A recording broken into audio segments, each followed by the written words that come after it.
Numerous people have arrived to Nancy Guthrie's home. That guy's looking up on the roof over there.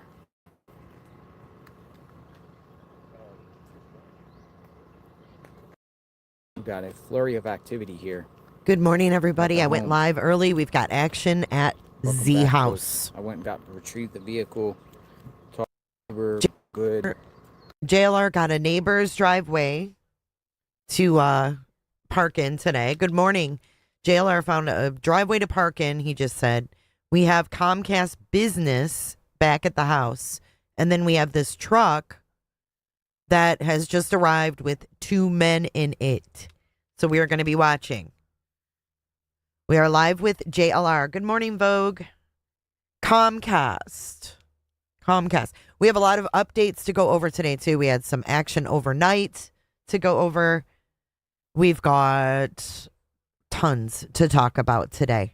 But I went live early because we have action at the house, so we're going to watch that first. Happy Friday. Happy Friday. Kayla is not in court today, and I will update you guys on that as well. We'll do updates shortly, but right now we have action. Guy got out with like a big toolbox or something, and Comcast business is back. We have Comcast here, and we got another vehicle here, and we have cool people here. But we have like multiple SUVs here. A lot going on today. Good morning, Hex. So we got a lot of activity here. Good morning, Sin.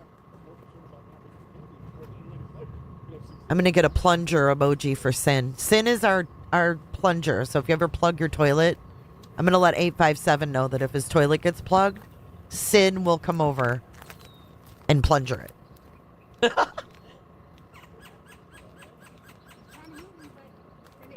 Good morning, guys. Good morning.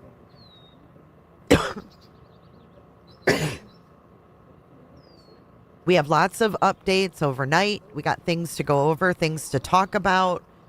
We're going to talk about Annie Guthrie's car today. We're going to talk about the arrest made overnight in front of Nancy's house. We're going to talk about all kinds of stuff. Kayla. JLR said some people were hugging each other in the garage. Wow. Wow. We have a lot of updates today. Welcome in. Hit the like button on your way in.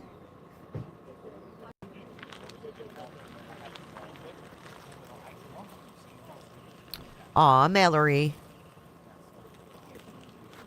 Good morning, good morning, good morning. We've got a lot to talk about today. Seems like everything goes down on Fridays, too. So do we think that the family has the house back? I don't know. I think they do. Kelly Barrison, thank you and welcome back. She's not a new member. She's the new member, a new old member. Kelly Barrison.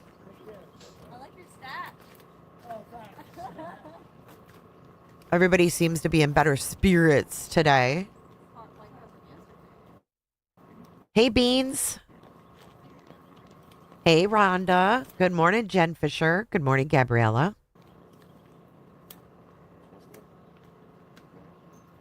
Two people. I saw one guy get arrested last night in front of the house.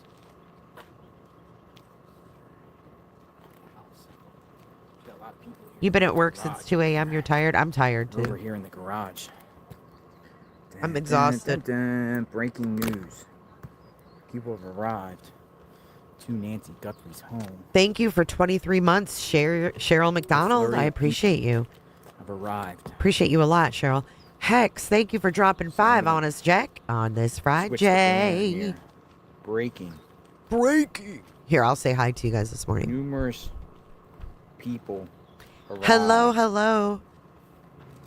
I promise I'm wearing pants. To Nancy Guthrie's home.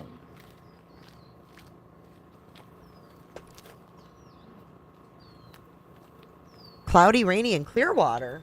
Numerous people are here, including cloudy, but it's not raining here. I had to look. Truck.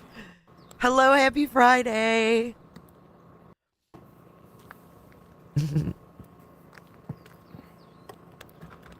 the drone up. Hi, Sam We Brown. also have the Comcast person back. The Comcast person back is here too.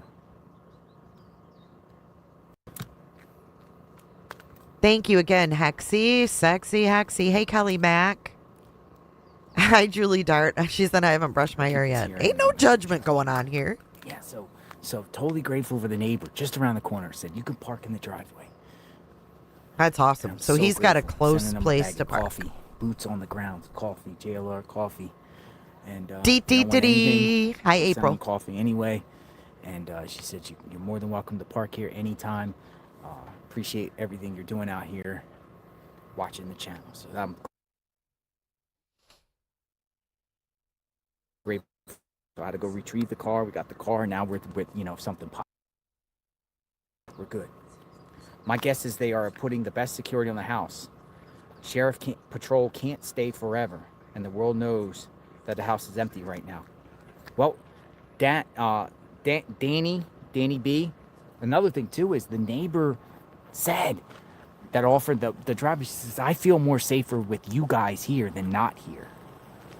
Interesting. In this area with media now here, neighbor feels more safe with the media out here and lights on here.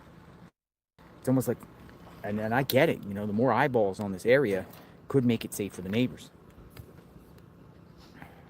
Because ain't nobody around here is going to be doing anything crazy like that in that situation.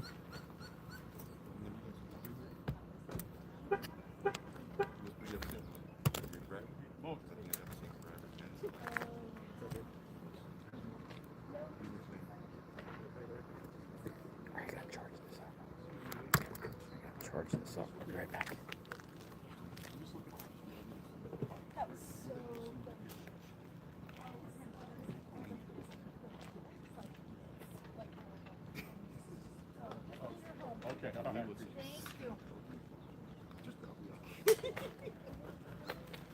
This is how I got a USA Today and had CNN calling me Stacey and doing that.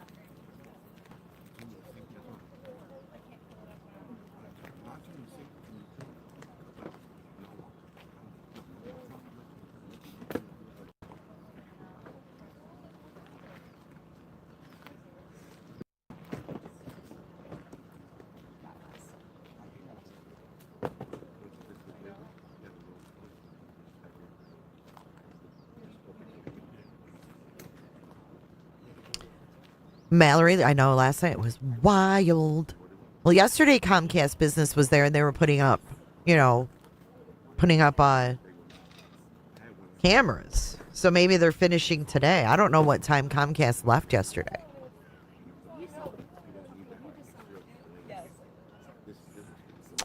I don't know, Lacey.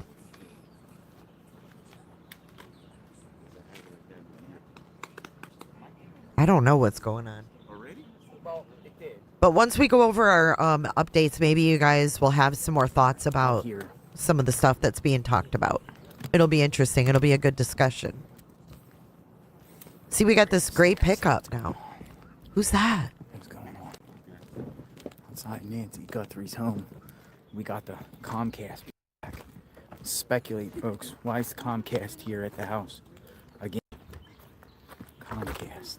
Because there's a lot of cameras, probably. There's probably a lot to do in that house. It's a big piece of property if you're securing it. I don't know. Maybe they're rewiring something. Maybe they're... I don't know. What's up, Kit Kat? I don't think anybody's going to come stay there, personally. I'm wearing my Cooterville shirt too, Hexy. You're wearing it at work? Casual Fridays for the win. Cooterville tees for everybody. Hey, Angie B. I want to go to camp this weekend. I would love to go to camp this weekend. Unplug. Savannah Guthrie just posted 2 new Instagrams.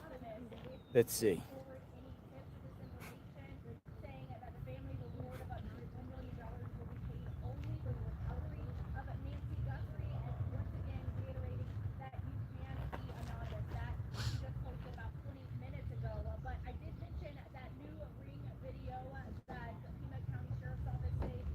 Good morning, Eve.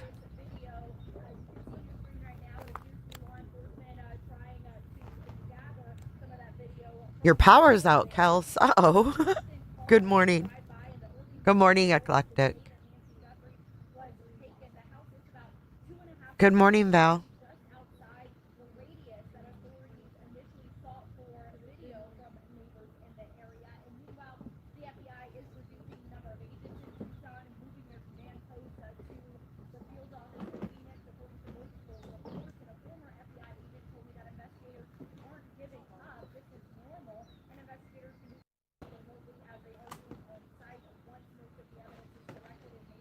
Hang on a second.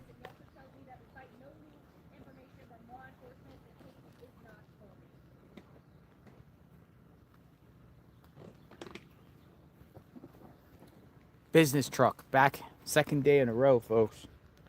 What do you think this is about?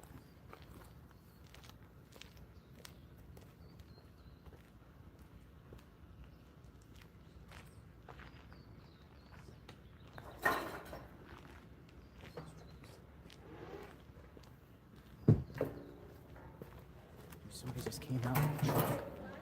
Somebody just came out in the truck here.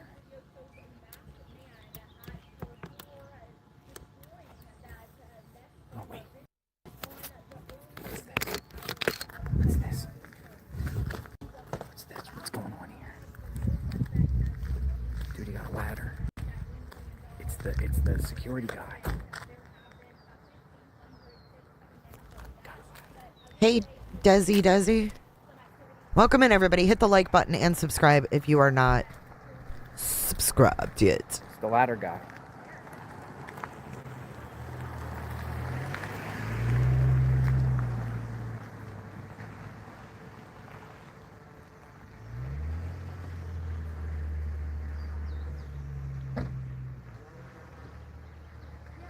Got the ladder guy coming.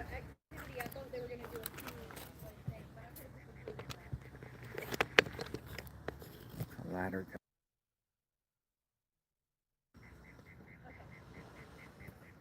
Comcast business ladder guy. More stuff going on. Outside Nancy Guthrie's home.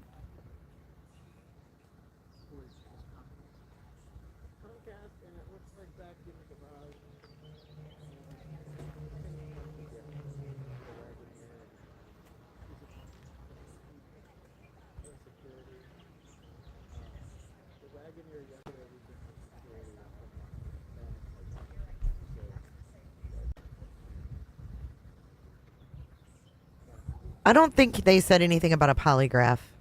I rewatched that. I don't think anything was said. They moved that guy's car last night to a lighted location so they could see it in his car. Flurry of activity out here this morning. What's up, Raken? Into the house here. Hold on, guys. I gotta handle something. I'll be right back.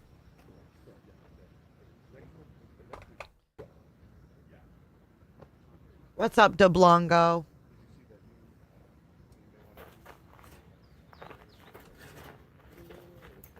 Oops. Numerous people arrived in Nancy Guthrie's home.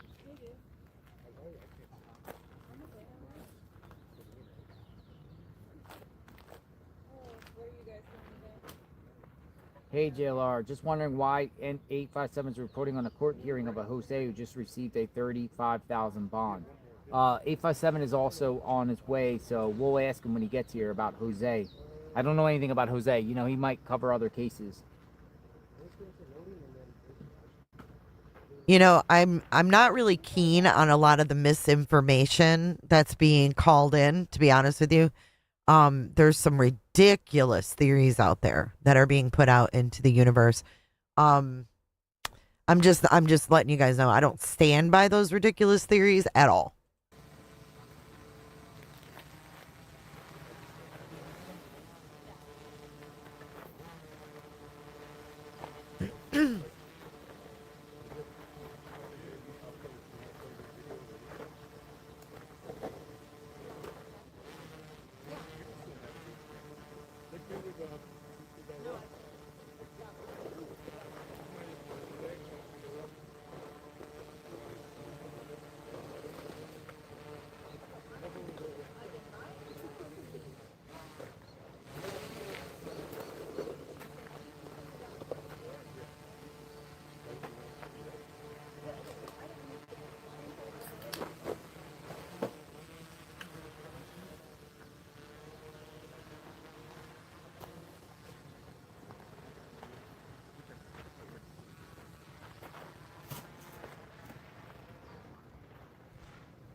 Welcome, Grits and Grace. Thanks for joining this morning. I don't think we have any proof that Terry and Kayla have any relation. I don't think we have that, do we? About that aunt, cousin Terry, you know?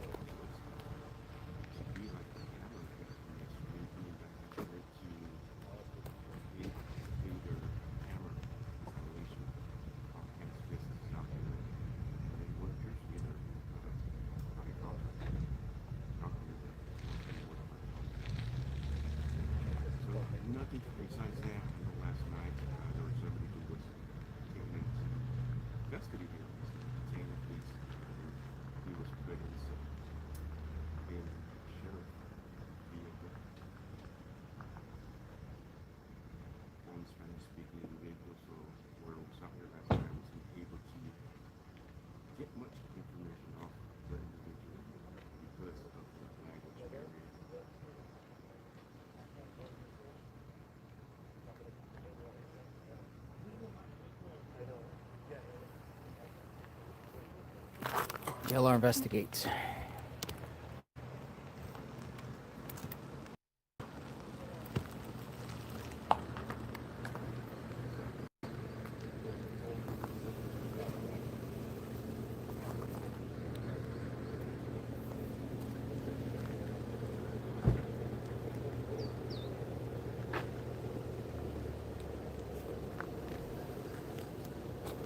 JLR. Hi. Hi. How are you? Discovered an hour and a half shooting.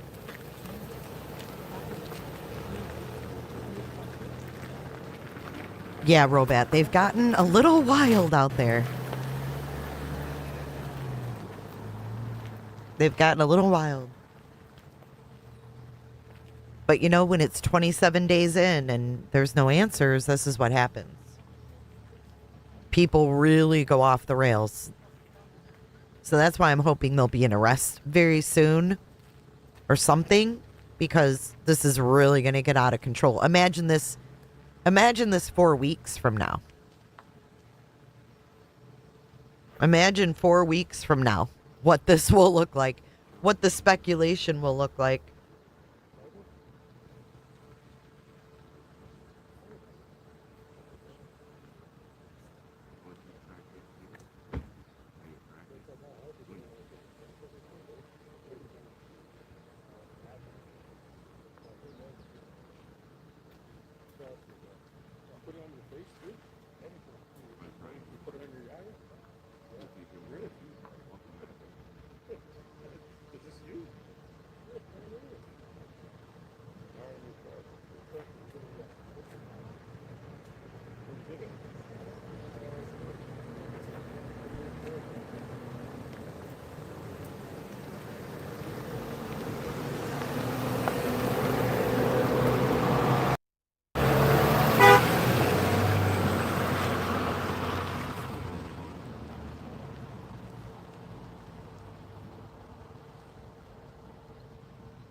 Good morning, everybody just joining. Come on in. We are watching JLR. We've got Comcast. We've got SUVs. We got two guys that hugged in the garage. We've got another pickup truck. There's a whole lot of action going on right now. The perp's eyes look like Cash Patel. Come on, come on. I think people will care, Lori. Look at Gabby Petito case. What's up, Bomb? Have you guys hit the like button? Nope, we have not found Nancy yet. Not yet. Not yet. We do have a lot of updates to go over today. However, we have action right now, so we're watching the action. We got Shaggy hanging around. He's on his way. You buzzed? So I was going to go live early today because, you know, we had Kayla Day scheduled at 9 a.m. Well, last night I went and checked the court doc to make sure everything was still on for 9 a.m. Guess what? The hearing for 9 a.m. today Gone. Completely off the docket. She was supposed to have a status hearing today at 9 a.m. And now it's been changed to a review hearing in June. A review hearing is now in June. And she is still held. No bond. No bond. So the difference between a status hearing, I looked it up. Okay. So a status hearing is when they like get together. They're like, okay, where are we in the case? Are we making leeway? Are we going to be on time for trial? Et cetera, et cetera.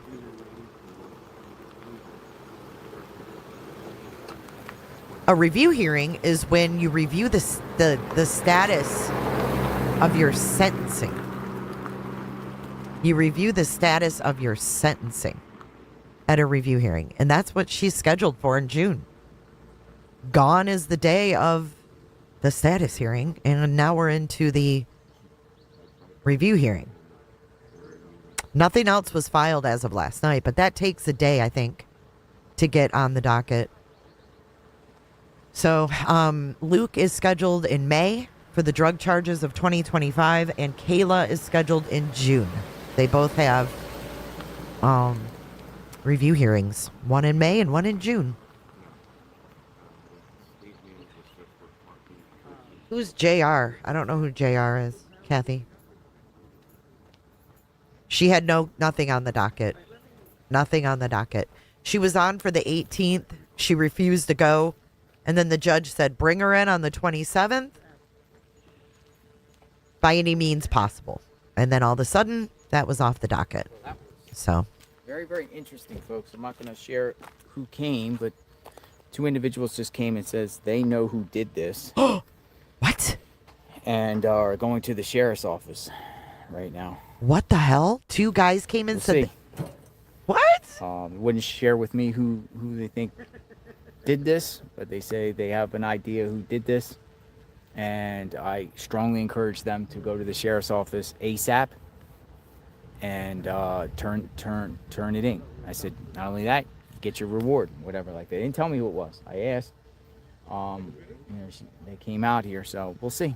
Whoa. See. Somebody is on the way. Two individuals are on their way to the sheriff's office. They say just two people. Whoa. So, I don't know. I was just talking to him. I mean, she was very, very emotional. She didn't want to go on camera. She was shaking. She was shaking. And he said, go to the sheriff's office. Find, that I said every minute counts. Every minute counts here. I asked who it was. She wouldn't tell me. I said, then go to the sheriff's office immediately. Go to the sheriff's office. I said, go collect your reward. Maybe it comes in. I just said, I came with the philosophy, if you see something, say something. If you see something, say something. Buy the Fox lady some coffee.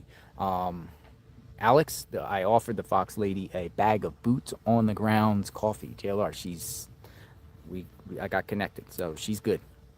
Thank you. So she's getting a bag of coffee. But yeah, I mean, somebody here, I actually said call 911 if you really are dead serious that you think you know who did this. I mean, that's the only encouragement I can give, right? If you see something, say something. Don't come to me with the info like want to get me to, you know what I mean? Go to the sheriffs. Go to the sheriffs. Go to the authorities. Go to the authorities. Go to the FBI and call FBI. Call. So they're on their way to authorities. Will be interesting if those two did it and know and crack the case. See what happens. Did it seem pretty legit? Huh? Did it seem pretty legit? She was just rattled, extremely rattled. You saw her, right? A little bit. Yeah. I mean, they insist they think they know who did this. So, she wanted me to come with her, but I was like, I don't really just go in people's cars like that. I mean, no offense, I just don't go in cars like that. Like, I mean, we know we've done some things here, but I mean, I don't know. I don't know if that. She was like, "Come, I want you to come with me." Whew. Like, no. Should we turn on the scanner, guys? I'm That's a on good that idea, aspect. Rakin. What do you guys think of this clown? Let's take a Well, look at we'll this see. guy. But I'm sure they get the tips. They get people, you know. What do you guys think of this guy? This is the guy who was arrested last Two night. ladies. IRT saw it.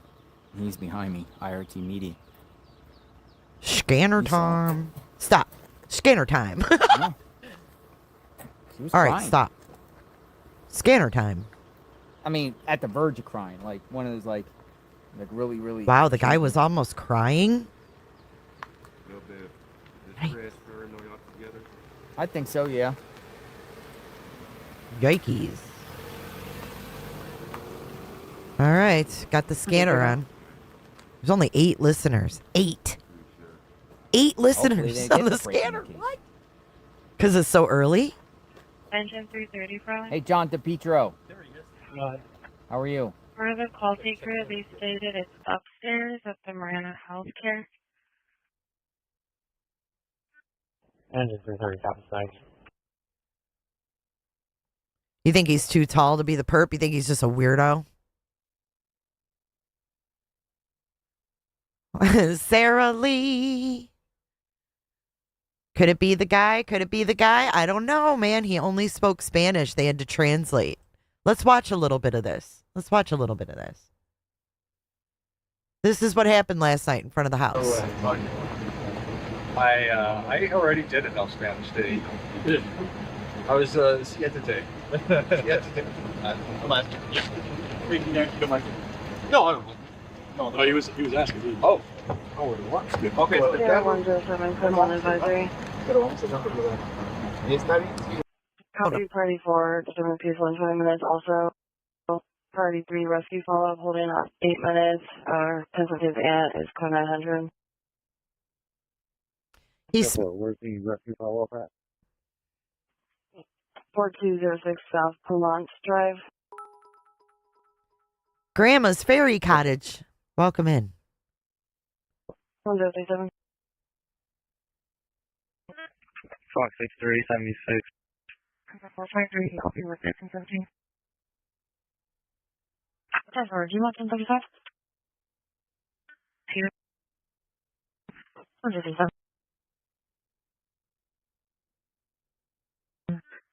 Tuesday traffic. Wait, Tuesday. So we have a talk bus, Mr. King David, 4900, 31. 130. Yeah, but Brian Enton said he drove by 50 to 100 times just last night. And he had a picture of Nancy on his phone, and he said that he had seen her, and he was seeing if it was her that he saw. And he smelled like marijuana. What was that marijuana laced with, dude? Because marijuana don't do that shit. It don't make you trip like that.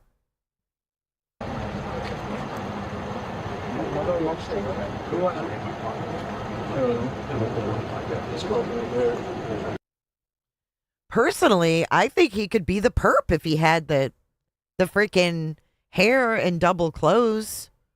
If he was like double layered, right? Well, let's see. Was there a unit calling for Fox 66? It could be. You never know. Tango 519. Hey, go ahead. Is that patient still unresponsive, or was that bad radio traffic? Fox 66. Yeah, he's conscious of the fire evaluating right now. Copy, non-light threatening. Negative. Too tall. That's a good Alright, point. thank you. That's a good point. He is tall.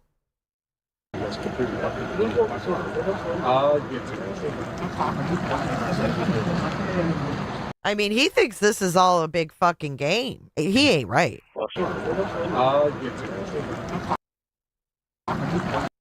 I mean, 103. dude ain't right. That dude ain't right. That dude ain't right. Because that, I mean, to laugh like that in this situation in front of Nancy's house, what the hell? Fucking weird, man. What's up, Ricky Bavers? He's having way too much fun with this game. Yeah, no problem. We'll do that. My front seat's behind you, left one's in.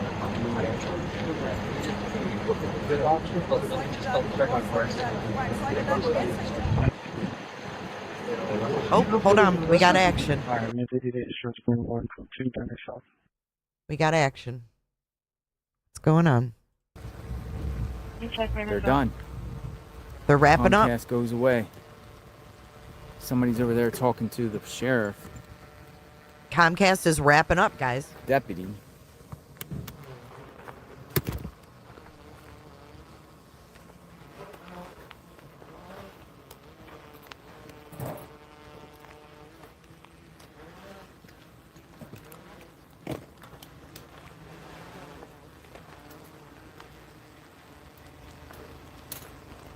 Good morning, Colleen. Is that one of the guys that hugged the other guy in the garage?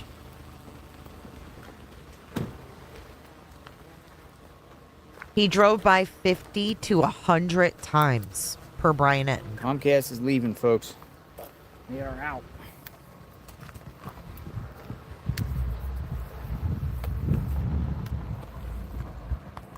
Good morning, Galen. You didn't miss too much. It's just been random craziness. Yesterday, new footage. We had the new camera footage on Camino Real. One of his stickers said Cognito. I don't know.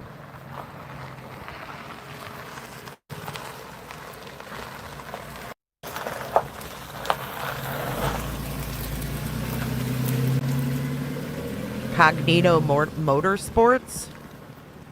Comcast. Welcome to Comcast. Are you still planning to Philadelphia company. Are you guys still planning to go out to the mountains tomorrow? Yeah. You want to follow? Yeah.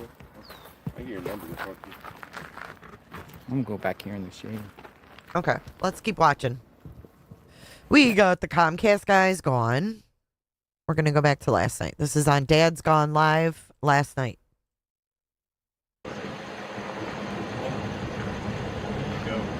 Does he have his keys really? He's squirrely as hell. He's tweaking or something.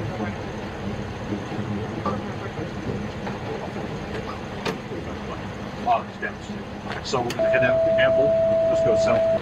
331 and that is 331. He's fixing his hair. 5830 northbound 8th Avenue. Unit 312. 5900 north and 2000 west.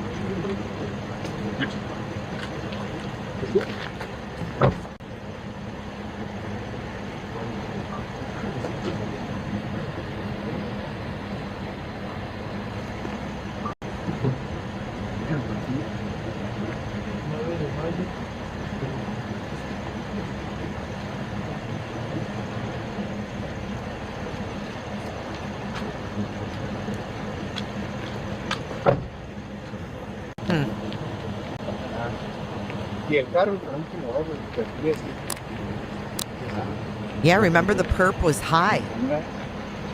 Remember that? Oh, remember Maureen said he was high. He was on marijuana. And now we have this guy smelling of marijuana. Now we have this guy smelling of marijuana. But with big pupils because he's tweaking. Thank you, Flo, for dropping 10 on us. Coming in hot, just like the fajita. Thank you if you received a membership from Flo. Make sure you give her a huge shout out in the chat. Thank you, Flobo.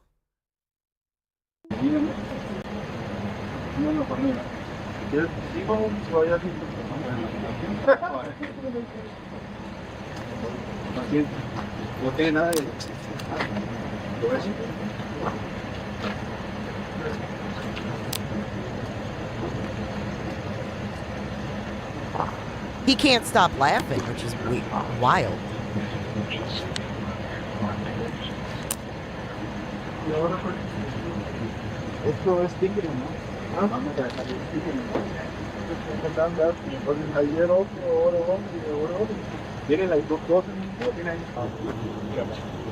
I haven't looked at this right now.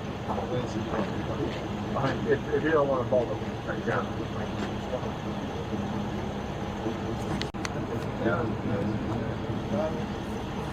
I wonder how tall that cop is.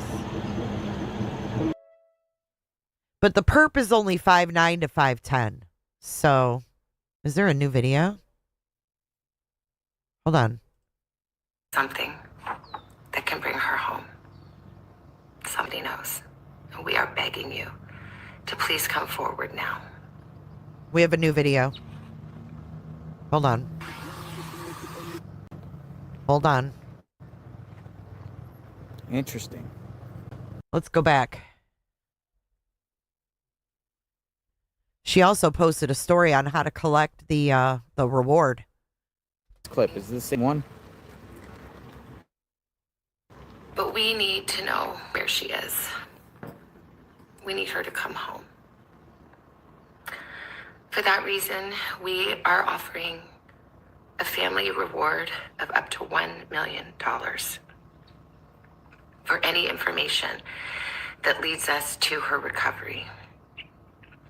All of the information about this reward and the details is in the caption below. You can call the 1-800-TIP line. You can be anonymous if you want. Someone out there knows something that can bring her home. Somebody knows. And we are begging you to please come forward now.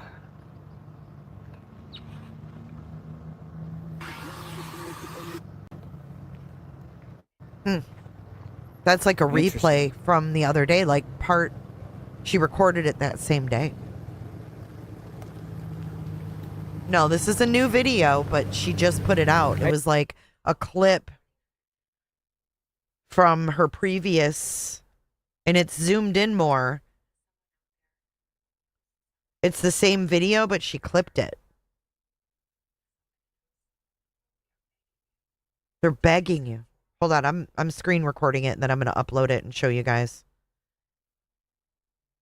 Because she's wearing that same yellow that she wore in the last video. So, all right, let's finish this arrest, and then we'll get to Savannah's. I'll upload that. Let's watch this.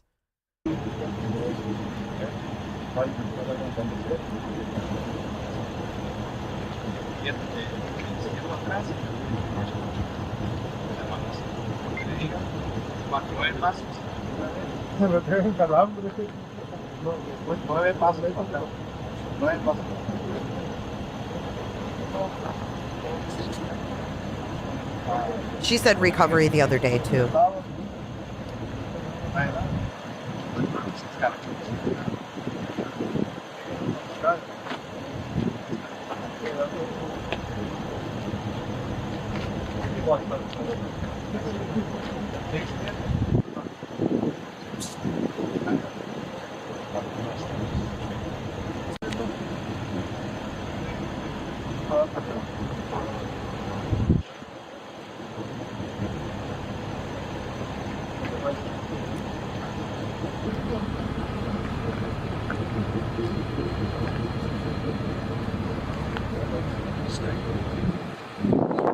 Weird, huh? Look at his ears, too. I mean, this dude's cracking the fuck up. High as a freaking kite. High as a kite.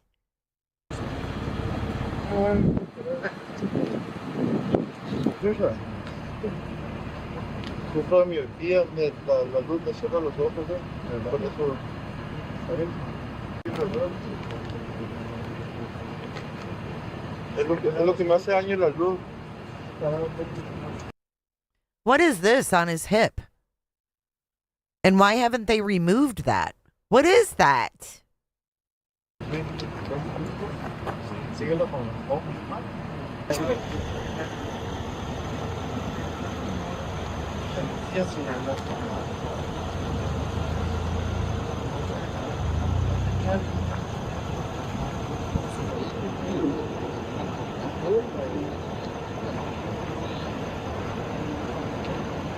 This is his car right here, too. Yeah, it's a little Too small for a phone case.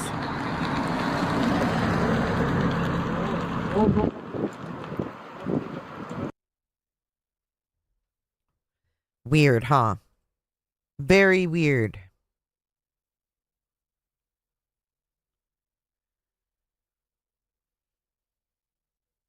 He was saying the light hurt his eyes. I wonder if he has a bite light. So they eventually took him over and literally to a lighted area, and no one followed. So we don't know what happened. No one went over there. No one thought, hey, let's go see where, in this lighted parking lot, where they're taking his car. Let's go check it out. Nobody did that. So we don't know what happened. We don't know what happened.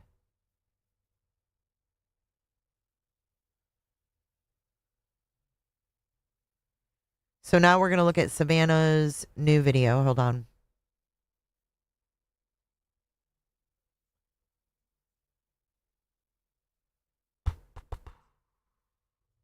She had an Instagram post first. Let's watch that first. Ready?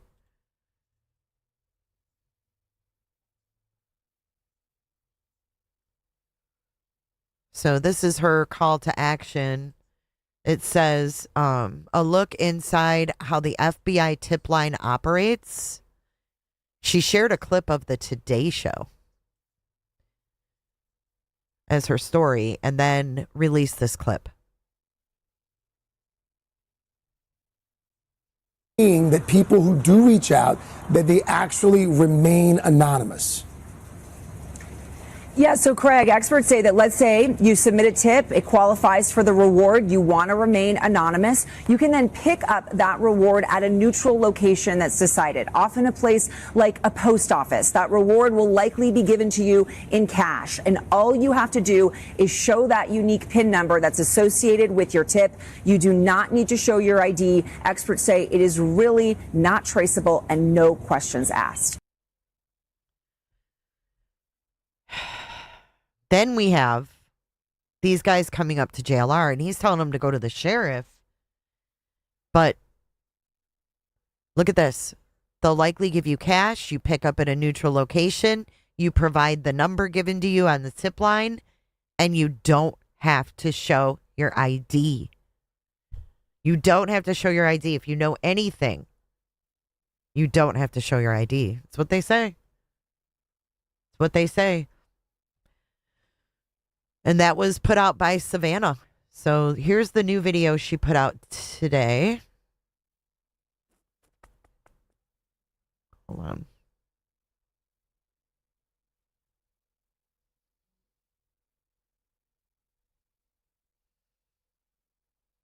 God knows whoever did this is watching the Today Show.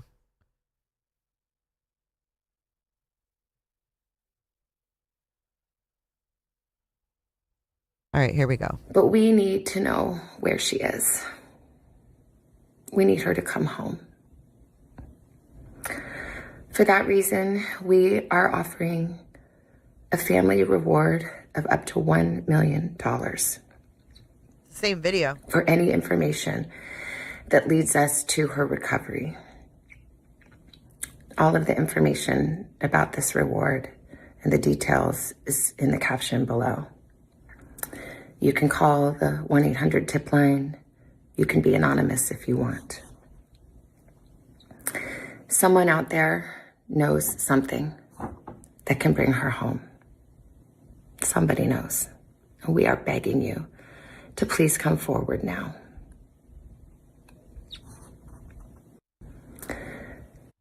That's the clip she shared. We need to know where she is. That's where they started. We need to know where she is. That's where it starts. We need her to come home. For that reason, we are offering a family reward of up to $1 million.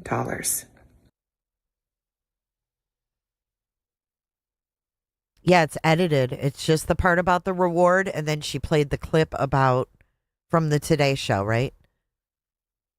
So they're really putting the info out there. Right. Up to $1 million probably means, okay, do you know something that can lead to someone that knows her? I mean, it could be someone who knows something about someone. They're not going to get $1 million because that may not recover her, but it may lead to the recovery. So it's always up to. Every reward is up to. Even FBI, up to $50,000. It depends on what you know. It depends on what they get from your tip. I mean, you gotta think about that. Not everybody's going to come forward with, this is who did it, this is how they did it, this is who they did it with. They may just know a little piece of the puzzle, so they might get a little piece of the pie. That's how I see it.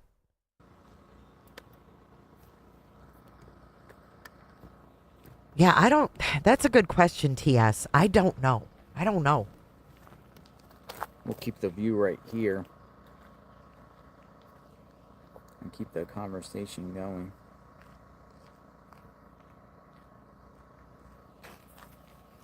Wait and see what this could be about. Outside Nancy Guthrie's home. See, look at AMB said, I turned in a guy in Florida for drug dealing next door to me as anonymous, and I got a check for $400 after he was convicted. You did your part. Good job. Good job. I would have called the FBI. I wouldn't have fucked with Pima County, but who knows? Who knows?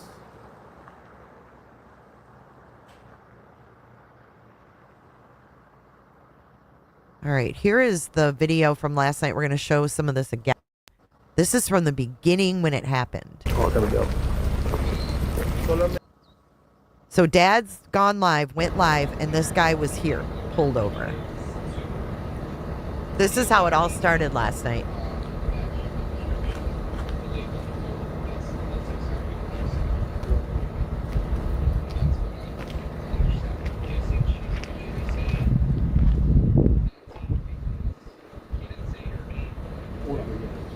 So this is how it all began, right? We're going to fast forward. Then they have him here.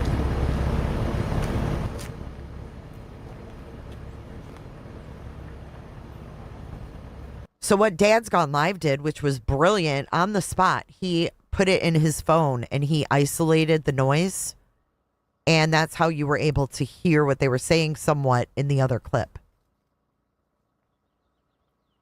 They could, but they could also hand you 50 grand. You just don't know. It depends on what you know. And if what you know is worth money. That's all.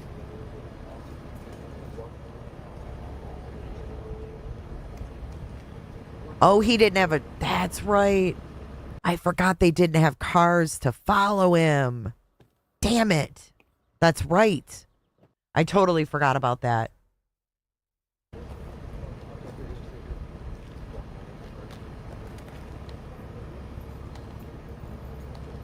Yeah, I guess an arrest was imminent, wasn't it, Kels? All right, so then... Let's see when they leave.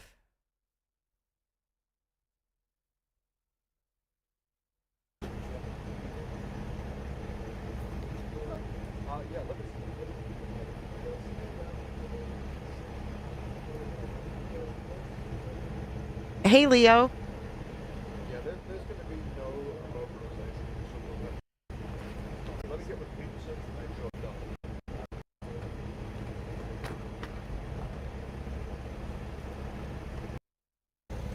Yeah, where the realtors are at, yeah, just on the southwest corner, that'll probably be a good spot. See, they were talking about taking his car. So the deputies drove his car to another location. Isn't that weird? They...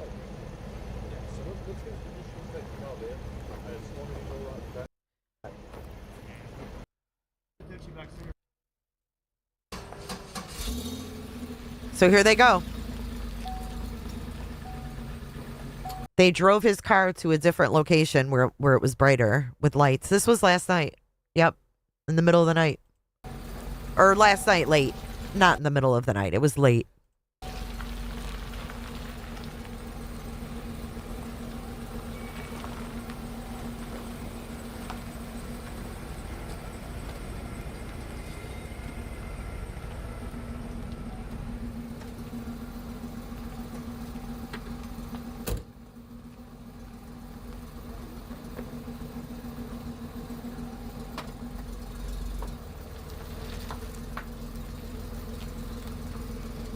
There they go. See, they're driving his car. What the fuck? Is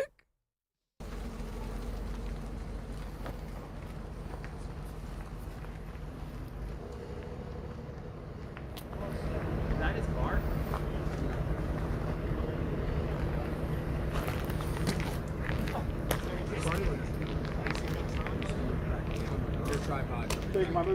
I mean, I get they wanted to get it away from the house, but for a deputy to drive his car is kind of weird. It's just kind of weird. All right, back to the scanner. Let's see if anything's going down. Whew. 326. Victor 326. Negative contact. Just you can resend this to me. 306. That's on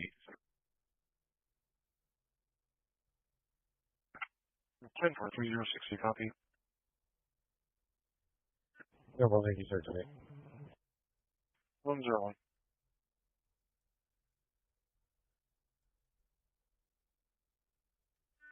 Can you put that name number in my call? Hold on. Fox 29, 28 Ferraro. I don't know what happened with Kayla. Hang on. We don't know. Whiskey X-ray Alpha 86 Bravo. Other one? Have you guys hit the like button, y'all? You ready for some more updates? Narrow left Petrovich versus Shannon. It'll be Dexter. It'll be 012561 number 520. I bet you the sheriff will send them to the FBI with those tips. Maybe. 102.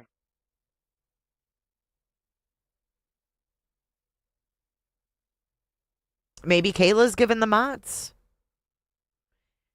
Kayla is Luke's girlfriend. She was arrested the same night as the raid and the Range Rover. And we're going to watch Ashley from last night. Ashley put one out late last night. It was really good with Maureen and we're going to watch that now.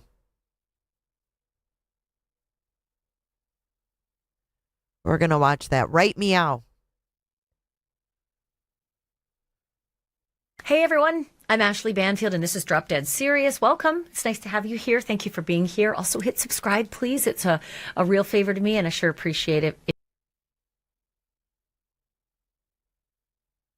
Within a 2-mile radius, if they could please check their ring cams, right? Sent out an alert to all of these residents. Please check your doorbell cams, your ring cams, your Nest cams, whatever cams you got for any video that you might have recorded. And it's a big window from Jan 1 to Feb 1. But outside that 2-mile radius, they didn't ask those same questions. So thanks, super Nanny. Fascinating. Michael Ruiz went outside and his team went outside the 2-mile radius. And wouldn't you know it, they found somebody with video of vehicles that night, early into that morning, right? The morning of February 1st when Nancy Guthrie was abducted. And not only did they find, a dozen vehicles driving at night, they found one that was particularly interesting. Let me give you all the details because I, for one, am astounded that it was Fox that told the sheriff about these videos. Yeah. Not the other way around. It wasn't the sheriff that found these videos because they canvassed because it's outside of the 2-mile perimeter. So this couple named Elias and Danielle Stratajulius, and I'm not sure if I'm pronouncing it right, Stratajulius. I'm sorry, Elias and Danielle, if I'm wrong.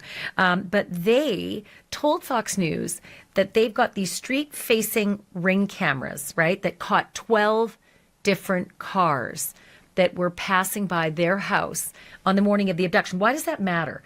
Well, specifically it matters because this house is on back roads. And the back roads lead directly out of Nancy Guthrie's neighborhood. And more interestingly, these back roads avoid major intersections. So if you're really smart and you're trying to avoid detection and you don't want cameras or license plate readers to see you driving at that time of night, you might consider taking back roads. I've watched Brian Enton drive those roads during the day. It is really hard to find your way during the day. You either have to really know that neighborhood well, that giant neighborhood, right? Because we're outside the 2 mile zone. Or you may have had to use a little help from, say, a digital directional app like Waze or Google Maps, right? So I'm also fascinated to find out at some point if the FBI has been doing that, finding everybody using those maps in that neighborhood at that time. Because if they were using back roads, it's even harder to get around. So this is interesting about the Stratagulias, their report to Fox News. They said that the police have not canvassed their neighborhood in the last 25 days. Crazy. So Fox, to their credit, let the FBI and the sheriff know. They alerted them to this video. It is unclear if the video is significant. It is unclear if the vehicles that are on this video are significant to this crime, to this abduction. But what is really interesting is one of the vehicles in all of the 12 that we're showing you, one of the vehicles was caught on camera at 2:36 a.m. on Sunday, February 1st. That time is so important because 2:36 a.m. is roughly 8 minutes. Exactly what we said yesterday. The timing is impeccable. After the sheriff told us on the timeline that Nancy's pacemaker separated from her iPhone, right? And it's presumed that that's when she was taken far enough away for the Bluetooth to separate from the iPhone, taken out of the residence. So 8 minutes. Now what's even more significant is that this house is 2.5 miles away, and it's roughly a 7-minute drive. These cars matter. Like with that kind of a timeline, again, if you're following me, Nancy's pacemaker separates. 8 minutes later, this vehicle is seen on this camera, and it is only roughly a 7-minute drive. So however long it might have taken to get Nancy into a vehicle, get her secured. Right. So do you guys think that that's really a Kia Soul, like they're saying? And we're going to watch the interview room today, too. We have so much to go over today. So much. So much. Do whatever they had to do, figure out where they were, make that drive. I could see that being perhaps 8 minutes, right? Sounds like it's perfectly within reason to assume that could be that vehicle. Could also be someone coming home late at night, just coincidentally, it's at 2:36 a.m., But I'd love to know how many cars were out driving at that time of night. How many? Exactly. You know what Annie has? A CRV, a Honda CRV. She has a Honda CRV. But it's blue. Teslas were out driving at that time of night whose cameras may have captured. I mean, there's Tesla cameras all around a Tesla. I know because I have one. And you can capture vehicle traffic at that time of night. 2:36 a.m. is not a busy time of night. Yeah, I get it. It's Tucson. There'll be people out driving, but not as many as, say, before 11 at night. Maybe they've got these things. We don't know. The FBI has kept such a tight lid on their investigation, unlike the sheriff, who's sort of given us a lot of different mixed messages and also taken back some of his messaging. Ms. Stratagulias said that number of cars passing, 12 vehicles passing, I think it's between midnight-ish and 6 a.m., right? On her doorbell cam, not unusual. Not unusual to see roughly a dozen cameras passing. What is unusual to Ms. Stratagulias and to a friend of hers is that no one from law enforcement had visited the neighborhood. But again, let's be really clear, a 2-mile radius is a lot of homes. Maybe not as many as most of us would assume because these are big properties, 1 to 4 acres. So maybe not that many homes, but maybe at some point the sheriff and the FBI were planning to expand the radius and ask more people. But I mean, time's a ticking. You don't have forever to capture ring cams. We learned that in the Idaho investigation that some of these businesses, that had been canvassed for their videos to find the white Elantra, it was already gone. Their video is already gone. So time is of the essence if you're going to grab video. That's why I don't know why they decided on a 2-mile radius. Maybe from the get-go, just capture the data and go through it in order. Start in the center of the concentric circle and move out. And maybe eventually you won't have to get to the houses that are outside the 2-mile radius. Exactly. But now, so they fucked up, right? They fucked up. They said, we only want the camera footage from 2 miles away. This house is just outside of the perimeter. Why would you stop there? If you don't get any evidence, why wouldn't you expand it another mile out? What's it going to hurt? What's it going to hurt? There's only certain ways in and certain ways out. Why wouldn't you get all of the footage of the way in and the way out? It's pretty fucking simple. It's pretty fucking simple because there's not that many roads that go in there. Oh. You might be SOL. I mean, luckily Fox was able to get this, but you might be SOL. You know what? Out of luck. I'm not supposed to swear. My husband hates it. I know some of you don't mind. Shit out of luck. Okay. And pardon me if that upsets you. So, but you might be out of luck if you're now trying to go and canvass all those houses in around Danielle and Elisa's neighborhood. But super great reporting from Fox on this street-facing ring cam. So, interestingly, Fox actually did a further investigation. And what they did was they asked a retired NYPD detective and a national security expert named Pat Brosnan to review the video with them. I tried to do it, and I saw a lot of the comments saying, hey, can you slow it down? It's hard to do it on your iPhone. You have to do it on a computer. Even then, the images aren't always super perfect where you can slow it down. But Pat Brosnan, the expert that Fox conferred with, he seemed to feel that he could assess this 2:36 a.m.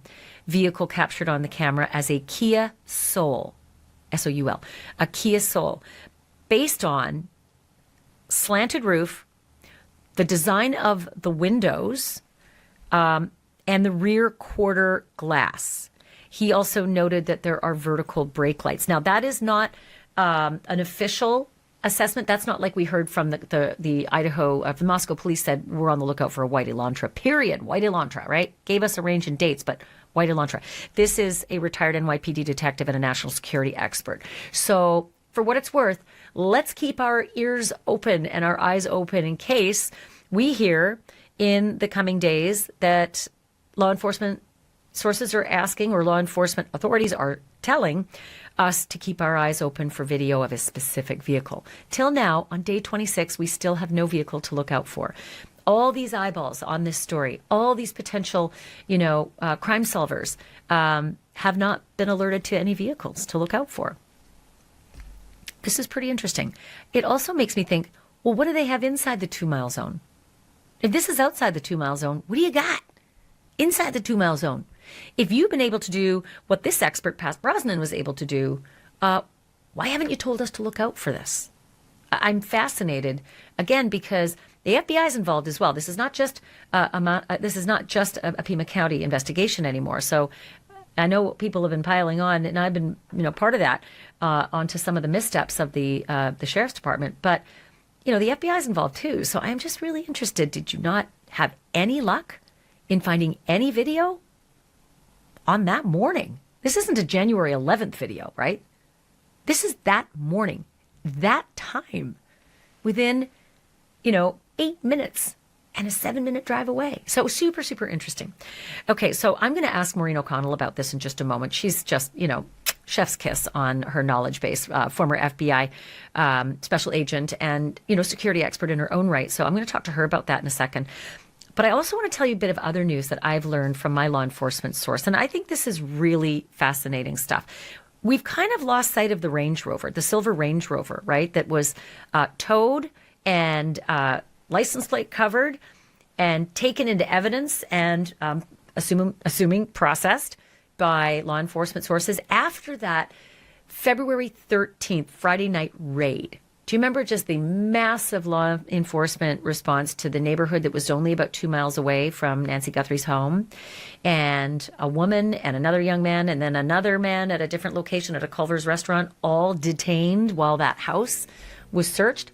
Okay, found out some information about it from my source. Here is what I've learned. The Range Rover, as of several days ago, still part of the investigation, right? Also, what I learned was that the Range Rover, because we all wondered, the Range Rover looked dirty and dusty. It looked like it had been in the Culver's parking lot for a while. But the guy was sitting in a law enforcement vehicle in cuffs being questioned. Did he connect to it? Yes. The answer is, according to my source, yes, he was connected. He was the one driving that Range Rover. Did he own it? That is unclear. And even that was being sort of bandied about through law enforcement. And what my source says, connected to that vehicle, possibly using that vehicle for illegal activities. That's what my law enforcement said. They were trying to assess the ownership of it, not necessarily that he owned it, but he had been driving it that night. In fact, a law enforcement plane had been following him for quite some time prior to the raid. That is super interesting. So he was under that kind of surveillance from above, from a plane. Why the Culvers? So my source told me that the woman in the home is definitely his mom. Couldn't tell me about the other man being his brother, but there was some reporting that was unconfirmed that the other person was his brother. But the woman who was taken from the home and, according to the New York Times, taken to a neighbor's, and, the neighbor was asking you just, help her to stay here, keep her comfortable while we search the hell out of her house with a warrant. So he had been at the house. The man who was detained at the Culvers had been at his home with his mother and went out to get food, went out to pick up food. And that, according to my source, was the time that they decided this was a good time to hook him up, put the cuffs on, detain, ask questions. So they followed him to the Culvers as he was thinking he was going to go grab some food and come home. And that's when they all simultaneously, went into action. Grabbed his mom, pulled her out, and the young man, and then grabbed him with a separate set of units at the Culvers. So I'm told by my source that they seized their phones and that they still had them. As several days ago, they still had those phones because it could take weeks to process whatever material they wanted to get out of those phones. And you understand, grabbing phones isn't just an automatic thing. There's a process, there's a privacy issue, there's warranting, there's all sorts of stuff that you have to do. And it could actually take some time if there are, say, encrypted apps on phones. So they're going to take apparently several weeks from February 13th, and here we are, February 26th. It'll be 2 weeks tomorrow. Exactly that raid happened and that those detainees were held, questioned, and released with no charges. Okay, why him? This is interesting. So in order to get the warrant, my law enforcement source tells me, in order to get the warrant to come after this guy and the home he was in with his mom and whoever else it was, they used cell phone data, his criminal history, including illegal trafficking. They used the fact that he had a similar description as the suspect on the doorbell cam. And here's the big one. They had a specific tip from a person. They had a specific tip from a person. So they used all of that to go to a judge or a magistrate, whoever it was that signed off on the warrant and got that warrant. And again, since they had been trailing him with the plane from above, my assumption is that warrant was kind of in place and ready to go for a little while because they decided exactly on the time and that they'd wait, as he went out to get food, that they'd grab him separately and go through the house at a separate time. So lots of really, really interesting information. And then this last piece that I found so fascinating, I have not been able to put my finger on why the law enforcement source or the law enforcement members who were on scene at the Culvers and searching, photographing the silver SUV, the silver Range Rover. And then suddenly they put up those privacy shields and we all lost our ever-loving minds because we thought, oh my God, that's usually a body. You're putting up privacy shields like that. It usually means you're about to take a body out of the back of a vehicle. So up went the back, hatch of the Range Rover. Up went the privacy shields. cameras were everywhere. I've learned why. It was not because they suspected a body was inside. It was not. It was because we were all there with cameras. They were well aware, the agents on the ground and the sheriff's deputies on the ground were well aware of the number of cameras that could have a direct line of sight into the back of this vehicle. And so that is the only reason. They just wanted to get a better look at the evidence inside the back of the vehicle and not give us that same right, right? So those shields went up just so that they could get eyes on without the window, without the dirty window in between them.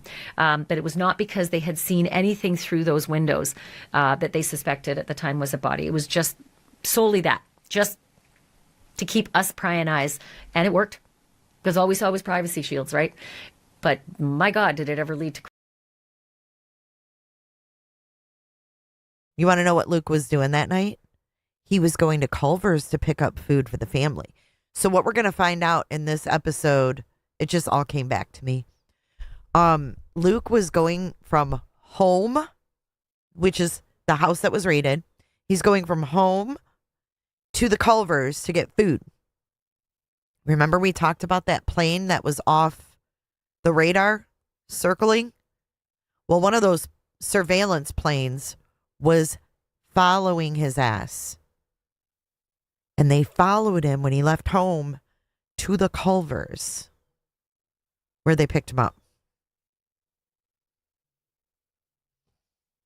We've got more action. Hold on. Let's see what's going on here.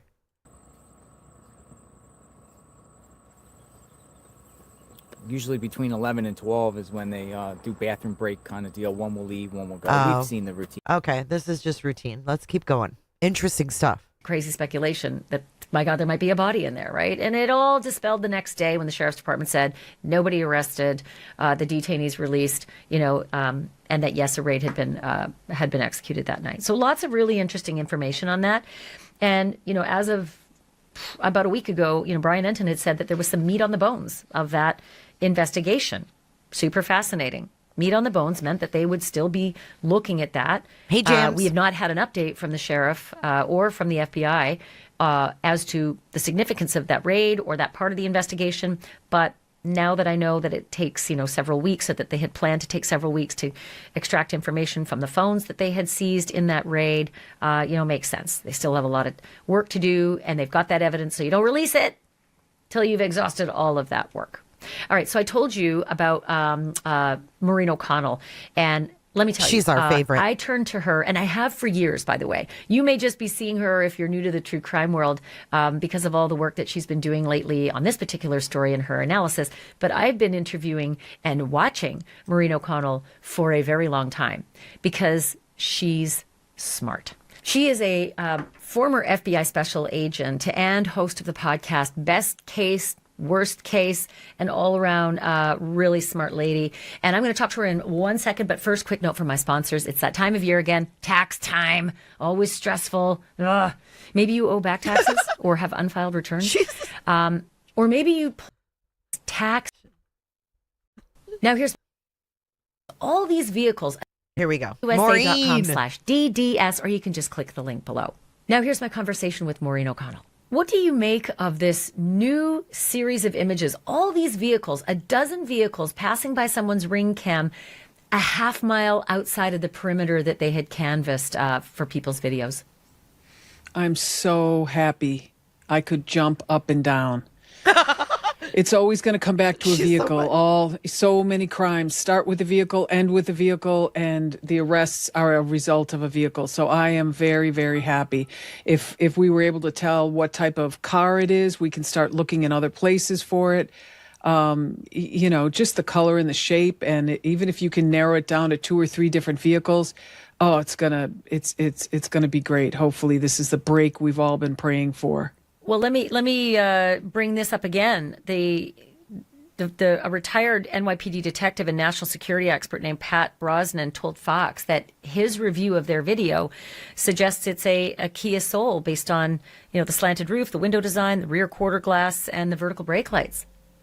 these cops know their cars because they're always looking for cars. We're always looking at surveillance tape, and we're always trying to figure out who people are and what shady behavior they're up to. So if he says that's what it is, he's probably real close. And if I'm not mistaken, that's a very square body, isn't it, on that Kia Soul? Yeah. I don't know my cars, but it looked like it on the video. Yeah. All right. I can't wait to see that. That's excellent news. It is. And Thank you, I'm surviving. so interested to hear that the time is 2:36 a.m., which is just 8 minutes after Nancy Guthrie's pacemaker was separated, and it's roughly only a 7-minute drive between these two homes. That's got to mean something. It definitely means something. Whenever you get information on a case, Ashley, throwing it up on the timeline is always really important, and it can tell you a lot of things. And that is so close to the time that this potentially happened, and when her pacemaker separated from her phone. Yeah. So her phone was left in her bedroom, and it sounds like they got her out the front door.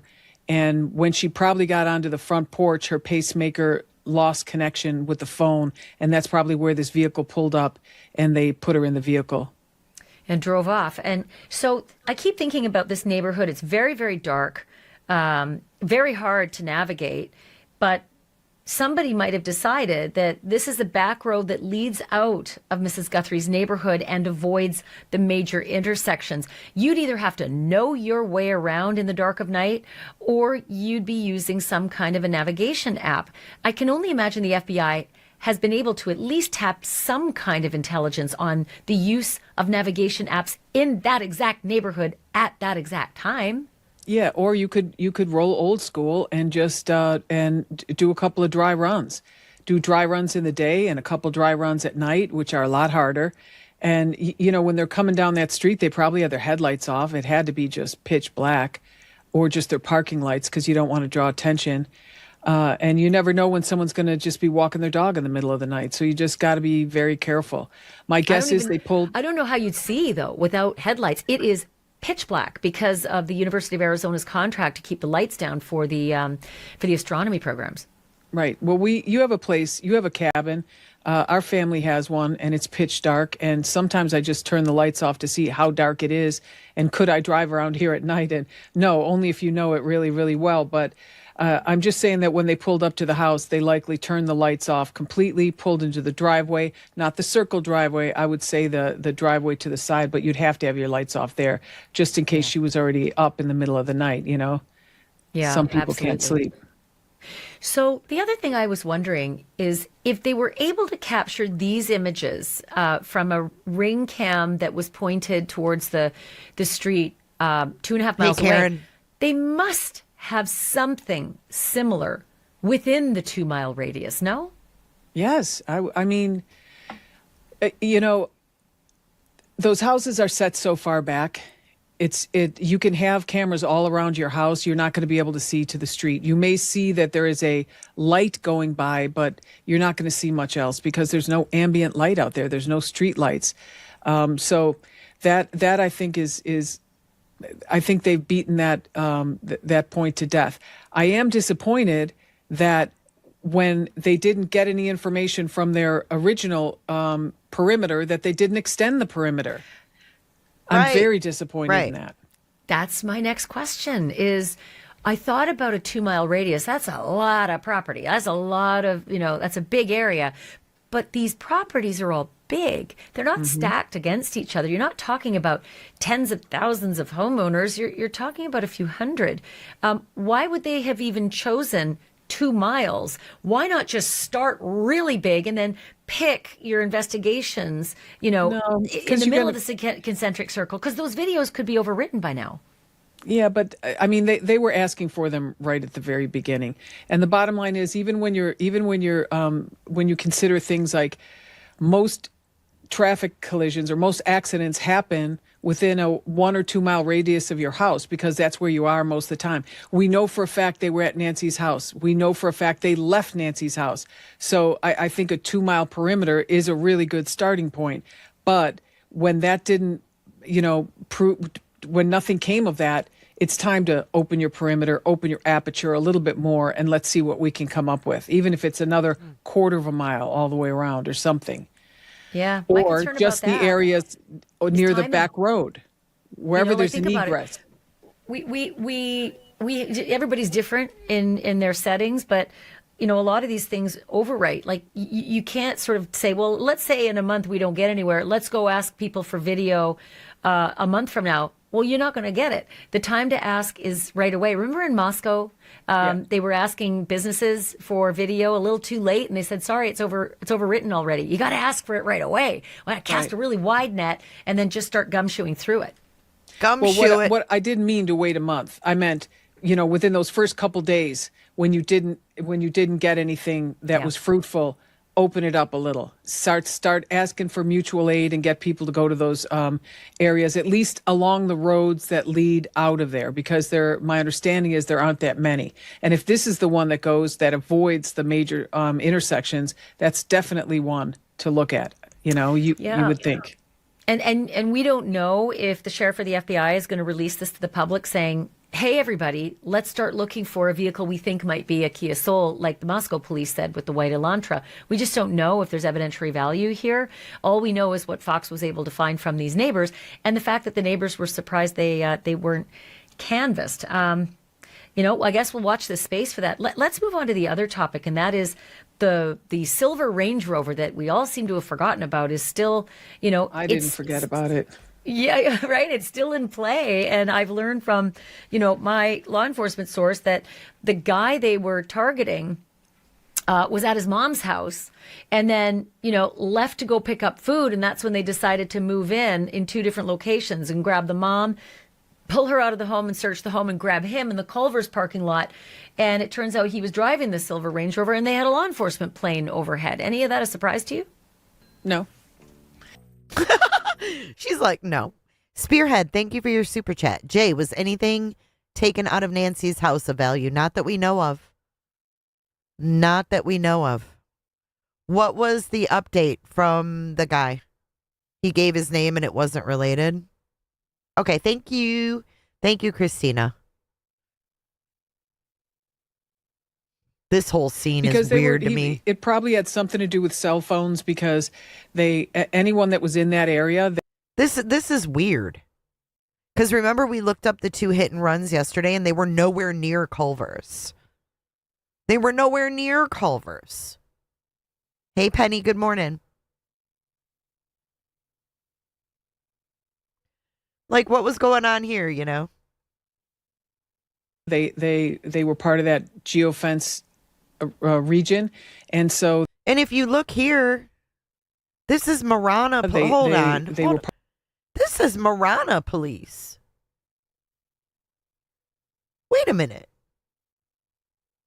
Why was Marana police there at the Culvers?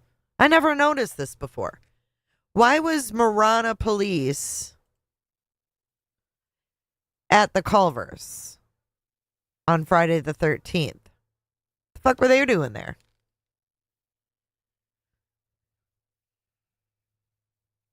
Isn't that weird? We've heard a lot about Marana. And they were there.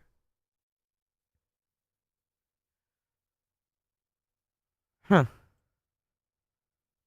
Interesting. Part of that geofence region, and so they were probably looking at this guy, and it was I don't know if they had they must have had the tag if they had the bird up. Yeah, but wait. There's that fucker's hands too, that weird fist. Wait a minute. Dominic Evans lives in Marana. Carlos said Marana PD was following him too. And Carlos lives nowhere near Marana. Carlos lives nowhere near Marana.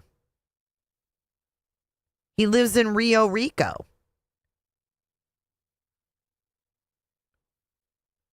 Marana's way up here by the Oro Valley, or way up there. Marana up here, Rio Rico down here. Why is Marana?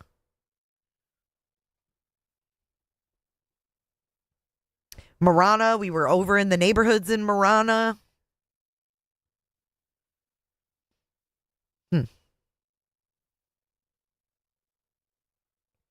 So they got Marana helping, but they wouldn't let the FBI help? Huh?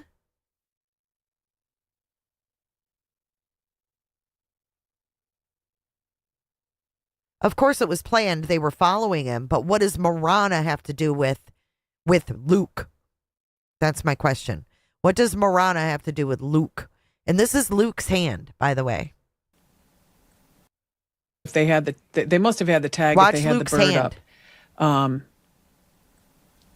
Yeah, my And then source said that the plane had been following him for a while, end quote. Yeah. Like, quote Okay, unquote, so for then a while. So they had the tag. They knew when that truck was purchased. Or leased. My understanding is a truck just like that on the surround of the license plate. It had the name of the dealership, and they had pretty much that truck on their website as being sold just a couple of days before before Nancy's attack or abduction. So we weren't able to find out if he owned that. My source only said that he was connected to that vehicle, could have been using it for criminal activity, and was driving it at that time. So that was the connection. He was connected to that silver Range Rover. But the other interesting thing is that they used criminal history of illegal trafficking, the fact that he physically had a similar description as the person on the ring cam or on the doorbell cam at Nancy's house. They used cell data, you were right, and that they had a specific tip from a person. That's a lot of stuff. And it sounds to me like that's an easy warrant. That's probable cause. Yeah, right there. You've got probable cause. So that's good. And people were saying, oh, they got him and then they let him go. Yeah, probable cause will get you the warrant, but it's not going to always get you the arrest. You just have to relax and understand that. So the other issue my source told me was that they got the phones in that raid, and as of just a few days ago, they still had them, but that it could take, quote, weeks in order to extract the information that they might be looking for. Well, it's not going to take Mrs. Wilder. I mean, it probably wouldn't take that long to get a lot of stuff off the phone, but for encrypted apps where you're going to find anything you really want to see, that's going to take a lot longer. And obviously they're not cooperating, or it all would have been extracted already. A lot of people have been talking about these two raids that we've watched, and that those who were hooked up in those raids and detained and then released, and if they're innocent, they could it's actionable, that they could sue the department. It's really, really hard to sue the government. It's really hard to sue the police. But I am sort of curious about the mother of this guy, because now my source says this is his mother in the house. Okay, so thank you, Spearhead. Thank you, Spearhead. And thank you. Oh, my gosh, thank you, X7 Warrior. Great coverage. This on behalf of everyone. Thank you. Prayers for Nancy. Thank you, X7 Warrior. And thank you, Miss Wilder. I love the little hippo in the chair. Like I said, I promise I have pants on today. She's pulled out of her house. She's taken, according to the New York Times, to the neighbor, where the FBI agents say, could you just look after her for a while we raid her house? Does she have a case? Weird, too. Given that... That's weird, too. Like, hey, here, neighbor, can you just watch her while we raid her house? Like, that's effing weird, right? That's weird. She's not the person. She's not the target. No, the but she son lives was in the target, house. Yeah. If they have a warrant for the house, they've got a warrant for the house. It happens all the time. We would have a warrant for like a drug warrant, and it's for let's say one guy named John, and he lives there with 3 or 4 other people. We're looking for narcotics. We're looking for narcotics that we can tie directly to John, and we ask questions of those people that live there when we find stuff. Who does this belong to? Who has dominion and control over this particular room? Or is this his room? Where is his room? All that kind of stuff. And we're able to search the whole house, but we want to be able to tie whatever evidence we find to the offender that we're looking at. Even if he doesn't live there? So he doesn't live, the son doesn't live there? I'm not sure. I'm just curious. If he doesn't live there, they still have that same full right to raid the house if he spends time there. He must be spending the night there. And so he stays there, and they had to bed him down in that location. There had to be a number of different data points to tie him to that location. And oftentimes they'll have to, what we call, bed him down there, meaning we take him there, we follow him there, and we watch his car, and it stays there until, let's say, 11:30 or 12 at night. And then you either sit on it all night or you come back the next morning at 5 and the car is still there. You've now bedded that guy down in that location. It's interesting. What do you make of the whole use of privacy shields, given that my source said it wasn't about a body? They didn't see a body through the windows. They just wanted to open the hatch, get a good look at what was in the back of the silver Range Rover, and just knew that there were just a lot of prying eyes with camera lenses nearby, and they put those privacy shields up for that reason. I think it's smart. I would do it. I would absolutely do it. We would put those pop-up tents up if we thought we had human remains, and even though it wasn't remains there, I don't know what was back there. Maybe they didn't know what was back there because those windows appeared to be tinted pretty dark. So maybe they weren't sure what they were going to find. And then when you reach in and you lift up a blanket.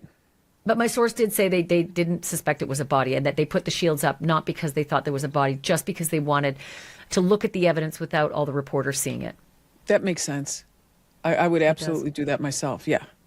Yeah. Because nothing is the press has been omnipresent with their drones up all around the house since the very beginning, and it's just this insatiable desire for evidence. But we have to, or the law enforcement has to protect the investigation. As much as we want to know everything and we want to know it right now, they're charged with, just for Nancy, for her sake, we're trying to protect all the evidence. Well, it is an insanely high-profile case. I mean, I don't have to tell anybody that. If they're watching this podcast, they know it. To that end, what do you make of the activity outside the house yesterday? All the folks showing up in blue suits and walking around the perimeter and walking inside, and the black SUVs with the tinted window, one of them going into the garage, and, the garage door coming down and then it leaving quickly an hour later. Like, what's your read on all the activity? 11 seconds for that garage door, by the way. 11 seconds to go up, 11 seconds to come down, because I'm always thinking about that garage door and that 2 minutes and her getting in the house. And I always think, whoever dropped her off had to go out a different door, because that's just not enough time, Really? To open the garage door, have Nancy walk in, because the police chief said initially 2 minutes. Yeah. 2 Door minutes, went up, but 2 minutes later it came down. Family members got her in the house, got her settled, and got out. You can't. What's going on here? What are they doing? Hold on. What are they looking at over there by Nancy's room? Have you guys all hit the like button? Jesus. Hit the like button, guys, if you haven't already. Quick. I don't know what just happened there. So we'll do the Mount Lemon thing tomorrow. I guess Sound nothing. good? They're going to Mount Lemon tomorrow, I guess.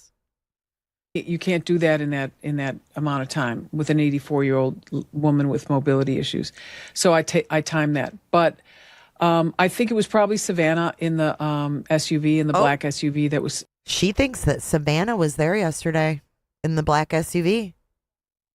With the smoked out windows, that they went into the garage and closed the door, and she was probably going in there. If they're operating, since the sheriff has completely cleared everyone in the family and anyone related to them.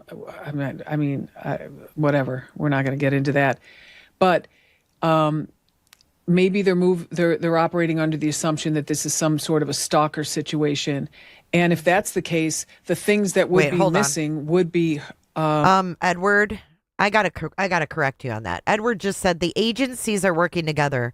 The streamers talking about that mention hostility because it's exciting and getting clicks. The streamers aren't the one mentioning that. Are you high, Edward J? It's not the streamers mentioning that. I'm so sick of the streamers being blamed for everything and being called streamers. The mainstream media is the one reporting that the sheriff and the FBI aren't working together. Newsflash, The streamers don't have that information. That's the mainstream media that is reporting that they're not working together, not the streamers. The streamers could give a fuck less. The streamers want Nancy found. Okay? Let's get it straight.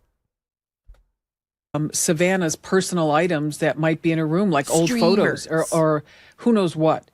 People, people in situations like this are obviously uber creepy, but they could have just wanted photos of her or some memento that made him or him feel like,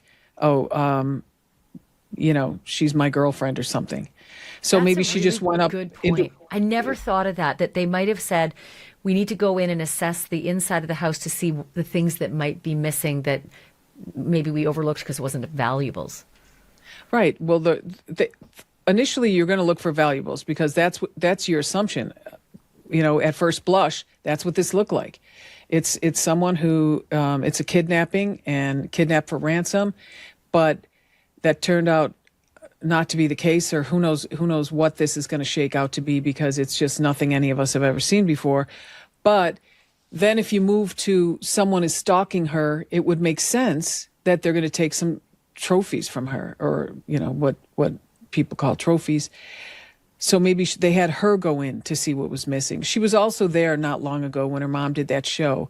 And, Why would they wait 27 days to have Savannah go in there to see if anything's missing? What? I was going to move that, but I'm not. Why would they do that? Oh, but Edward, you know all the ins and outs, right? Okay. Okay, Edward. Edward Nanos. Is your last name Nanos? Edward Nanos. So they already got what Annie and her husband walked them through the house initially. And so they allowed them to tell them what was askew, this is exactly how it always is. Mom keeps her iPad here. That's where it is. This is out of place. This isn't. That would be the morning that you're talking about, Sunday morning when they called for help. Exactly. Yeah. Sorry. So that morning they were able to walk law enforcement through the house.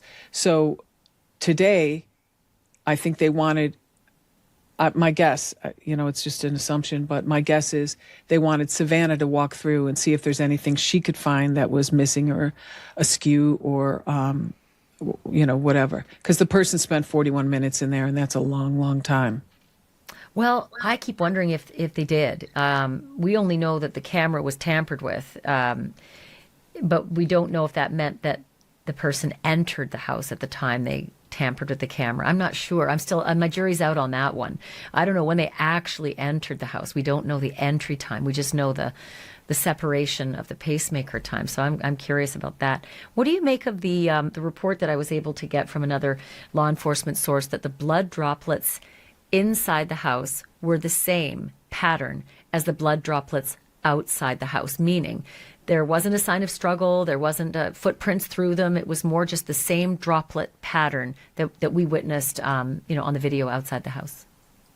Well, wherever she was bleeding from, the blood droplets were able to drop then, just drop straight down, and because the ones on the porch were all round and appeared to, I didn't get a good enough look at them, but they'll be able to tell, the blood experts will be able to tell exactly how far these droplets fell and whether they came from her mouth or not, because if it came from her mouth, they'll be able to find saliva and other things in there.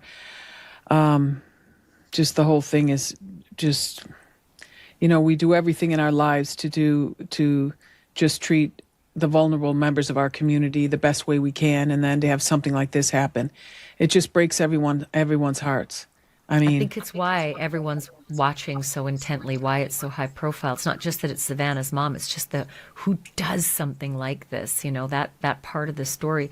I was not able to find out from my source where in the house those blood droplets were, but my source did say that there were a couple things that stood out to them. That was, number one, the front doorbell cam gone my original source, a different source, it said smashed. Back door wide open, blood droplets on the ground, and that the immediate reference was to tell the responding units, got to get out of here.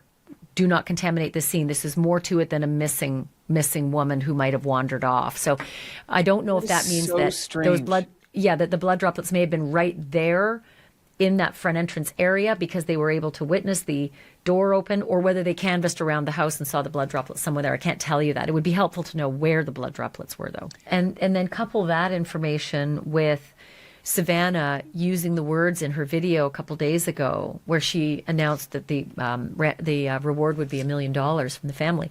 She used the words, my mom was taken in the dark of night from her bed, taken from her bed in the dark of night. And I didn't know if she was, literal or if it was literal. And Savannah is a journalist and she is a broadcaster and she knows words matter.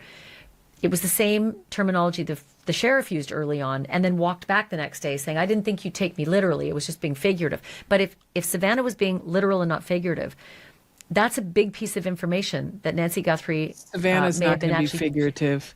That's what I thought. Taken from her bed. Yes, and the other reason I would guess that the blood was in the bedroom is because Annie and her husband were probably looking around the house and maybe not looking at that other side of the bed where the slider door is, but her mom had hearing issues. And if the person was yelling commands at her, she would not be able to hear them. And that may have been what caused whatever injury she had because they thought she was ignoring them or whatever, Oh. And even That kind of makes sense. If they went into her room and were like, get up, or whatever, or told them they wanted something and she couldn't hear them, they could have got frustrated with her real easy.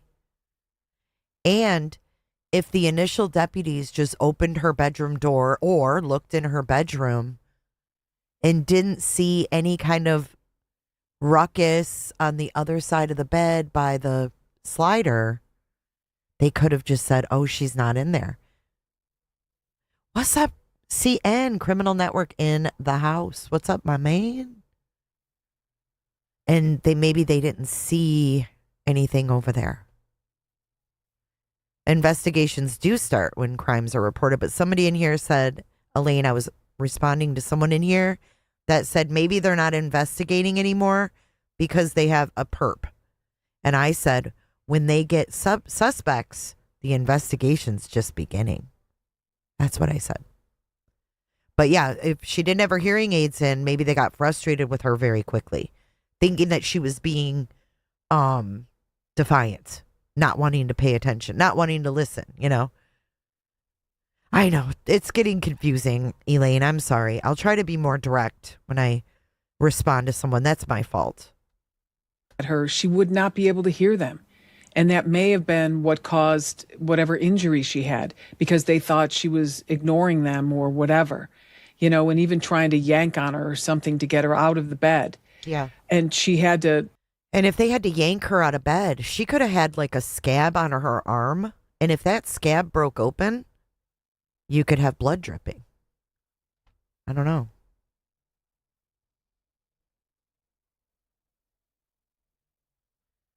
On another live, they're reporting feeds at a neighborhood. What? What does that mean? Yes, chef. I don't understand that. Can you explain a little better? Put her hearing aids in because I know a couple of, I have a sister that can't hear without her hearing aids. And I mean, she can't hear anything. And so it's frightening. First of all, to be that frightened. Secondly, to not have your hearing aids in and you can't even communicate. It's just the worst case scenario.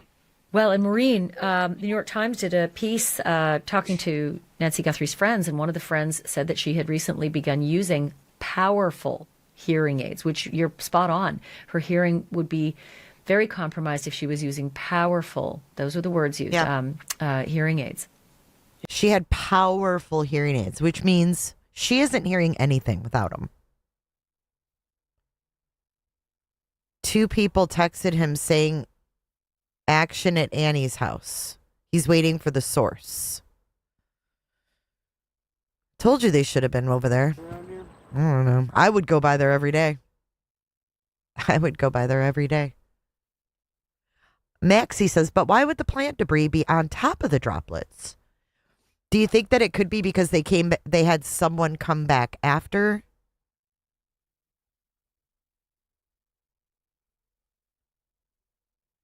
And, take the cameras off? Like, oh, it's not, recording anyway. So we'll just have someone take it off after, make it look like it was a robbery. So Crux News is showing what? What did Crux News show?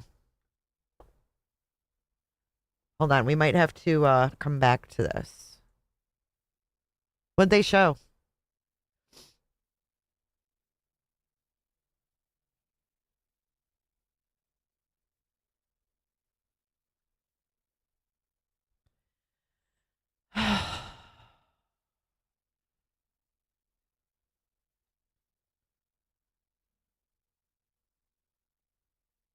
Ann Mountain, thank you so much. She said, I'm impressed with your comprehensive coverage. I'm riveted to your channel. Thank you so much.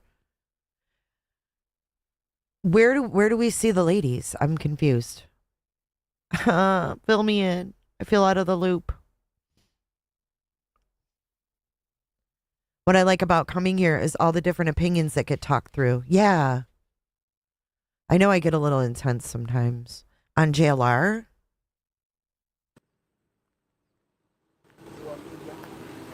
Did I miss something? I'm behind. God dang it. Sorry.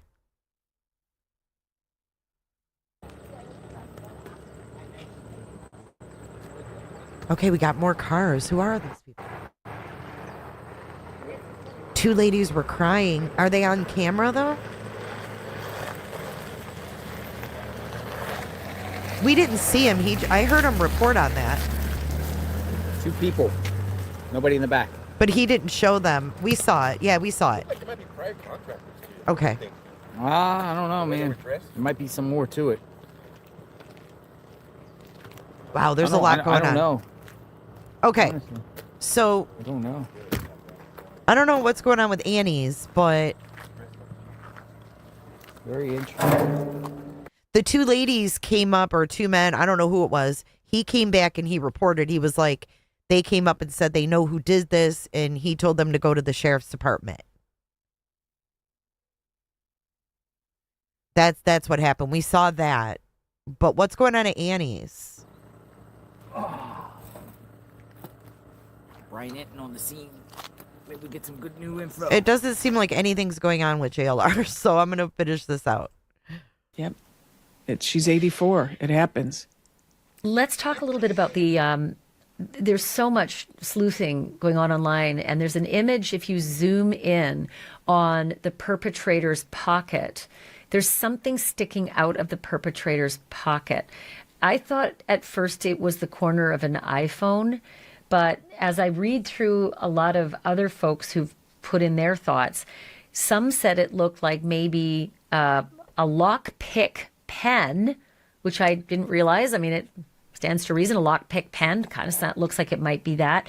Or maybe even a walkie-talkie, which some people have said, well, that suggests that this person was working with an accomplice.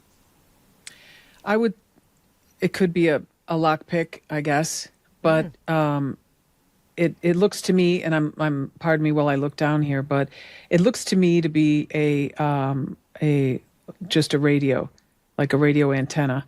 I'm looking for that one. Like a walkie-talkie?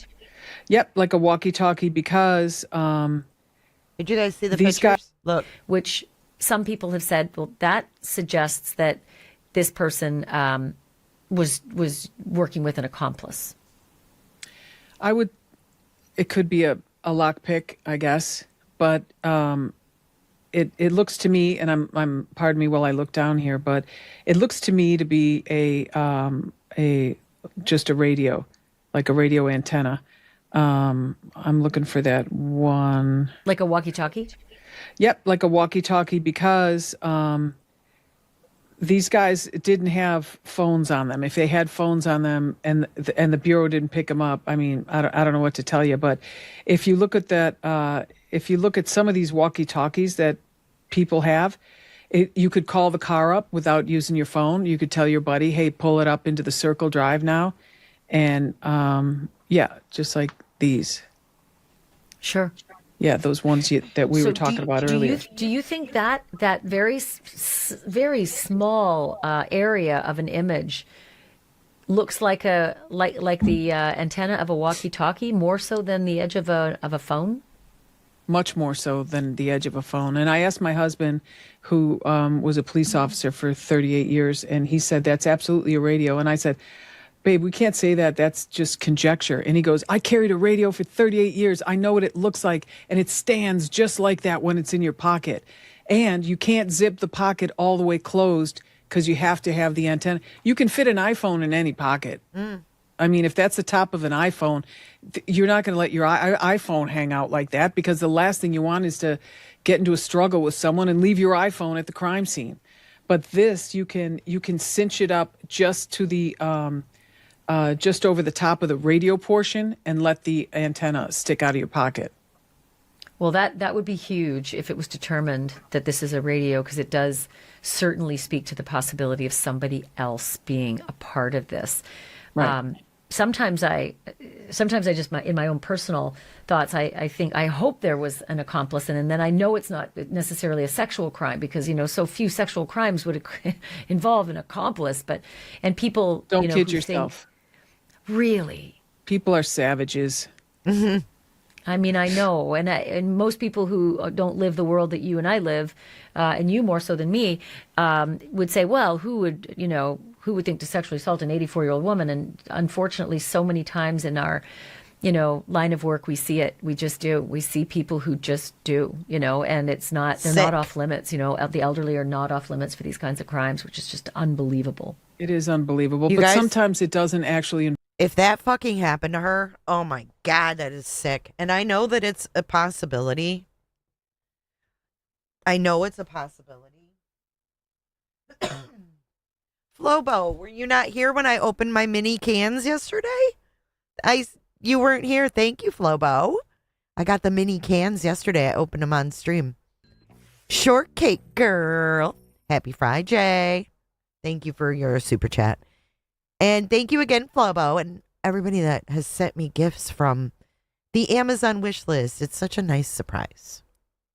They found one of the walkie-talkies in the wash. Yes. It is awful to think about. It's horrible to think about. Ugh.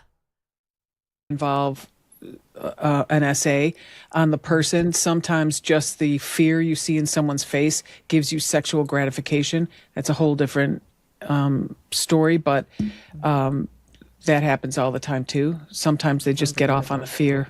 Unbelievable. Okay, last question. It may seem like it's kind of a small thing, usually an afterthought, an asterisk, whatever, but the sheriff yesterday put parking restrictions in place, no parking on either side of the street, all up and down where Nancy Guthrie lives. And again, that may seem like nothing to people until you realize the logistics of what it takes to broadcast from a location. And that location has been a broadcast location for 26 days. Is this the sheriff trying to get rid of the media on this story? Or is there some other legitimate reason you can see why that would happen? That kind of a restriction would be, get out of here. You can't have your gear here. You can hump it from blocks away to set up your camera location, but you can't park here, and you can't use your vehicle for shelter or power or temperature control, any of that. What would you see as the reason for this? I see a number of, I see a number of things that could be happening, but then they're saying that they're turning the house over to the Guthrie family again. Right. When I first heard this, my first thought was they're going to come in with a forensics team and go over the entire house. And even though it would be it would be really, really difficult for the prosecution, if they could maybe find 3 or 4 other points with some good DNA in there, because no one's been in the house, even though it hasn't been sealed or anything. No one else has been in the house. And the press has been around there pretty much the whole time. I mean, I don't know. I would give it another shot before I would turn it over to the family. I would look at every. But I mean, the reporters are still there. The reporters can still be there. They just can't but they're not going to be there as long. They can't. Exactly. That's what I mean. Are they? Is the sheriff? I wondered if it was punitive. Get the hell out of here. You've been horrible to me, or if it was really strategic. If there's some I just don't see a lot of strategy. I hope there's a strategy. In doing this. I hope it's a strategy, and I hope it involves an evidence response team getting in there and just going bananas. Because the one thing you have we seen anybody going bananas in there though? I haven't. K-Zona says my cop brother said if it was just a robbery, they would have just locked her in a closet. Exactly. I mean, you have an 84-year-old woman that can't walk very far. And we think they're going to go through the trouble of taking her out of the house, getting her in the fucking car. And then what the fuck are we going to do with her? You know what I mean? All they'd have to do is drag her in a closet, shut the fucking door, and put something in front of it. She can't harm anybody, right? She can't hurt anybody. She's helpless. She was completely helpless. You want, if you bring a big team in there, is you want the whole street. You want everybody to be able to park their vehicles, have all their stuff, open their trunks, without people, all up in their business. The same thing like you talked about with those tarps that they were holding up. Nobody likes to work under those conditions, because a lot of this type of work requires, especially if you have younger people on the scene, they'll say, so for a scene like this, do you think it's better to use this or that? And, you can't have anyone else hear that, because then you're going to get ripped apart on the stand. Because sometimes it's just a matter of, hey, do I use these cotton gloves under these nitrile gloves, or do you think I should use this other one because you sweat a lot? And someone with experience would be able to just say, you do this, It's what law enforcement is. We help out and mentor the younger generation, and so if it was something like that, if it's something like that, I'd be so happy, because even though it would be a long, hard road, I think they could get a lot from it. I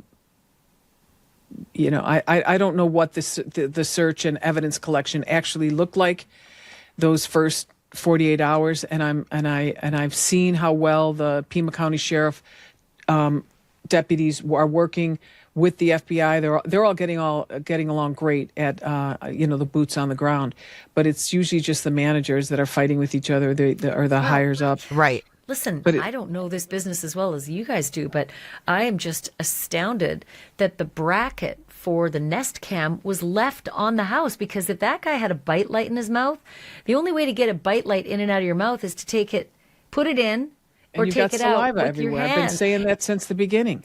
And your hands are then messing with that camera and bracket, and the only thing left behind was the bracket. So I just didn't understand why that bracket wasn't taken in the first place. And then what do you know? The rug. 2 weeks later, it was the rug. The rug, the half moon rug was there. It was left behind. The foliage that had dropped below. I mean, I really hope what you're saying is right, is that a massive evidence response team is going to come in. Not so much for the prosecution. I get it. There's a lot of chance for some of that ship to have sailed. But to find her, that's the number one priority. Find her. And then prosecute after. I get it. It's important. But the most important thing is just find her, whatever it takes. Well, it seems like there's a lot of activity. There's a lot of bees buzzing around. Since Savannah offered up that $1 million reward. Yeah, thanks. Sorry. But if no one comes forward for $1 million, what does that tell you? They can't, because they're the person who did it. I mean, when there's two or more, they're in a pressure cooker right now. One knows that the other one could pull the plug on them, and vice versa. And right now they've got nothing. Wait, I want to hear that part again. If no one comes forward for $1 million, what does that tell you? They can't because they're the person who did it. Oh, shit. That's very, very true. Wait, what's going on? Hang on. Got a good angle. It's Nothing. just- So they're not going to Annie's. Huh. That's weird, man. I mean, for $1 million, what does that tell you? They can't because they're the person who did it. I mean, when there's two or more, they're in a pressure cooker right now. One knows that the other one could pull the plug on them and vice versa. And right now they've got nothing. They didn't get anything out of this.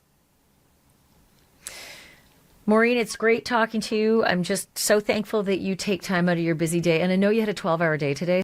Oh, Debbie, do you not like interruptions? So I'm really you don't? Thankful. Appreciate. Oh, you don't want to hear just one word? Debbie, you can go find another fucking channel or start your own and do your own stream and do it better. How about that? Sick of you critiquers coming in here acting like you can do it better, Debbie. Stop interrupting. Are you fucking kidding me? This is my show. This is my show. Debbie Downer. Look, 857's there. He's got green on today, y'all. Greeny. Check your film though. You see out of here. We got 857 in the house today. I'm feeling a little nicer today. But Debbie, jeez. Welcome in, Tammy Clips. I mean, you have to do fair use. You have to do fair use, so you are supposed to. You're supposed to stop and commentate. And she's like, quit interrupting. Go watch Ashley, for fuck's sake. What? That's so weird. It's just so weird because you can get copyright struck if you don't stop. And she's like, quit stopping. Oh, man. Y'all are fucking hilarious. You're so funny. Whoops. Oh, Deb. Welcome. So there you have it. I will be fascinated if the sheriff's department gives us any kind of update on whether that vehicle found 2.5 miles away from Nancy Guthrie's property at 2:36 in the morning, driving past someone's ring cam, is of evidentiary value, if it matters to this investigation, or if it is just dispelled as somebody else coming home late. But I don't think I'd hold my breath on it, because the sheriff has stopped giving his digital updates and the tweeted updates, and who knows if he's going to be giving any of the press conferences that we haven't seen in several weeks. In any case, thank you so much for watching. Thank you so much for listening. Thank you. Don't forget Thank you, Ashley and Maureen. I love Maureen. Ja, ja, ja, ja, ja. That's my new laugh. Ja, ja, ja, ja, ja. Thank you, Nick Stan, for the 10 pounds. Deserved for that reaction to Debbie Downer alone. Love your commentary. Thank you, Nick. I just don't like that. I don't like when people do that shit. Did I bring out the Marge Simpson voice? Quit interrupting. Stop. Jay, do you feel the same car went to Nancy's at 12 something and left at 2:36? I do, Criminal Network. I do. I haven't received any packages yet, I don't think. Gyps. The Gyps. Brendan, no, I love your emails. I love your emails. Stop interrupting me! I want to hear it. But thank you, Ashley, and thank you, Maureen, for your podcast. I love it. I love Maureen. I love hearing her voice. Whew. What will we do once this case is over, says Nikki. We will continue to be the badasses we are and move into the next case. You know why? Do you want to know why? I'm going to tell you why. Actually, reality is going to tell you why. We're not mean. Gypsy, you sent me gifties. Oh, that's so nice. Hey, Christy Crime Time. What is happening? Y'all are great. Okay, so the next thing we're going to watch is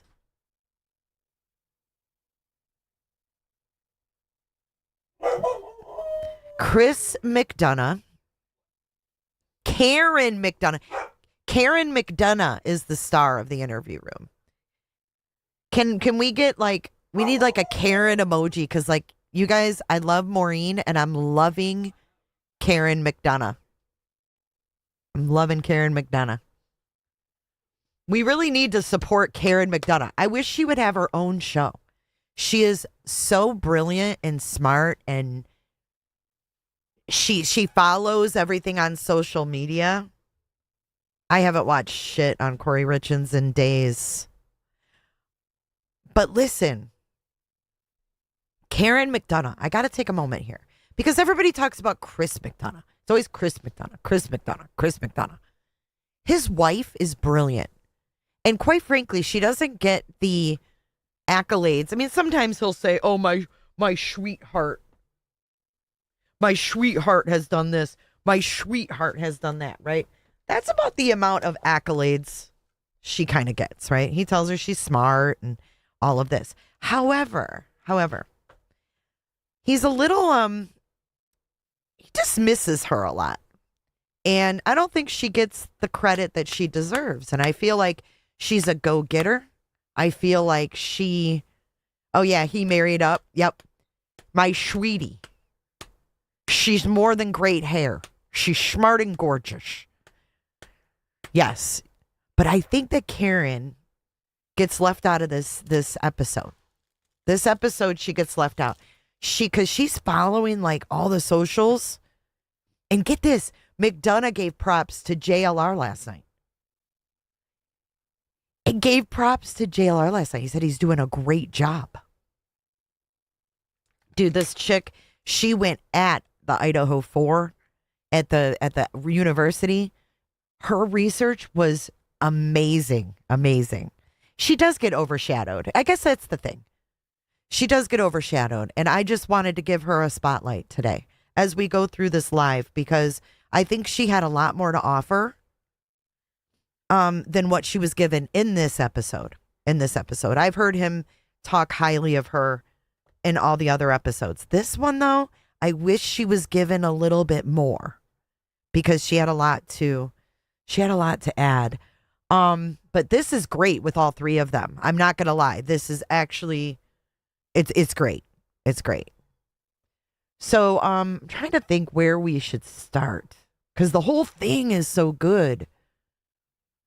But let's start. Let's start here in the beginning. Been questioning ever since the Pima County Sheriff's Department impounded Nancy Guthrie's daughter's vehicle. We've been asking about it, and we've been asking, is it still an impound? We've put the word out on this podcast, and we know many of you have reached out to other media covering it on the ground in Tucson. And we were able to do the same. I was able to speak with somebody in the Pima County Sheriff's Public Information Office. Dude, she talked to the Pima County. She pushed their asses. Listen to this. This is great. Spoke with one of the PIO, Public Information Officers there. We put in a number of requests to have a brief phone interview with Sheriff Nanos. We've been turned down, like apparently many other people have.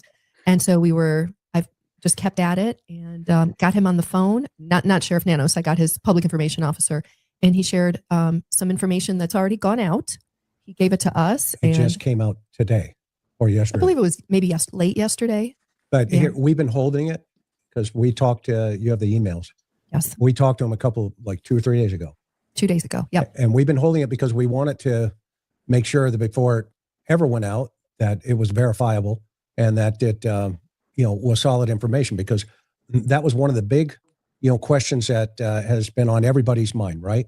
Based on this comment from the sheriff, he said, to be clear, the Guthrie family, to include all siblings and spouses, has been cleared as possible suspects in this case.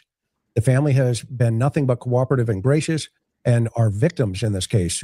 To suggest otherwise is not only wrong, it is cruel. The Guthrie family are victims, plain and simple.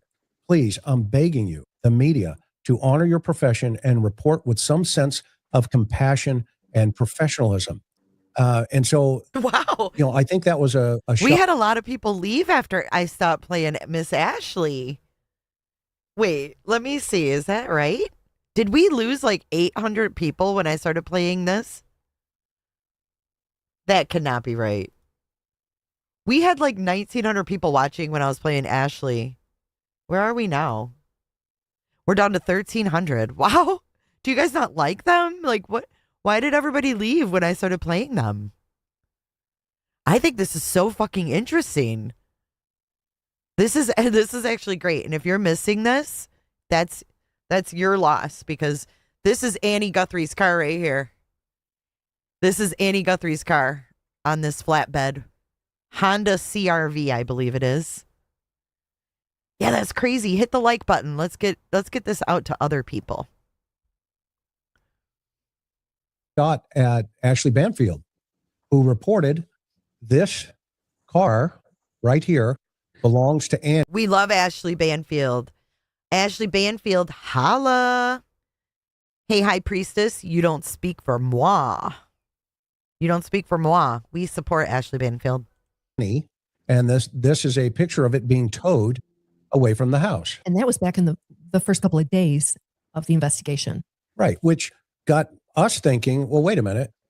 If, we didn't think Ashley Banfield would have gone out that far, with her professional sources and to, put it into the environment that this car right here that you're looking at with the big circle on it would have not been impounded. And if so, if it was impounded, the only thing I could have thought of, from an investigative aspect, and Bob, you weigh in here as well, is you don't impound the cars from the family whose mother's been abducted unless there is a linkage somehow to the investigation. Right. What do you think, Bob?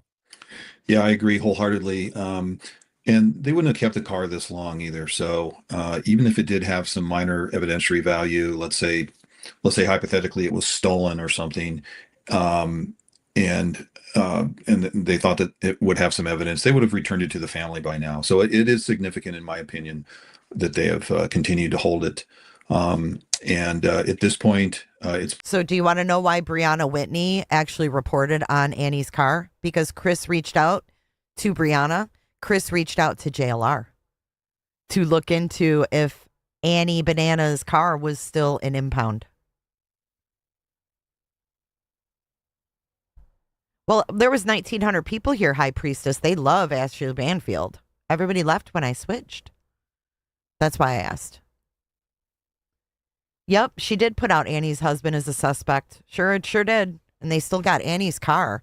And he was the one that drove the mother-in-law home in it. Imagine that.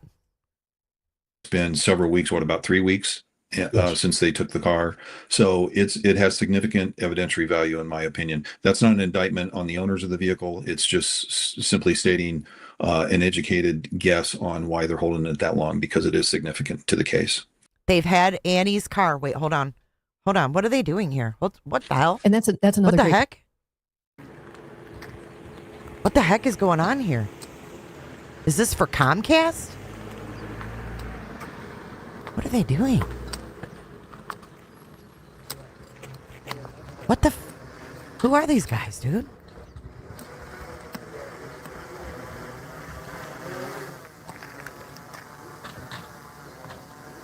I don't know who this is. Oh, they're putting a sign in the ground? Oh. Security sign. Mm-hmm. New sign. I was like, what are they poking? Are they going to smell that? Like the ladies? Oh, I thought that was her sidewalk. Never mind. I didn't see where we were. We're by the road. Can't read it, though.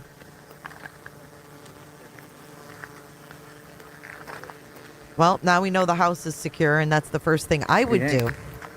If I was given back my mom's house and she was missing, I would secure the house as soon as I got it back as well. Simply safe, right there. Simply safe. Point. We are not saying that anybody is implicated in this. We are just simply asking the questions. Do you still have the car, and why? And if we didn't get the why piece of this answered from Pima County, but we were told that, yes, they still have the car impounded in their custody, and it is, quote, part of the investigation, end quote. So read some of the emails or some of the conversation you had with the PIO. Sure. And Hit this the like is button, from the guys. horse's mouth at the sheriff's department. Okay. And remember, this is the only channel, okay, that within 2 days after we started dissecting this case and we put the panel together and all started saying, okay, if this was ours, how would this thing flow? Okay. And the thought process was there are 2 lanes going that the FBI, train number 1, I said, left the station. They're going to chase all the Bitcoin. They're going to, put all the, technical resources, evidence resources in. But at the house, Pima County Sheriff's Office is going to stay in that lane because that's going to be their homicide guys working this case from that position. So what did we all see? We all saw the timeline come out. We all questioned. And when I say everybody, I mean everybody, like even everybody in the chat and our subscribers, our members, we all started critically thinking, going, wait a minute, there's a gap in the garage door timeline. We have the 948, 950, but we don't have if, in fact, that garage ever opened up at any other time. And I thought that was an anomaly, and everybody else agreed, and we came to the consensus, okay, well, that's a big question mark. How did they get into the house? And then if you watch just recently where we had Maureen and Bob and, with Maureen and others, I brought up the fact that there is one door that nobody's questioning, and that was on the patio, okay, the sliding glass door. It is a small pony wall that anybody could just jump over. And so that gave the front door as a point of entry. It gave the garage as a point of entry. It gave the 2 back doors, one to the garage, one to the interior of the house as points of entry. And it also gave 2 slider doors as points of entry into that house. So there's a total of 6 points of entry into that house. What's interesting is the sheriff said, well, we're not going to release that information. Okay, hold on. Hex. Not to the public. Hex, you are correct. Nancy Guthrie's car was taken on February 6th. Annie Guthrie's was taken February 4th. February 4th, Annie's was taken. February 6th, Nancy's was taken. I just went and verified. Ashley Banfield reported this on Drop Dead Serious on February the 4th. And I'm reading from the transcript. It says, my law enforcement source told me that police have now impounded the vehicle belonging to Nancy Guthrie's daughter, Annie Guthrie. She says this is important because you've heard that the last point of contact with Nancy Guthrie was when she dropped off her daughter. She was dropped off by her daughter at 9:45-ish on Saturday night. So Annie Guthrie and possibly her husband as well, Tomas, were the last people to see her at 9:45 at night on Saturday night. She says Sunday morning, 11 a.m., church members reached out to the family. Hey, your mom wasn't in church. Not normal. She's always there. What's up? Family member goes over, calls family members, goes to the house. They call 911 and the investigation begins. But they have towed Annie Guthrie's car. And there is some connection to Annie Guthrie's car and Nancy Guthrie's son-in-law. That would be Annie's husband, Tomas Sioni, age 50, from Tucson, married to Annie Guthrie's, married to Savannah's sister. And my law enforcement source tells me that Tomas is the prime suspect in this case. I'm reading the transcript from Ashley Banfield, February the 4th. Prime suspect in this case. Again, law enforcement source tells me Nancy Guthrie's son-in-law, married to Annie Guthrie, Savannah's sister, is maybe a prime suspect. So that's from February the 4th. That's from February the 4th. Her car was taken before Nancy's. So they took Annie's, looked at it, had it for 2 days, and then came back and said, oh, now we want Nancy's. Right? And they still have both vehicles as far as we know. At this point. Okay, so we're going to talk about that here in a couple of minutes. So, Hun, what did the PIO say to you directly? Because you talked to him. Right. Okay, so my conversation was with one of the public information officers at Pima County Sheriff's Department. They work directly for Sheriff Nanos. So I asked about whether Annie's car was still an impound or whether it was returned back to her. And first, this PIO said, quote, as for the vehicle question, that's part of the investigation. Okay, so I got that in an email. And then I spoke with him on the phone yesterday and had a little bit more of a conversation with him. And again, pressed him on the question, do you still have her car? He said, well, we can't answer that. Quote, we can't answer that. We don't want to give away, quote, any information related to this case. I asked him again if he could confirm whether Annie's car was still there. And I said, look, if it's not still there, then say so, which would go along with what the sheriff said by releasing the statement saying, well, the family and their spouses have all been cleared. And I said, look, we don't want to report erroneous information, of course. And then I said, okay, hypothetically, let's talk. If this were a completely different case, if this wasn't the Guthrie case, and if the sheriff had impounded a car during an investigation, and then that person was cleared, would that car be released to that person or would you keep it? And the PIO said, well, yes, we would release that car because that is what typically happens. Okay, so that, that was There the conversation. Bing bong.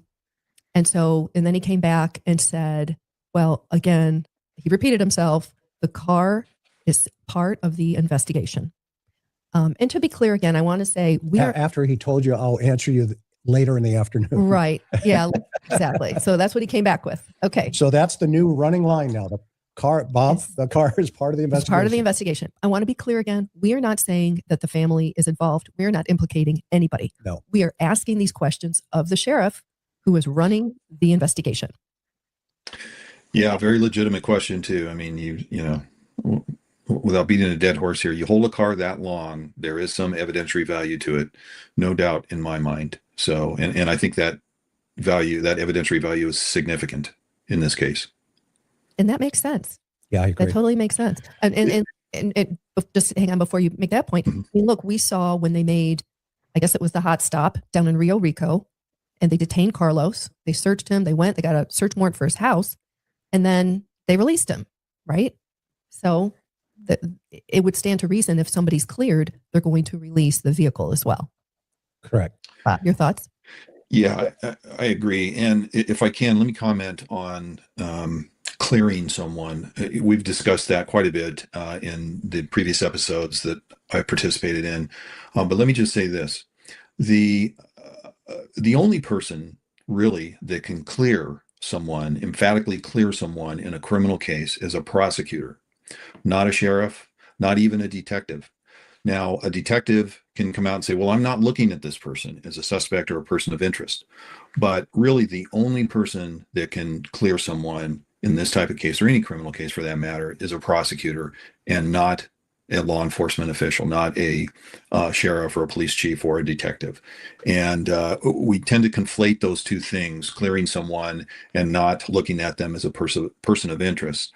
So I think that's an important distinction to make, especially in a case like this, and especially since the sheriff clearing the Guthrie family has been such a significant comment that he made. And you know, I was just doing some research back here, and Hex, I believe you're correct. That I feel like that car is Nancy's that they have footage of.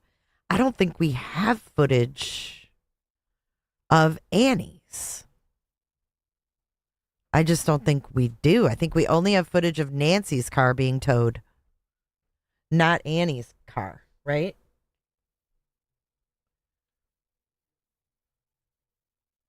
And again, that's not suggestive that the Guthries are suspects or anything like that. It's just that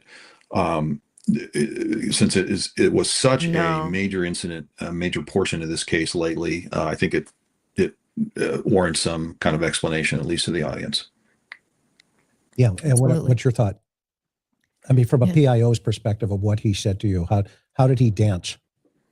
He didn't even dance. It was just like reiterating, robotic, like, I mean, he's doing his job. I'm not blaming him. Obviously the sheriff doesn't want to, number one, hold press conferences anymore. The very few interviews he's given have been trickled out, and I don't believe he's even talked to the media. Although you do hear that, like, he'll text back a reporter out at the scene. I mean, it's just bizarre to me that he's not releasing information all at once. The feds aren't talking except for leaked sources. apparently, in this case. And, you can give statements to the media, because I did this. I was a PIO for 5 years. I always tried to say, look, let me give you something. Let me tell you what I can tell you. This and is then their if car. you're asking specific questions about the investigation, I can't release it. So you have to be able to say, we can't release that at this time. It's critical information to the case. We're not going to jeopardize the case, or words to that effect. Again, it's hard to know if they're just shutting down on all information, or if we hit a sensitive vein with the car and there's more going on behind the scenes. It's hard to know. I think there's a lot more going on behind the scenes. In fact, I think they're moving right along. They're not trudging along. I think they're moving full steam ahead. And what we saw yesterday at Nancy's house, to me, is another indicator of that. So I have no doubt. We've said this previously on your show, that my opinion is they're all working well together, despite some of the rhetoric from the top of the FBI and well, not necessarily FBI, but the sheriff for sure. But I think they're working all well together, and they're moving ahead. Some of the video that we've seen, clearly the FBI agents and the Pima County detectives are together, walking through or going back up to the house, or just in their day-to-day activities where the media has caught them. Clearly, they're all working together. So that's what we thought, and that's the way this should go, in my opinion. Yeah, and let's, to your point, Bob, let's bring the audience up to speed. So this is a photograph that I put up, 4 or 5 days ago, where everybody, while we've been looking at this objectively, one of the things that you learn quickly and through, even courses that you take in homicide investigations and those kind of things from Department of Justice, et cetera, is slow down. Just slow down when you first get there. Believe it or not, there have been statistical studies that have been done that if a homicide investigator within the first 10 minutes of getting there makes about almost just under 400 decisions rather rapidly. And now here's the interesting thing about that. Of those decisions, every one of them has to be at least close to correct, because you will be asked about those decisions on the stand by a defense attorney. I got to pause them. Now, and that's why it's... Hold on, you guys. Look, that picture was February 4th. This picture right here, February 4th. They go home, and later that night, this is when they were questioned, I guess, right? And they go home from being questioned, I guess, from what I heard. Yeah, they had just left the FBI, according to this. Oh, my God. Let me read this to you guys. Samantha Guthrie's sister, Annie, and brother-in-law, Tommaso, look tense as they recover in Arizona, just hours after sharing missing mom Nancy's last movements with FBI. They met with the FBI on February 4th. And then this same night, they took their car.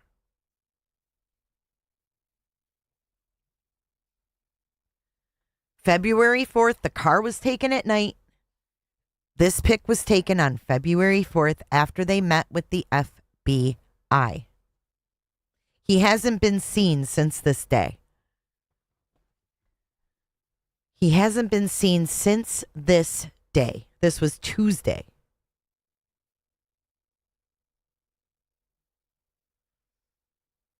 This is Tuesday. Here's another one. Right here.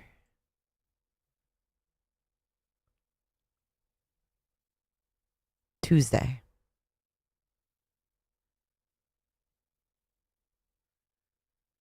Let's see if there's any other ones. That one. There's that one.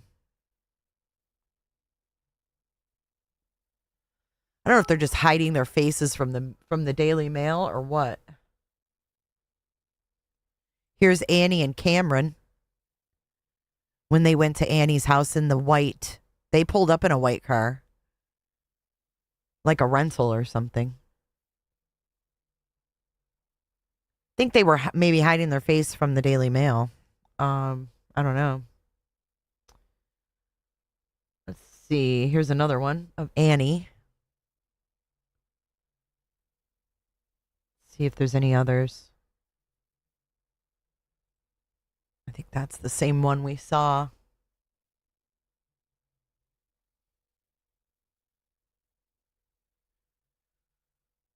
I think that's about it. Here's another one. Wait, here's one more. It's not as good quality. But yeah, this was all on February the 4th. And then they take her car at night. God, look what AI people are doing. Look what people are doing with AI. This is terrible. This is terrible. It's one thing to talk about their cars still being impounded, but to do shit like this, people are sick, man. People are sick. There's Annie and her brother.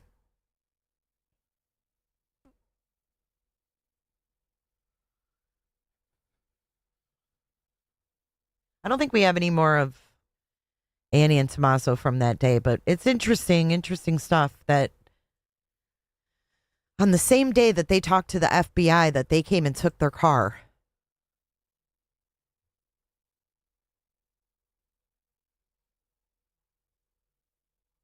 Weird. All right, let's go back to the interview room. Now I got to fix my screen. Hold on.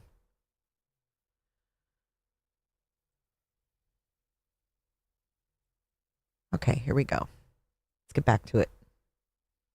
Critical when you get onto a scene, and we teach this through the Cold Case Foundation to new homicide investigators, that when you get there, when you debrief the patrol guys, that you have to, while you're taking notes, when they say, yeah, this witness said this witness said that, well, you just do a cursory note, because by the time you get that witness back into the interview room back at the station or into a controlled environment, and you turn on that tape recorder, okay, that statement could change because they're still going through the trauma of the event, calling the 911, getting the cops on the scenes. So there's a lot of dynamics that take place with eyewitness testimony, okay? So in this situation, we have the Uber driver who picks her up, drops her off, allegedly at the house. We have the family say what they said. Yeah, we were here at dinner and all this other stuff. Okay. And then you have the call coming in. Mom's not at church. She's not on the stream. And the family dialing 911. Well, that first deputy on the scene got all that information like that. Mm-hmm. Okay. But from who? Whoever was the reporting party that mom was missing. Okay. Who's ever on 911, which, by the way, we have not heard that call yet. We've only heard the dispatch, BOLO, that was put out usually. The radio broadcast. The radio broadcast, right. The second day. So we don't know what the initial 911 call was to say, hi, hey, we can't find my mom. So that's still right. They're holding that close to the chest, rightfully so. Right?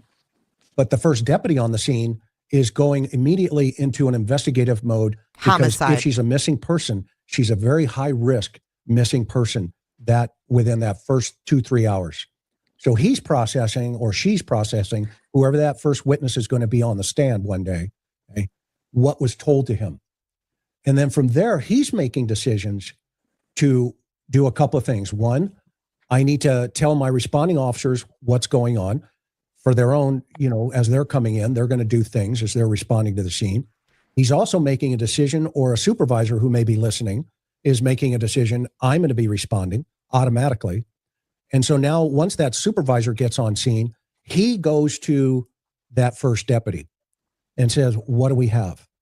And that deputy repeats the initial information that was told to him through the reporting party. Remember, the Uber driver is not there. Okay. None of that has taken place yet for these initial responding folks. Okay. It's at that point, she is deemed a high risk, 84-year-old mom, disappears out of a house. They go into that house and then they discover what they described as a crime scene. Okay. Now, we don't know what that crime scene looks like. we know now, weeks later, that crime scene has additional DNA evidence inside that house. And blood. And blood. And we hear now from Savannah, her mother was taken out of the bed. Okay. Chris, So, yeah, Bob, go. No, I'm sorry for cutting. I just want to make a point when you're done with that thought. I just want to go back to the photo of the patio with the pony wall and make a point. And sorry to interrupt you. The pony wall. No, here it is. Okay, so this patio with the pony wall looks to me like it has two sliders. Is that what you see as well? Let's look. This is important. So with a home this size, and I think most people will agree with me, the master bedroom, the master suite, is going to be off of this patio. Okay. Correct. Because she says in her journals, she goes and sits outside. Remember, Okay. On the patio to read. On the patio to write in her journals. Okay. So if this is the point of entry, think about that. Now, we have some significant reason to believe if Nancy was in the house at the time that whoever came in broke in through one of those sliders.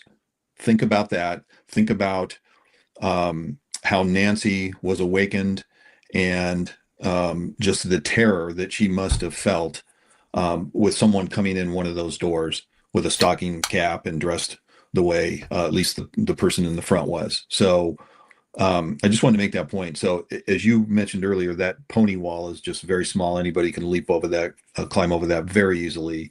And then who knows, maybe she left the slider partially open or something to get some fresh air into the room, that kind of thing. It doesn't look like there's any significant forced entry, but at this, with this view that we have, we really can't tell because. And they're going to zoom in. They're going to get the video out. And the pony wall is the half wall. As you and I know, Chris, it doesn't take much to open a slider. You can do it with a simple screwdriver in most cases, and we're not going to be able to see it from this vantage point. So it doesn't mean that there's a broken window or broken glass out of one of the sliders. It can be popped open very easily. And if she did have it cracked open, I have a slider in my bedroom and I crack it open all the time, especially when it's warm out. And we know even this time of year can be very warm in the Tucson area. So that could have happened that way. I just wanted to point out and get people to think about perhaps what Nancy was going through if she were in fact taken from her bed as we think now based on recent comments. So that's just the point I wanted to make. It's an interesting point too, because now it's got me thinking, okay, if they came in through the slider into her bedroom, her hearing aids are off. She didn't hear anything until she did. We don't know what happened in the bedroom. And then she's taken out the front door, clearly because it would have been easier for a car to pull right up and put her in, right? I mean, if she was to go back out, if they were to have taken her back out through the patio door over the pony wall, and there's a lot of, brush, trees around there, it would have complicated things for the perp. Yeah, we would have had much more evidence of that. Yeah. The evidence, but what we do know, what we can say and solidify this as a fact is the blood. It is her blood. It's DNA, certified. It belongs to Nancy Guthrie. So that tells us a ton of information. It tells us, obviously she is injured. Now, how that happened, we'll just, we could speculate for a month and a half. Okay. And that's not important right now. What's important is we know at the time of an assault somewhere, she is injured. We don't know if it's, a life-threatening injury. We don't know if it's actually she's deceased. We don't know that. Okay. But we definitely know there's evidence of this injury. Now, I would submit inside of that house, that is why the homicide guys were called out, because that's only a small amount of blood out on the porch. Okay.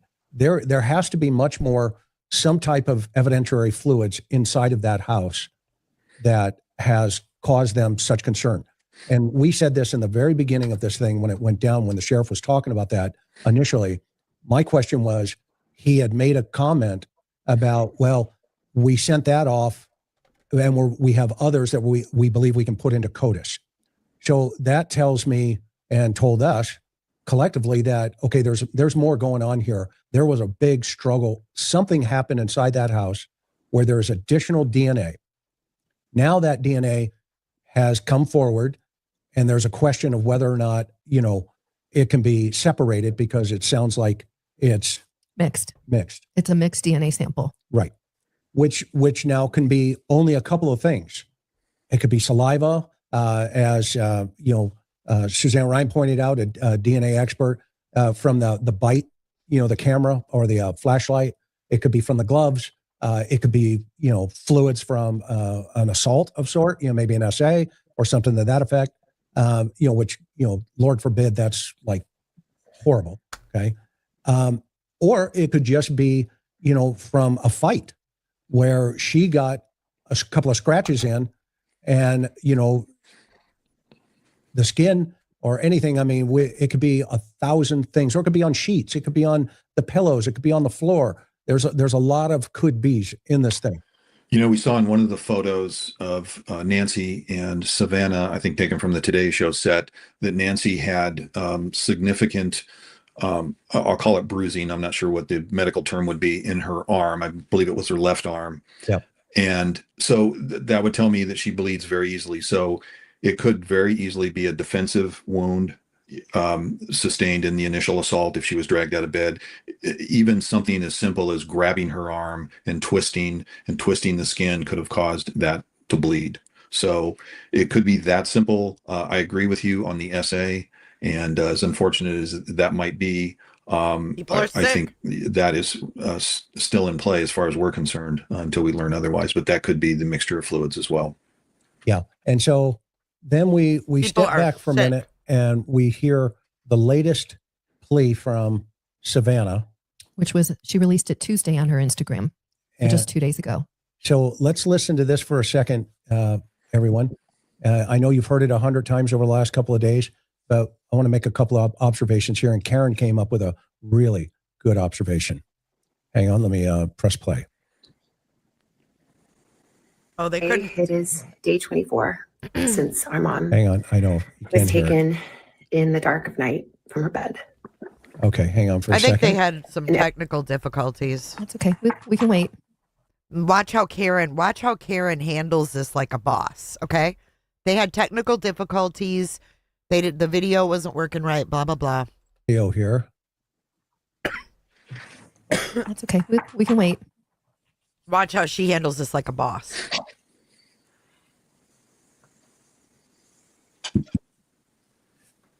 Well, I don't know why that is doing this. Watch. Karen to the rescue.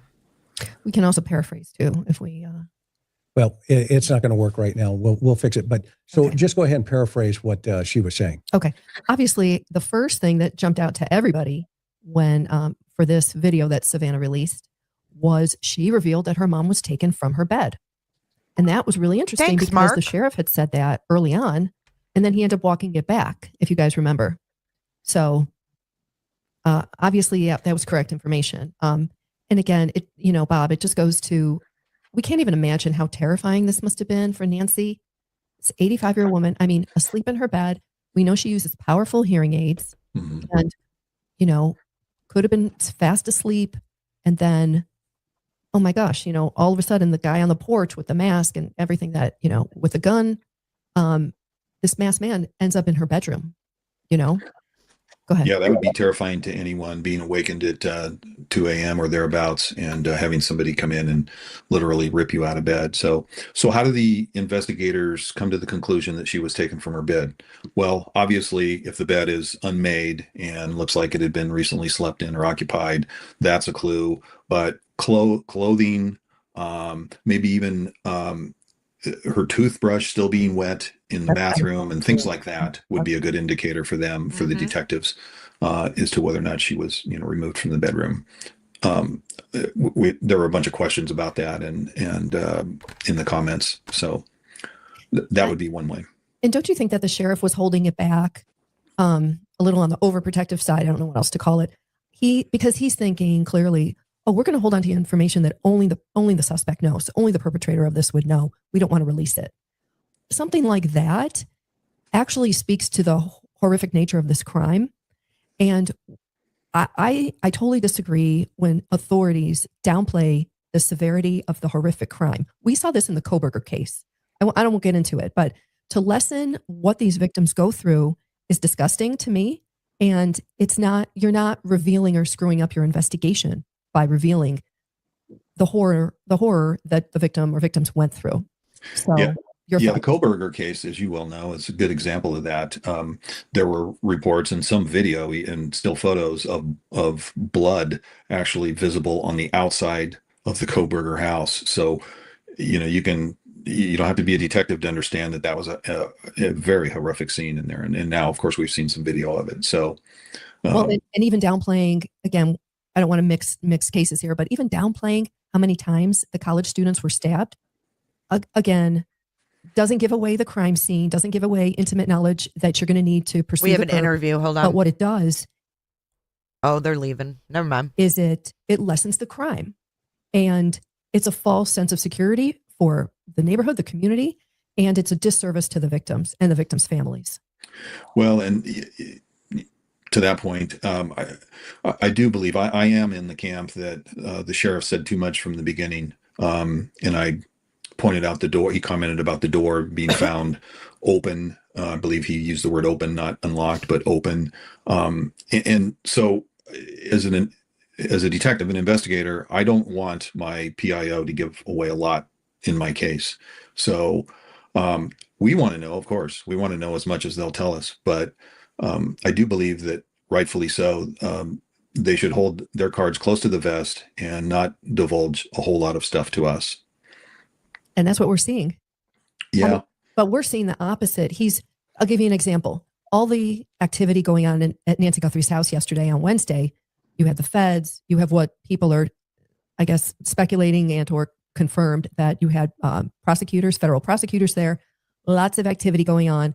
And then media went back to the sheriff's office and asked for a comment. And the sheriff's comment was, there's nothing going on at Nancy Guthrie's house. It's the whole, your lying eyes, don't believe your lying eyes. And it just destroys this sheriff's credibility in the eyes of the public. Yeah, I mean, that tells us that they're not simpatico, at least from the top, the message that they're getting out. The FBI is clammed up. Well, actually, they haven't said really hardly anything, but that's the norm for them.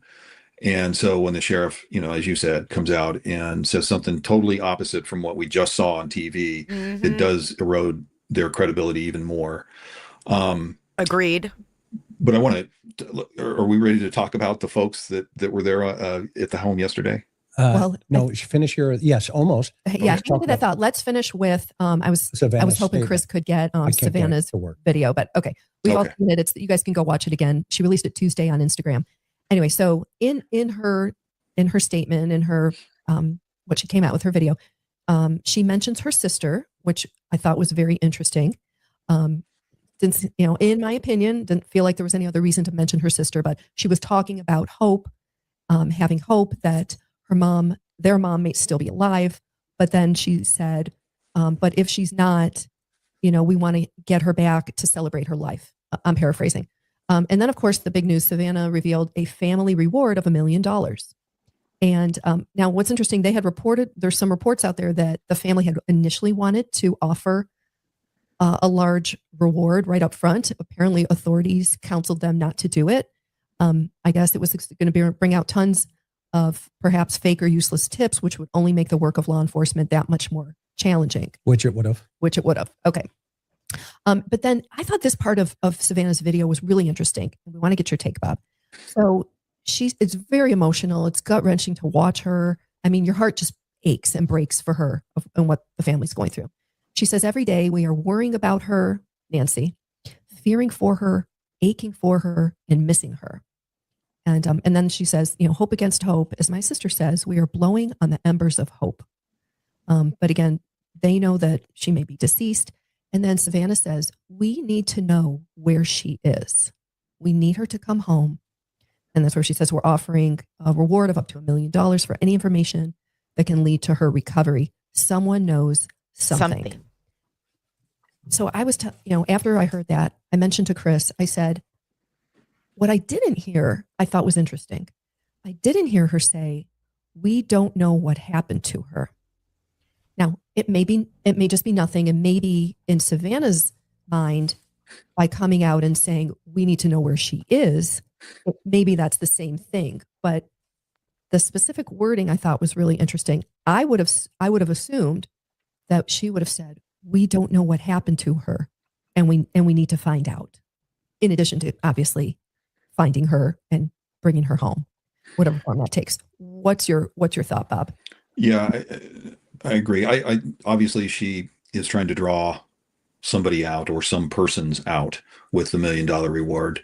But let's remember, it's actually a little bit more than $1 million. It's 1.2 million because that $200,000 is still in play. That's so it's a true. $1.2 million reward if you put them both together. She wanted to release it earlier.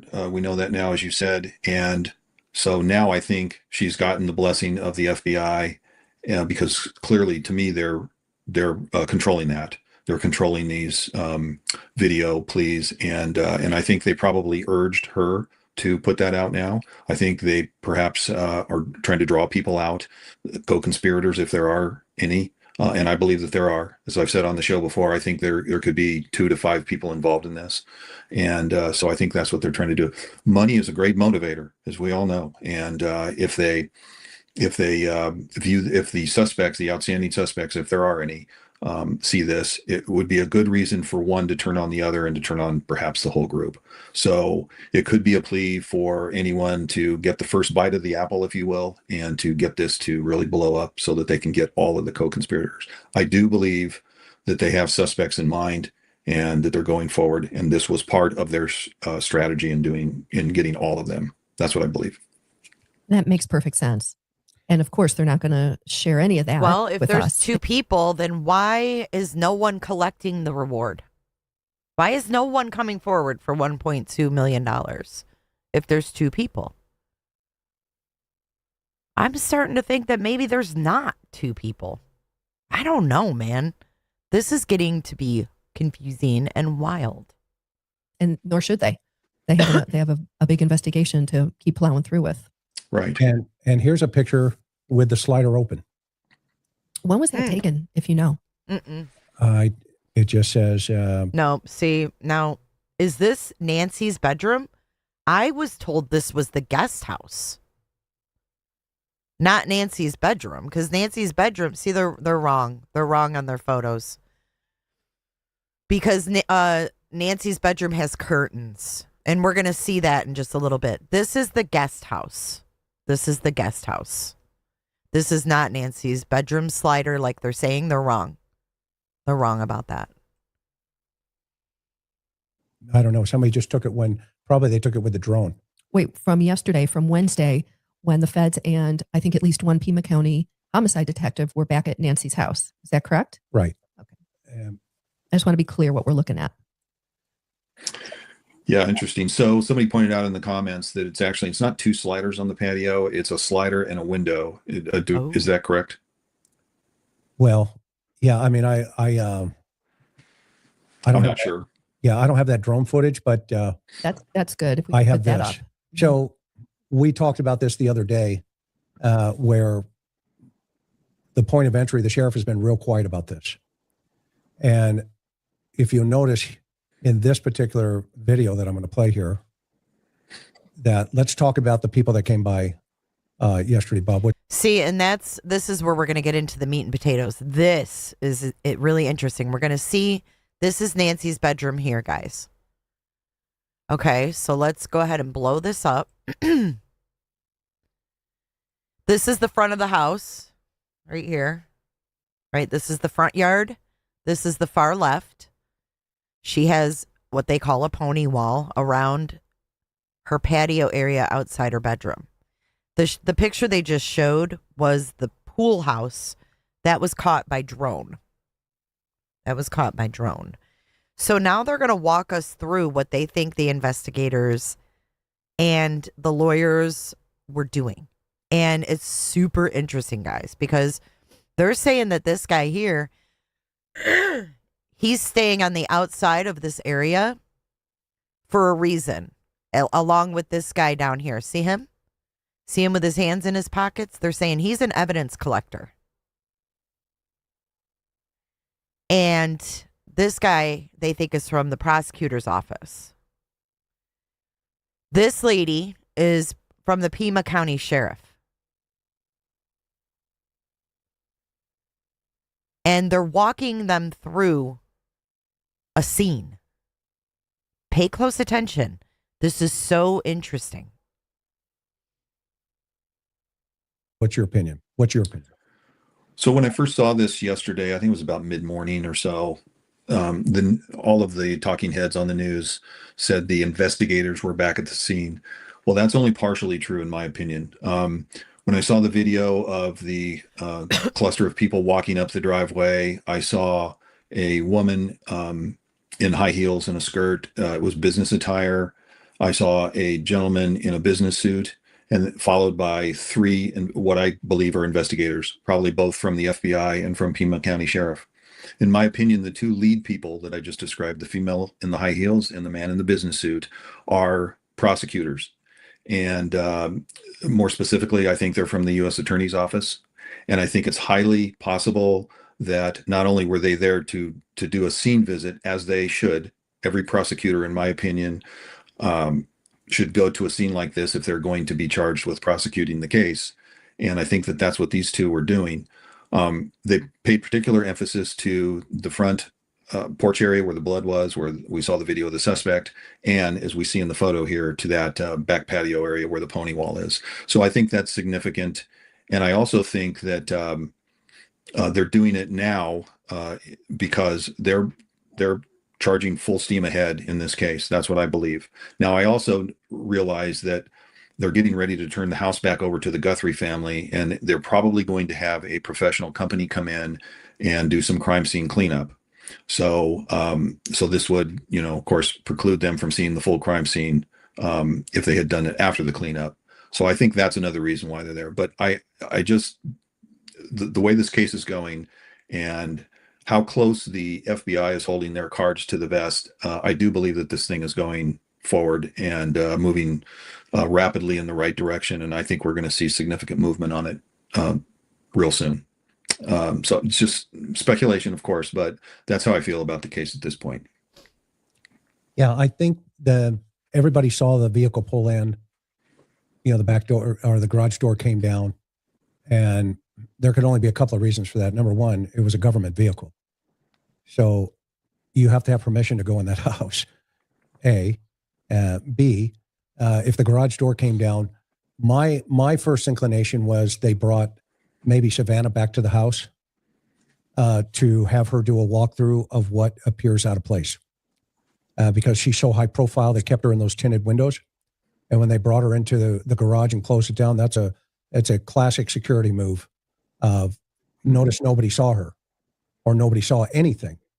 And so that means there was a high priority to get somebody into that house, close that garage, and nobody knew who that person was. Okay. Now, we don't also know if it's not somebody connected to the crime and they're trying to roll him. They could have him in there. I mean, I've done many reenactments where I've taken the suspect back to the crime scene. Oh, Bob Gillum. And there it is. Bob Gillum. I was waiting for that. Bob Gillum. He's in Idaho, I think. Said, okay, what did you do? Show me. And they start pointing out things that you had no idea and because you missed it. And they go, well, you got that wrong because I was actually over here. And now all of a sudden, you have more information. If it was Savannah, well, Savannah just did a show a few months ago with her mom. She was at her family home, and she would be able to potentially remember what things were out of place or what looks right, what doesn't look right. And because she's going back to New York, this was a time-sensitive situation. They wanted to probably, and this is, just a thought. I'm not saying this is what happened. Again, somebody asked me my opinion. I'm giving my opinion. Okay. I would want, as a case agent, to say, let's get Savannah, take her over to the house and have her point out things, what seems natural, yes. i.e. her mom's lived there for 50 years, and what are things that seem, DLR, doesn't look right. Right. What are out of place? What's out of place? But what bothers me is why would they wait so long if they suspected Tommaso? Why would they wait so long to see if Savannah saw something out of place.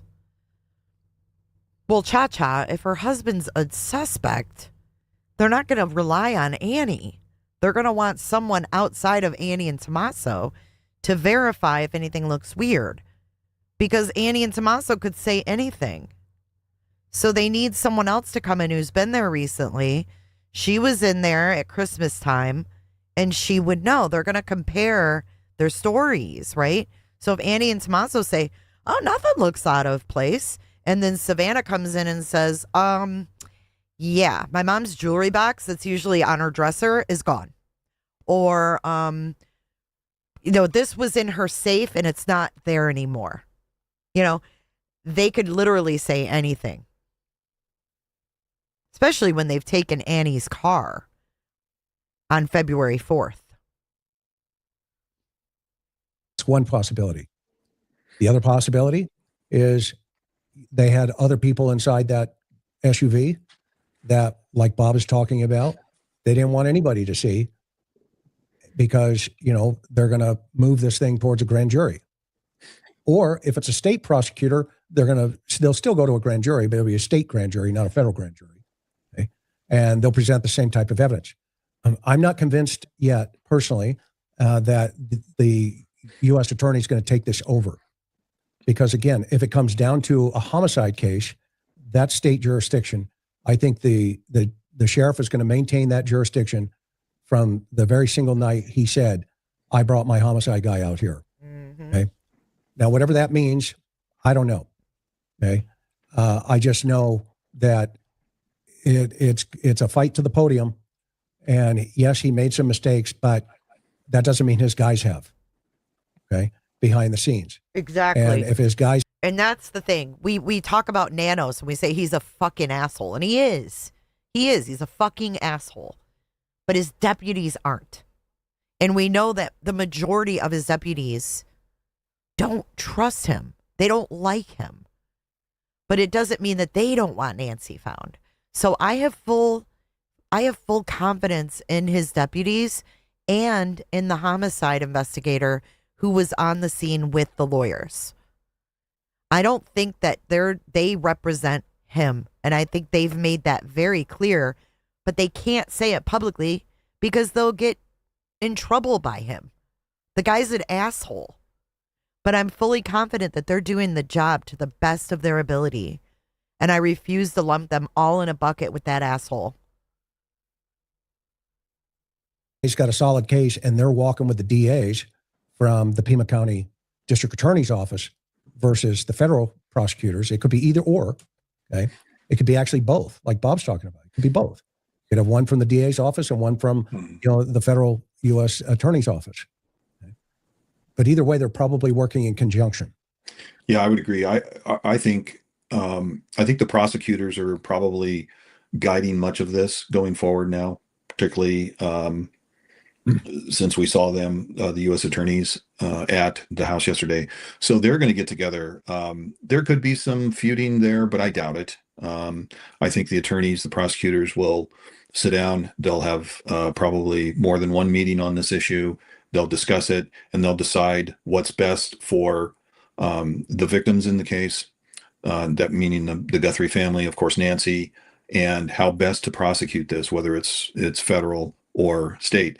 Now, I've said this before, and I think others have said this as well. Really, the state prosecutors are going to have the most experience in their office to prosecute. If this is a homicide, they are going to be the most experienced in doing that. And that's not to diminish the U.S. Attorney's Office by any means, but they don't typically prosecute homicide cases. Those are usually prosecuted at the state level. And so therefore you have the more experienced prosecutors at the state level. So I would agree with you, Chris. We talked about this a little bit off camera yesterday.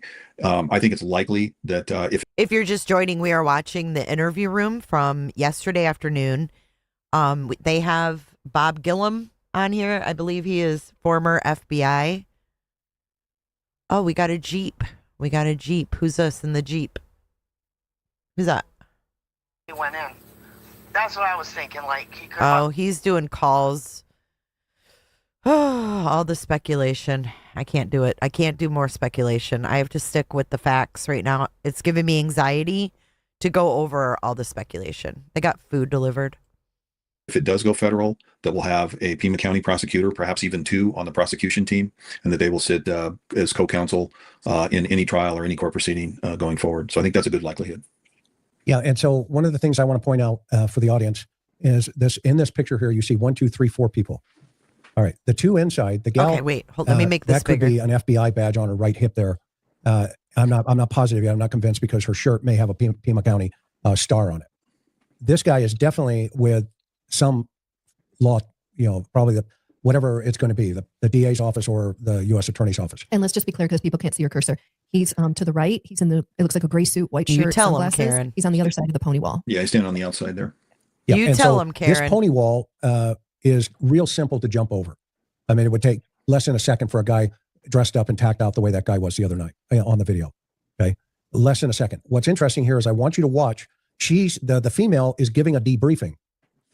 She's telling this guy here inside to the left of her. Okay.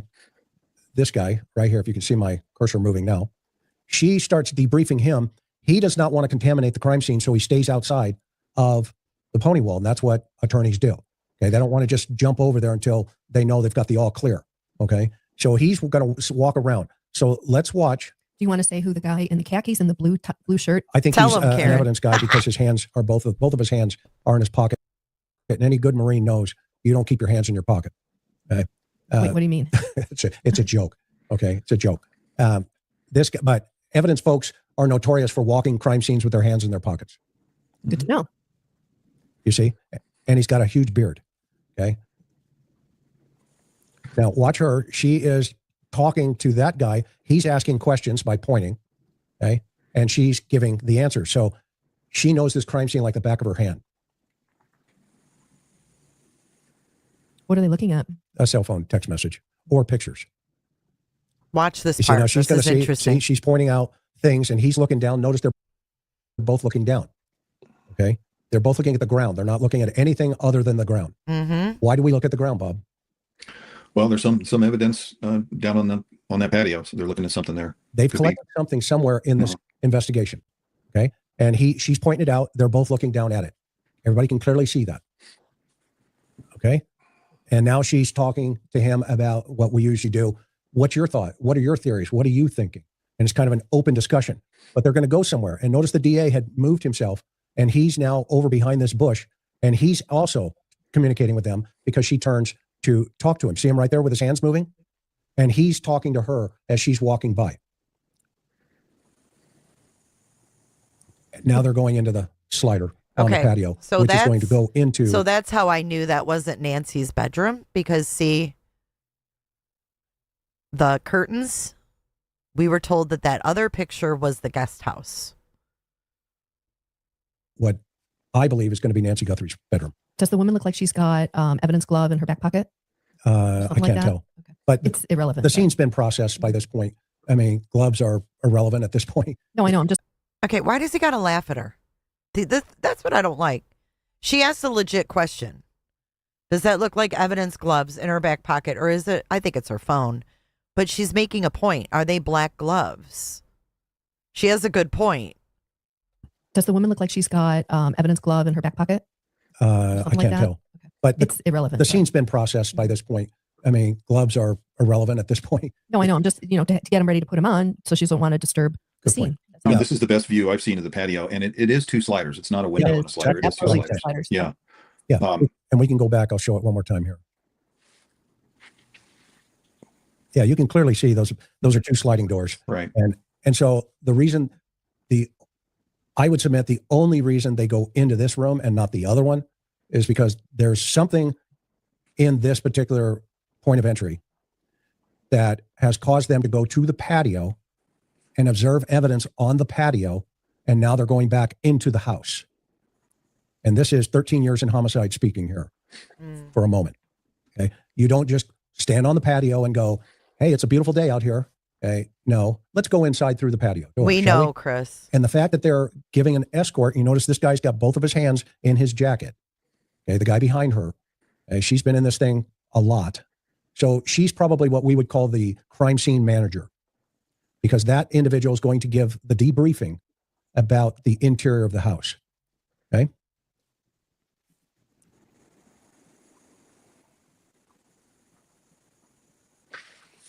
What's interesting is that curtain is fabric.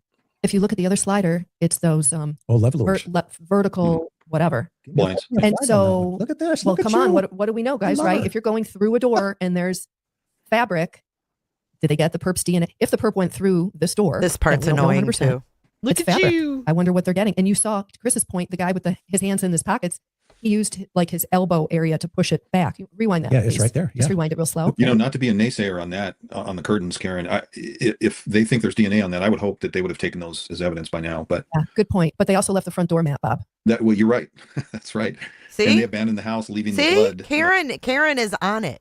Well, they also oh, look at you, little girl. Look at you. On the front porch tiles too, which just baffles me. The mat in particular, it's just And I missed that unbelievable. too. Does she have blue gloves on? Good catch if you caught it. There's I'm no not blue seeing gloves. them. Maybe I'm missing it. Let's see here. Let me go back. No further. blue gloves. I don't think she has gloves on.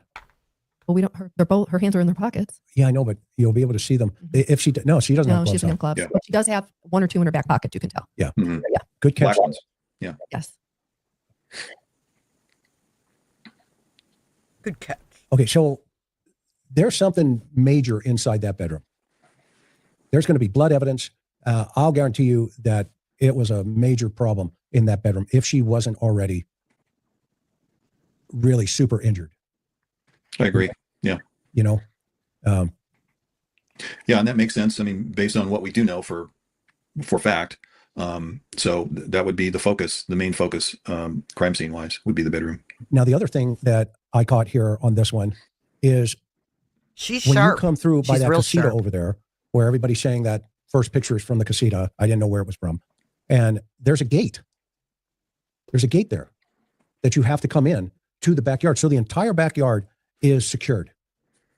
Okay. That's important to remember, because now if the suspect was at the front, he has to go around the back, open the gate to get into that backyard.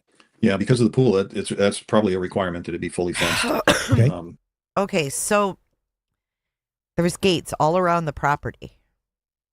They had to touch a gate if they didn't go in the front door. However, we've heard them talk about like, oh, he could have had saliva on his gloves from the bite light.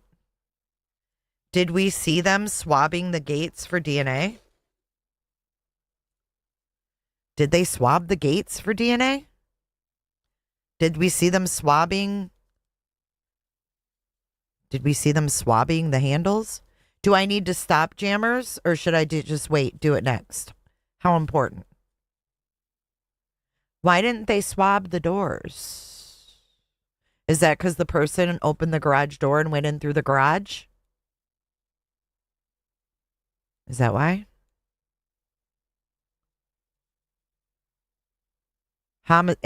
Homicide with the sheriff's department does swab. Yes, they do. So did they swab, or did we not see them because they were in the garage? Because the person went through the garage? I don't know.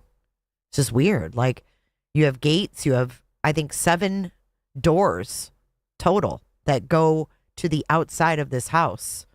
And the entire yard is gated in. There's several gates, as well as 7 doors going to the outside. But we saw them take pictures in Annie's house. Yeah, we did. Sure did. I think they were searching on Sunday. I'm not sure they were swabbing, but they could have been Heather Rose. They said they called in homicide right away, right? Yeah, there's 7 exterior doors. Okay, keep watching. Keep watching. So you're right. I mean, they've got to navigate a gate in the back, and then if the POE or the point of entry was the slider, they've got to jump over the pony wall and deal with that. So that would, tell me even more that she most likely was taken out the front door. And I didn't think that originally, but I do now, seeing this additional footage and where they're focusing their This is the same efforts guy on. now coming out the back door. Okay, that went through the sliding door. And he's going to go now through the gate. See, there's a little See, gate. reach up, There's a grab little it, gate right open it, there. And there he goes, pulls it open. Yep. So again, this goes back to the mystery of when the son and daughter get there. Okay. It's easy for the suspect to be in the front now, where the front is, and then say, okay, what's the point of entry? Because nobody's talking about it. The sheriff isn't. Well, this seems to be the most logical point of entry into the house. If in fact, this guy's out front already doing his thing. See her pointing down there again, everybody? If you just joined us and we're talking about something, and she's talking to the DA right now on the other side of the pony wall there, and they're talking about the suspect's behavior. I'll guarantee it.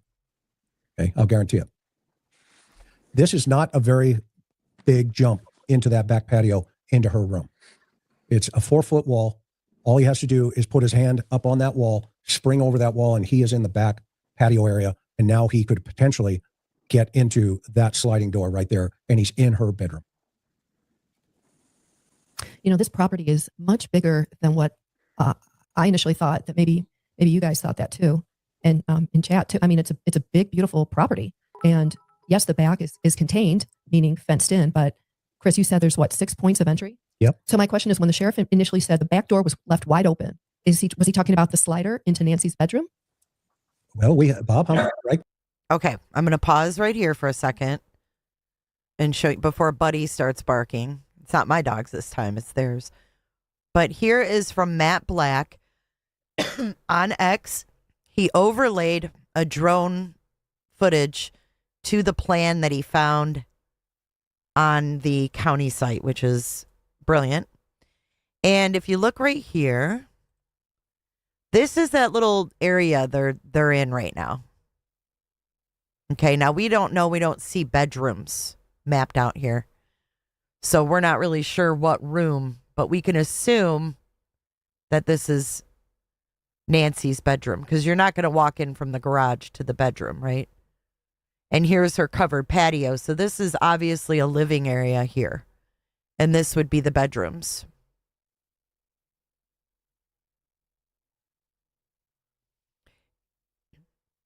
Jay, you can see some of the layout on the photos you showed when they're playing Mahjong. Oh, okay. But people were asking where these investigators were. So when they're standing here and Chris is walking through the scene, they're here. The other investigators are on the other side of this pony wall, as they call it. And then if you walk along the pony wall and then along the house, there's a gate to get to the pool. You can see the fence, the pony wall, all around this entire property. This entire property is secured by this half wall with gates to get in and out.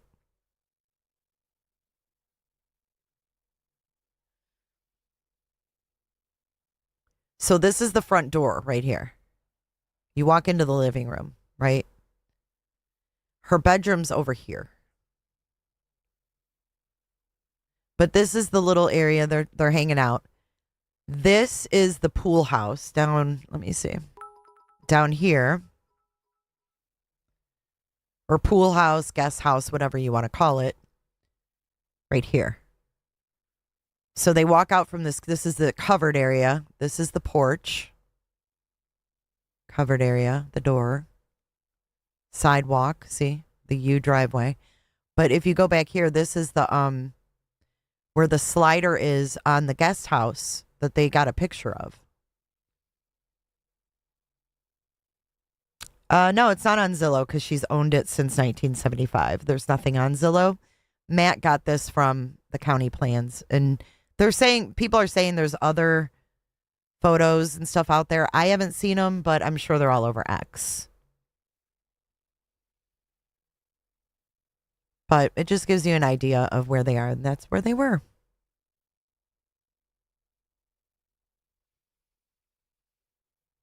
Maybe she refused to move. You know, a lot of elderly, you know, they don't want to give up their independence. I don't blame them. I don't blame them. But let's get back to it. We've been asking that for how long, right? Mm-hmm.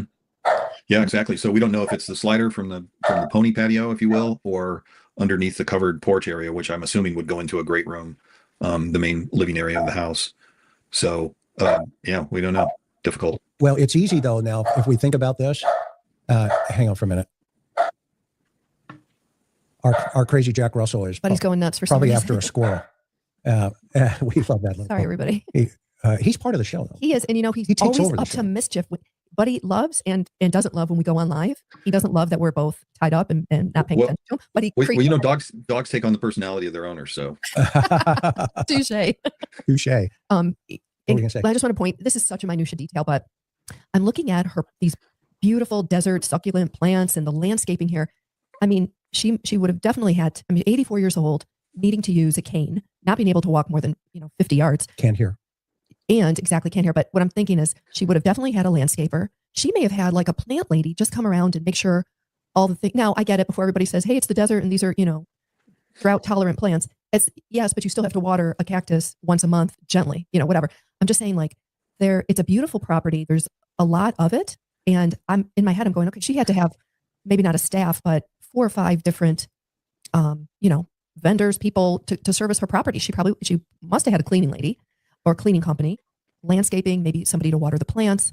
And then, maybe not a caretaker, but, and of course for the pool, but somebody like a handyman. My mom's in her late 80s and she's got a handyman that she calls just to, literally change light bulbs. My mom can't do that. I'm just saying it is a big piece of property and there would have been multiple service people coming just to help her maintain it is all I'm saying. yeah, I agree with you. And that's real grass out in the backyard. So somebody's cutting the grass. Nancy's not doing any of that. I totally agree with you. Yeah. A lot of service people in and off the property on a regular basis. Yeah, exactly. I'm pulling this up. Chris is trying to find this got it. apparently newly released Ring video. Here it is. That's been released. Okay. All right, we're going to skip this part because they don't really know anything about that. All right, let's go back to this. That is probably going to be an important thing here, I think, real soon when we hear something definitive, because I'm of the opinion right now that they're going to go federal on this case. Well, let me ask you this, right? Today, as of today, Pima County. If they go federal on this case, guess what that means? No cameras in the courtroom. So we're going to need streamers.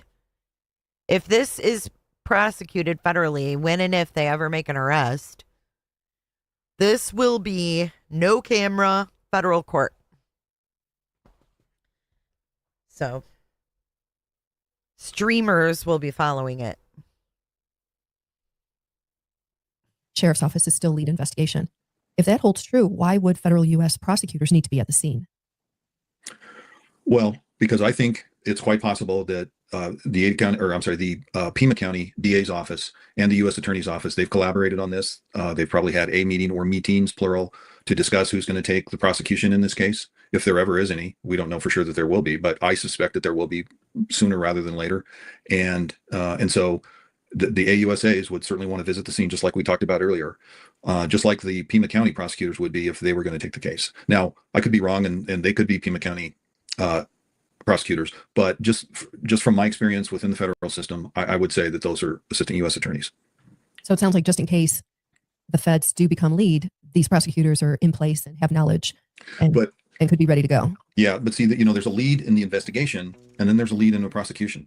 So the investigation and the prosecution can be two different things. When I worked on Hey, Warrior, thank you for your super chat. Jay, you're very intelligent in your panels and your audiences. I wish these were my panels, but this is material I find from other people that have far, far more experience than me, but thank you for your super chat.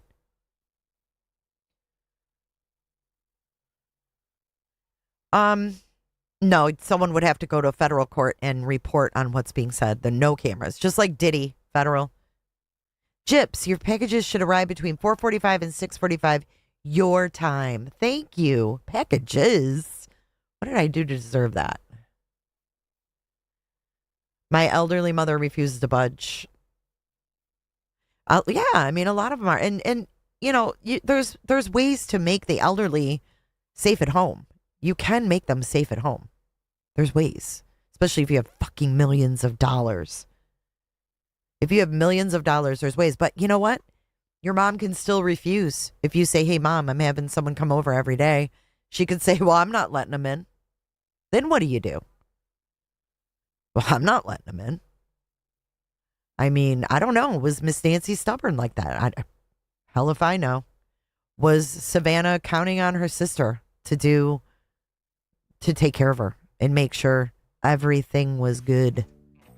Savannah's a busy lady. Maybe she paid her sister to make sure things were right, and it didn't happen. Warrior 7 Warrior, you guys are awesome. Thank you. You're awesome. Thank you for your super chat again.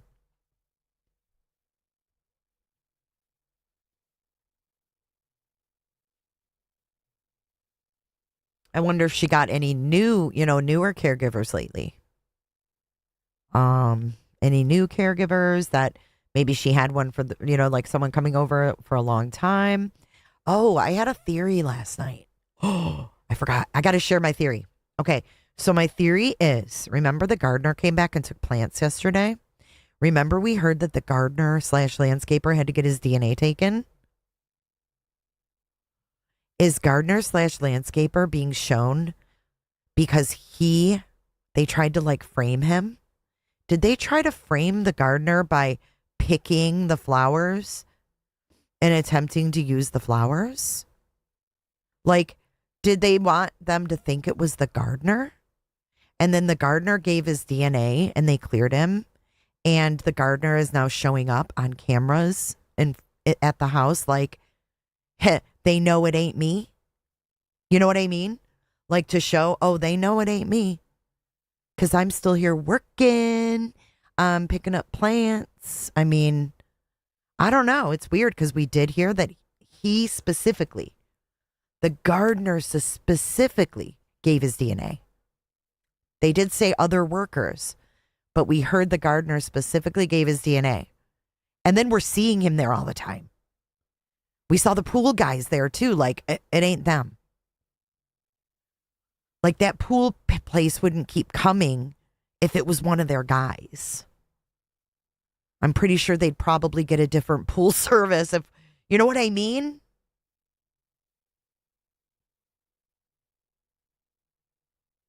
I know why they took his DNA. But they took his DNA and he's still at the house. So that tells me that they somehow cleared the dude. He's at the house. I don't know. Just a thought. She said, we came home, we planted flowers on the side of the house. Because I think to keep all of these flowers and all the weeds out, like you'd have to have a lawn guy there a lot. And I feel like you'd have to have like your pool guy there quite a bit too, because I live in Florida. And when I had a pool of my own, dude, the heat would you have to be careful with the chemicals because it will turn green if it's slightly off. And the heat just evaporates all the chemicals that are put in it. You literally have to check it every couple days. So there would be definitely pool people coming pretty often to check, especially in the summer, I would think. And then also to keep these flowers like blooming. I mean, she's got blooms in the desert. So I would think that they would be, keeping that up pretty often. And we're seeing the gardener, but we're not seeing Tommaso. Good point. They took all the service workers' DNA. We know that. That was already told. But he wouldn't still be there if he wasn't cleared.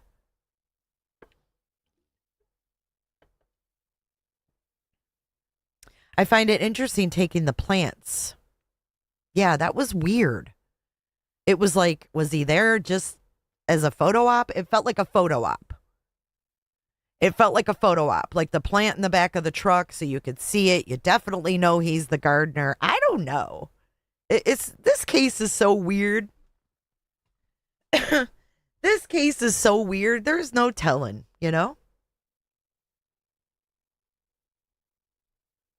I mean, you see how quickly he came out to, mess with the sprinklers. He came out. He's been out there quite a few times, actually. I don't know. It's just a thought to ponder. On a task force in Wyoming for the Attorney General's office. Obviously, that is a state agency, but we prosecuted almost all of our drug cases federally.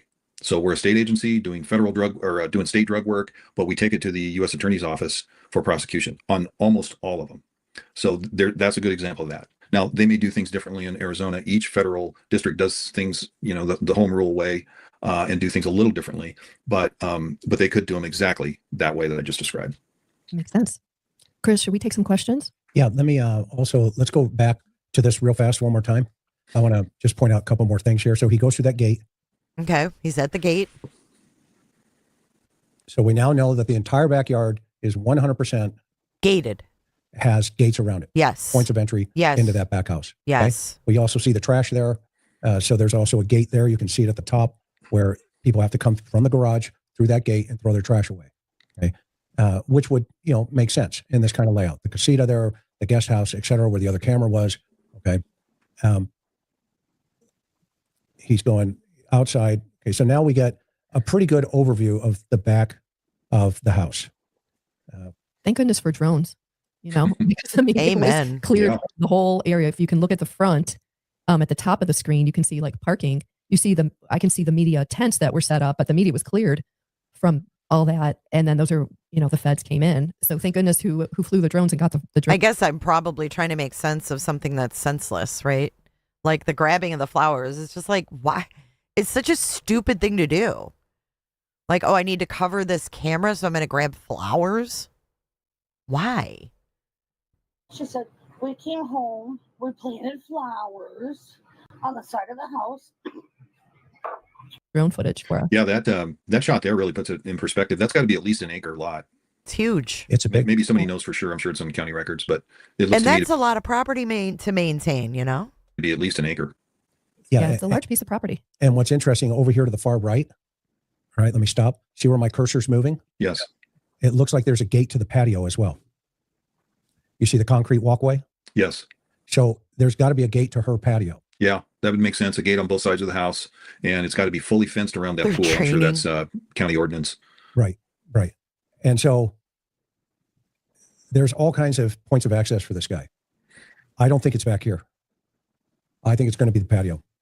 I could totally be wrong, but I'm just saying. Okay. And the patio? What patio? Getting one of our mods said, just to be clear, the vehicle that we showed on the flatbed is Nancy's. It's a Subaru.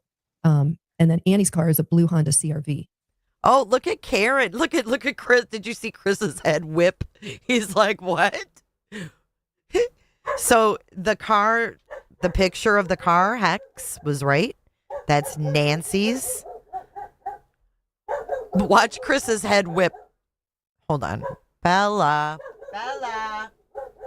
Ooh, it looks like it's going to rain outside.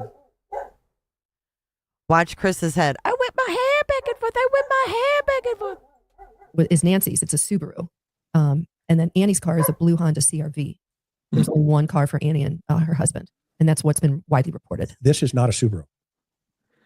This is a CRV. You can see the H, the Honda. What? Okay. And this is. She says, okay.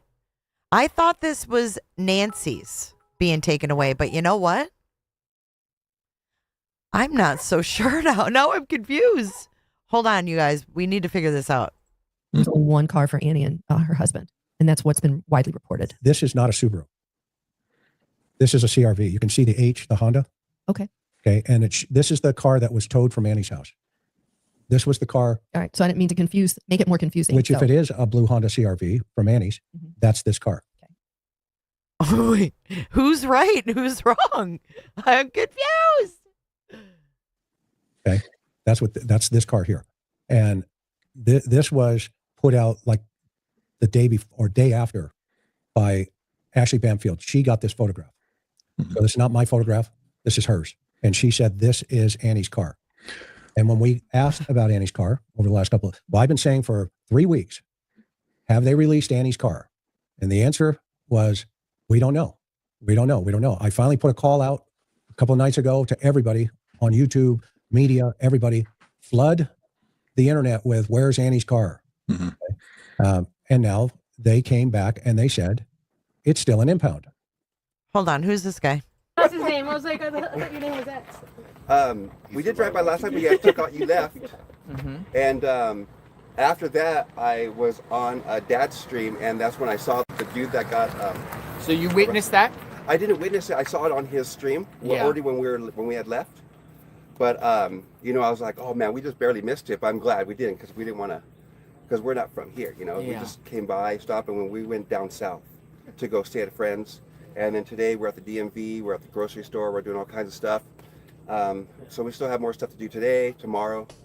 But I was like, dude, we gotta see JLR, dude. And Nice, so dude. I give you a couple appreciate that. things so that you guys Yeah, can look stay at this. hydrated. Dude, that's awesome. Look at this. I love it. Here, look, I got this right here, and I'm sitting. You know, I I got love a it. badge. I'm I got gonna- a badge. Can I photo of you Sure, with it? sure, right here. Arizona Ranger. I'm an Arizona Ranger. Oh my Very God. good, JLR.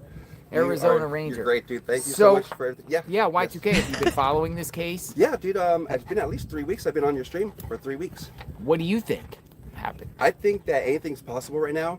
I would like to get some answers, like maybe polygraph the family so they can be cleared for sure, and then some answers like, are Nancy's shoes here, or is her cane here?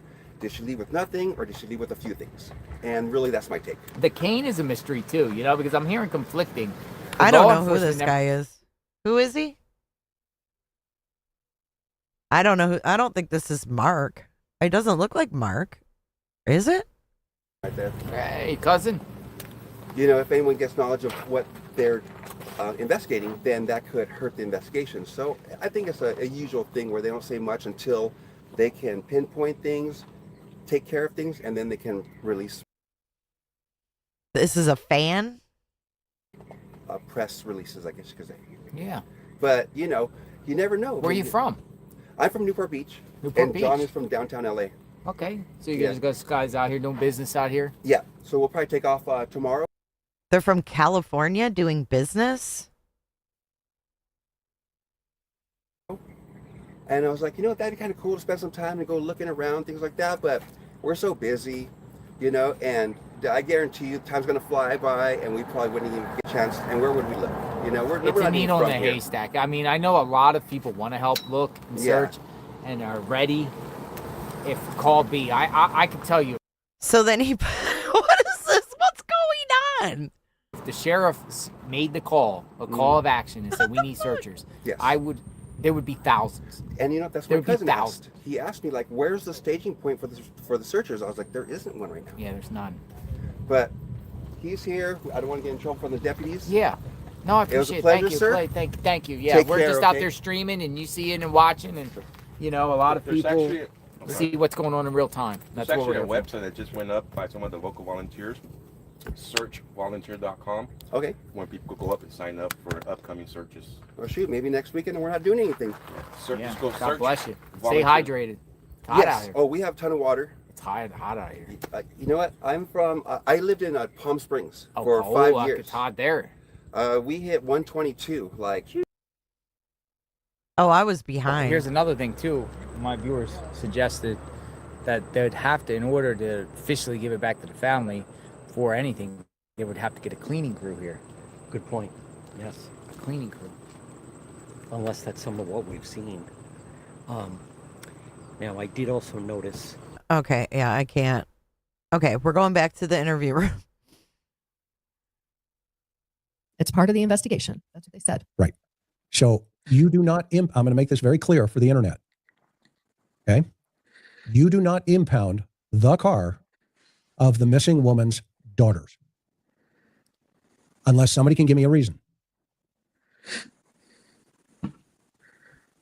Can you give me a reason why they would impound the missing daughter or the daughters of the missing woman's car? Unless the fact that she was in it last? I mean, that's a reason. But you think that they'd get it back by now, right?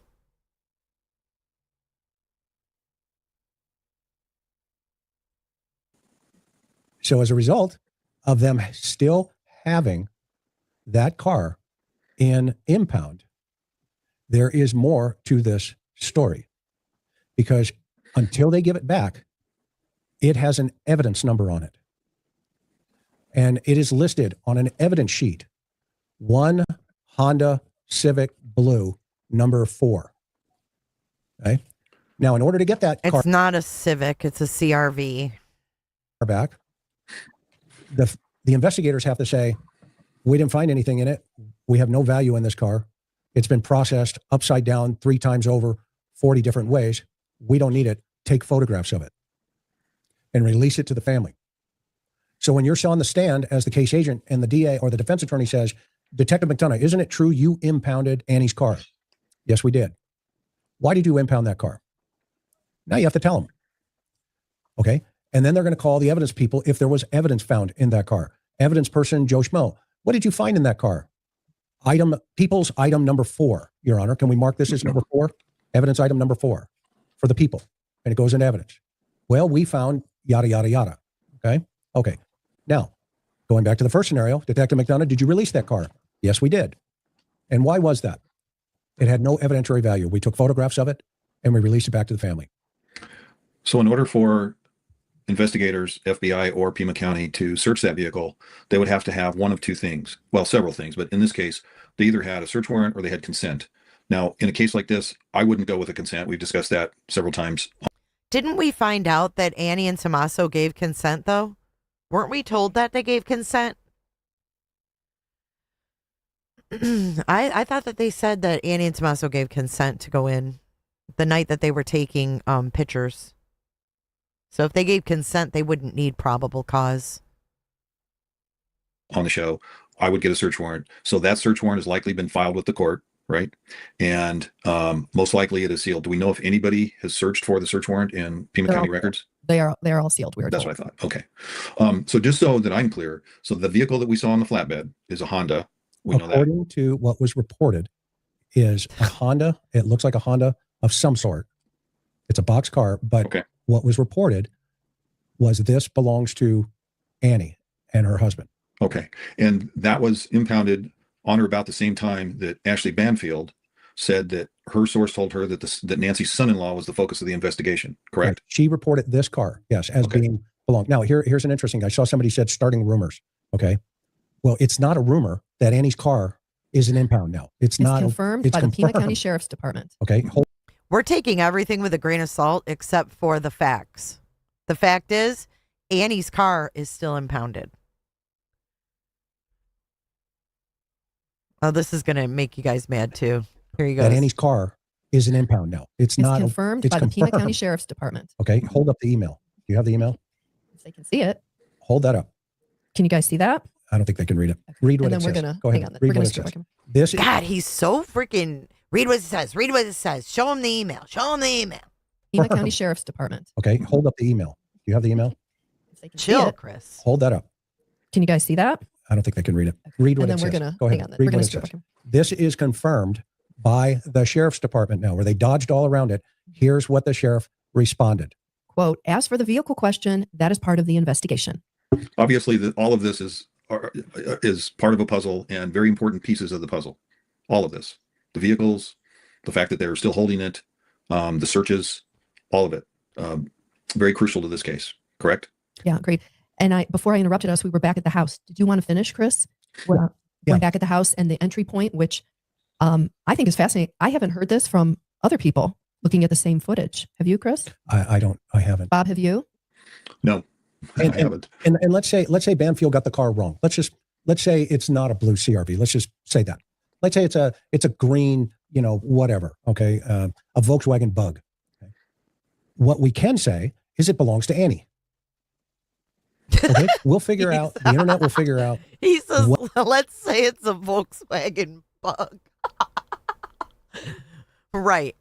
I think he's getting irritated because, and I get it with all of the misinformation that comes across, and he's got one point to make and it's getting detracted to everything else. The point is Annie's car, no one cares if it's a fucking Matchbox car. The fact is that they've had it since February 4th. Okay. Look at Karen. She's like, all right. Oh, shit. What the color, what the type, whatever. Okay. I'm just saying what Banfield said. Okay. And now when she said that, I was like, oh, that's interesting. And we followed up on it. It took us 3 weeks to finally get them to respond because we kept pestering them of, hey, why do you have the victim's daughter's car in impound? Why is that the case? Crickets. More crickets.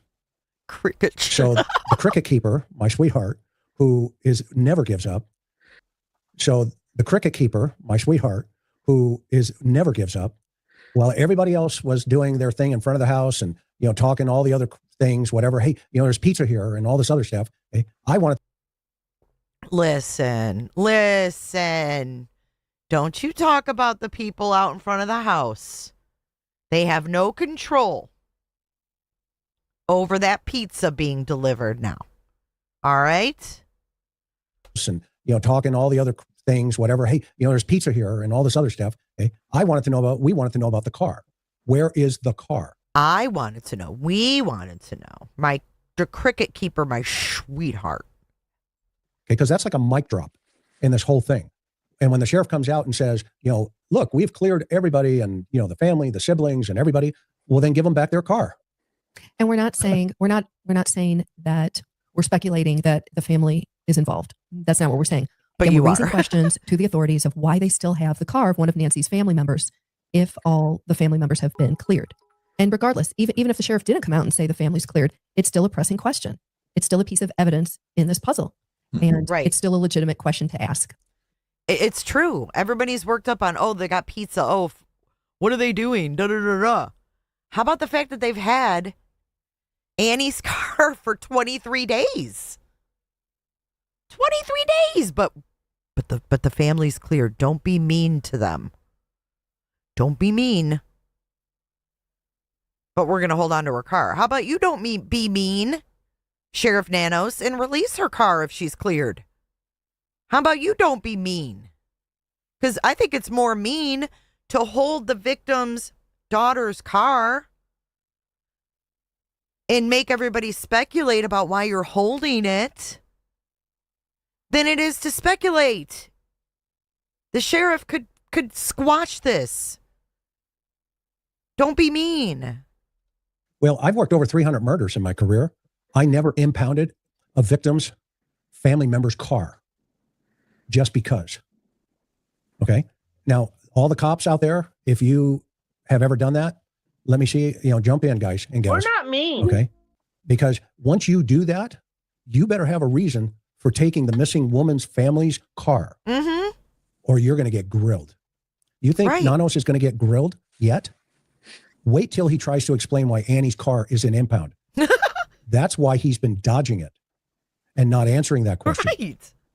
And so at some point when this thing comes together, if they found something in this car, could that have led them back to the house in the middle of the evening to take photographs, run an alternate light source, all of the reporters outside going, hey, look at all these camera flashes going off inside Annie's house. Okay. Well, what was the probable cause that brought them to the garage at house? Okay. This is going, it right here. Look at all these camera flashes going off inside Annie's house. Okay. Well, what was the probable cause that brought them to the garage at Annie's house? Right. Could it be a car? It could that they could still been have an something else. impound? I don't know. Okay. I'm not sure. I'm going to question that piece of the puzzle. Yeah, we're just asking the questions. Okay. And so I think that he realizes, and you notice, well, everybody was focused on the Bitcoin and the ransom and the feds were chasing that all down. What we talked about over here was that was almost like a head fake. I even used that word. I said, I think that's a head fake over there. Behind the scenes, you had Pima County Sheriff's Office evidence team at Annie's house. You had Pima County Sheriff's Office detectives, some of them from ICAC, at Annie's house with a UFED. Okay. All of that stuff was happening simultaneously while the ransom notes and TMZ was over here putting it all out that, hey, we got another note, and everybody went this way. And the sheriff, if I was the case agent, I would have said, perfect, get over to the house tonight, 10 o'clock, where they're focused on that. We got, run this train over the house at 10 o'clock. You notice that nobody has answered, the sheriff hasn't answered why they went over in the middle of the night to Annie's house. Everybody's just assuming, well, they went over there and they took photographs. Well, why? For what? In the garage. Mom wasn't in the garage. Well, all right. She was in the house let me eating. play a little devil's advocate Playing here. games. That was the last known place outside of her house that she was. Right. So they're back and taking photos. Could that answer it? Or that's not really good enough? So taking the Uber from her house to This fucking cracks me up. Oh my God. Everybody is so annoyed with this case. But what I want to show you here, okay, this is from page 6. This photo right here is February 3rd. This is the day before they impounded Annie Guthrie's car. And these are the FBI agents on February 3rd at Annie Guthrie's. Do you remember this now? There's our bearded evidence guy. This is the guy that was on the, that was at Annie's yesterday. Remember?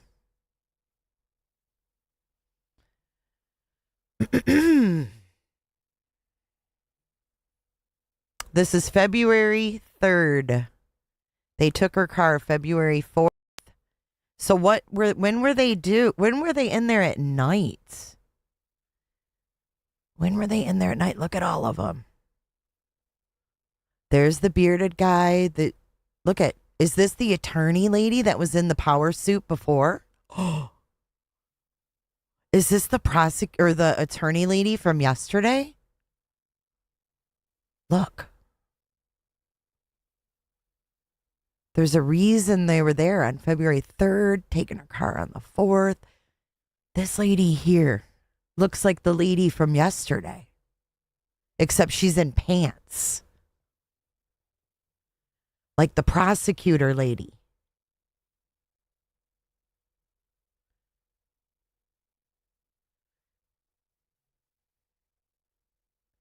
Then this guy came from Pima. Or no, he's in an unmarked. This guy's a Fed too. And then we've got these ladies. Oh, you know who this is the lady. This is the one that was on Nancy's porch walking them through. Look. This is the lady that was walking them through. That Chris called the crime scene, leader.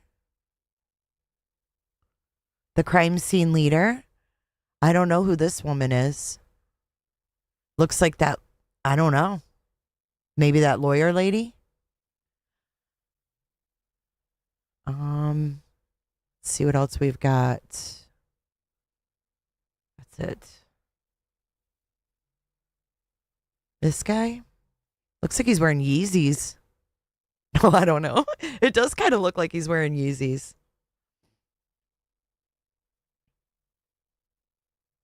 Is that Pima County? Well, that's what Chris said, that she was like the Pima County crime scene lead. Maybe like CSI. And we got this guy, and then there's a lot of people there.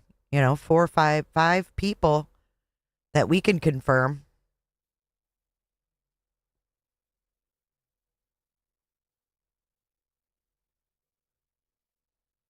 Interesting, huh?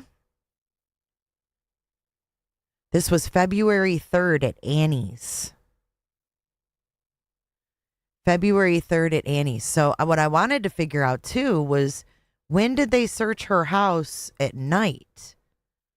When we saw those flashes. When was that?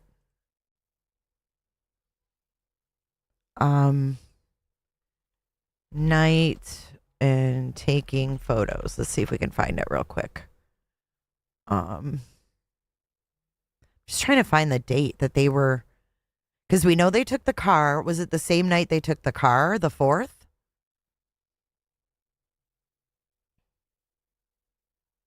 Yes, second search. Here it is. Investigators conduct second search of Annie Guthrie's home. So, February 12th. The day before the frickin' raid. They took pictures on the 7th, but look. Saturday, investigators conducted a second search at the home of Annie Guthrie. Authorities were inside Annie Guthrie's home for several hours taking photographs of multiple rooms. That was February 12th. That was the day before they freaking arrested Luke or detained Luke and arrested Kayla. I need a timeline. Because there's a lot that went on, right? So let me get my hamburger pen. So we have February 3rd, FBI at Annie's. February 4th, Annie's car impounded. February 12th, pictures at Annie's. And then February 13th, the raid and Luke at Culver's. Am I missing anything else? Because they're saying in this one, this is the second time. This is KRCR. If you guys have any other information, let me know. But 2 weeks ago, it says on Facebook, let's see. Law enforcement is at Annie Guthrie's home. February 7th. You're right. February the 7th. Dude, they've been there a lot. February 7th. Pics at Annie's. It happened twice.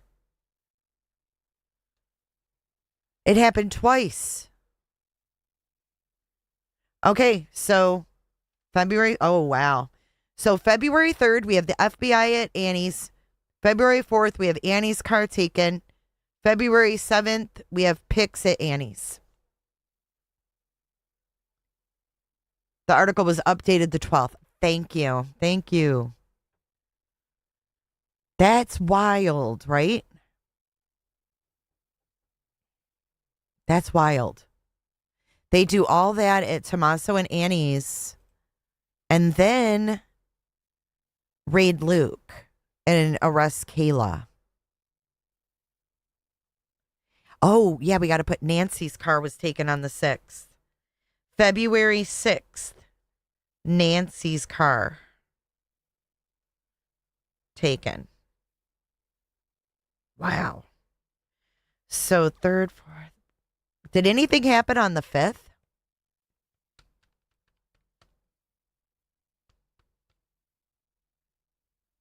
Dates of ransom notes. What date was Carlos detained? Let's look. This is crazy. Carlos. Let's see. If you guys can find the ransom dates, it'd probably be real easy if you just go to TMZ's YouTube and look at their videos. Maybe we can put those on this timeline as well. And I'll put all this together. He was detained February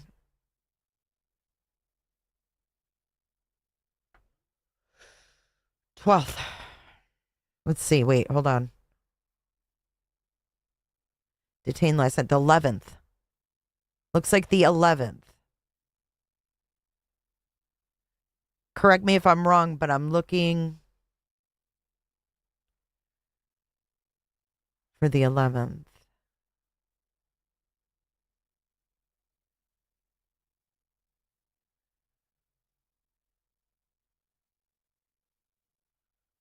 That's what I think. February 11th.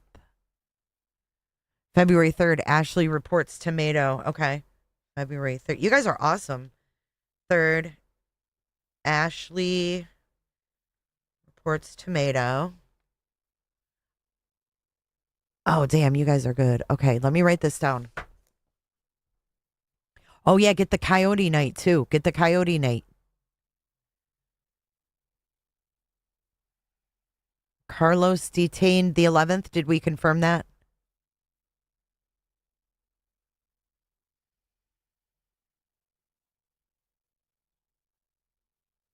Damn, you guys are good. Okay. February 5th. Side note with Nancy's car with damage. Yes. Nancy's car damaged. What day did they tow that Luke's car to? I know they said it was State Farm, but we have to take everything into consideration. There is so much noise, guys. We got to break down what we know. You know, there's just too much going on. February 11th is Carlos.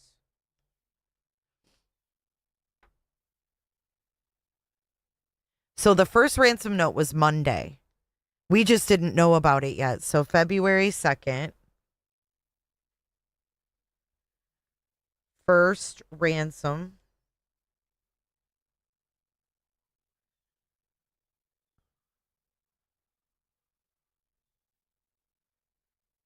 Sixth to seventh additional message. Okay.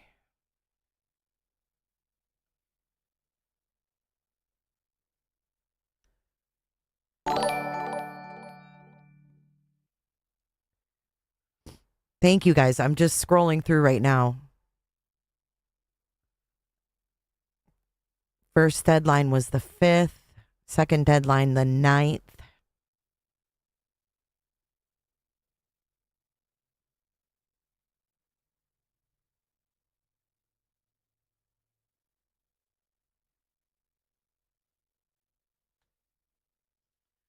And then I can add the stuff that they gave us at the press conference to this as well.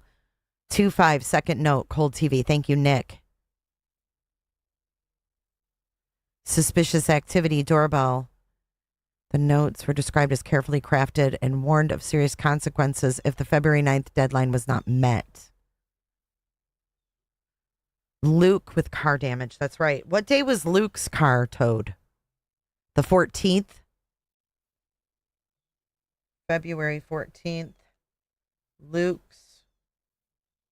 The Charger, right? Charger.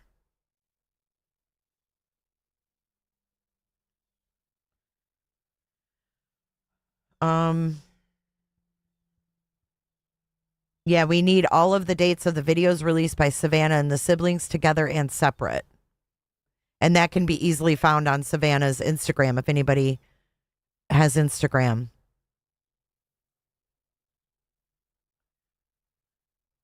ICAC was seen on the 4th.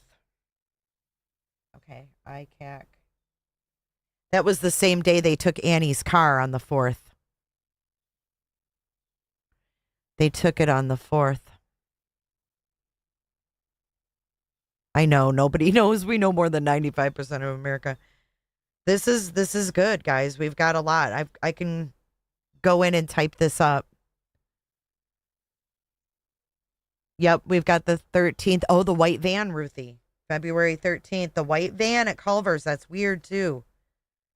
White van, Culver's. That whole Culver's scene doesn't make sense.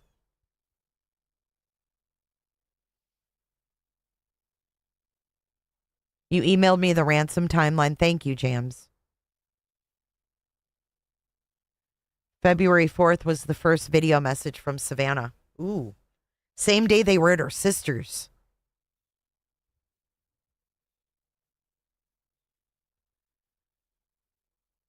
Whose stream was done?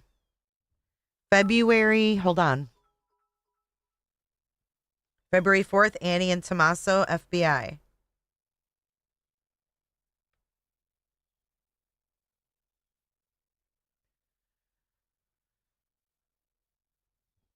Hex, can you find out what day Luke's car was towed? Because I have it down for the next day. February 4th, Savannah. Was it just Savannah? First video. That was all three of them, right? JLR's stream is down? No, it isn't. We're watching it. Away like, oh, What are you talking about? Oh. I would be like, shit. Hold on. Let me refresh. I was. No, it's not. How you got in the house? What are you guys talking about? Y'all, what are you talking about? February 7th, we pay video. Note the person having the blue car at 2:30 a.m. I don't know what that means. Who's that? February 7th, second video from all the kids. February 5th, brother video.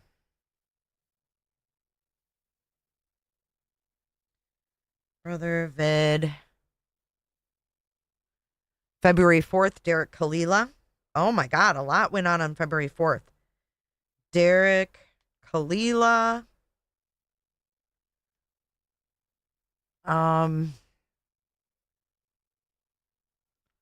February 4th through February 4th, February 7th, February 24th.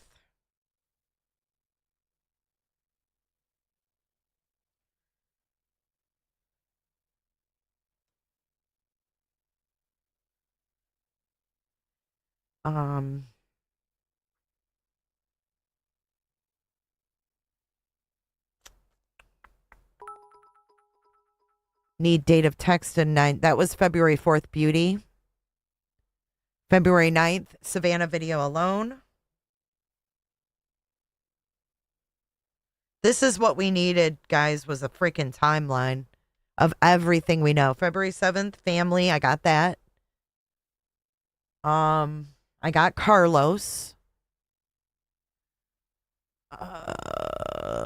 What else? February 5th was Cameron Guthrie. Okay. I got Cameron. I think you might be right, String Theory. The guy who was arrested. Oh yeah, that's last night. I want to go back though to the beginning. February 7th. Yep, I got that one. I will definitely type this up. February 15th, Savannah alone. Thank you, February 15th. Sav alone. And then we have January 31st. Or no, that's February 1. Malibu screaming.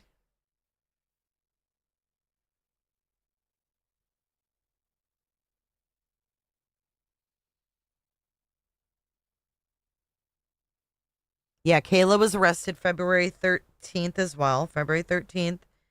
Kayla arrested. It'll be interesting to see this all put in together. February 14th, last alone, Savannah. Or 24th, rather.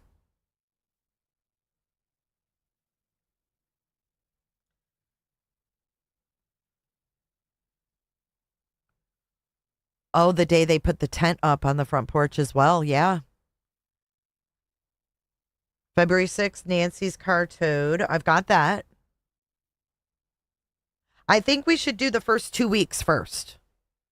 Because there is so much on February 4th. I'm just going to read Charger towed February 18th. Thank you, Melissa. Wow, that was a long ways after the 18th. Okay.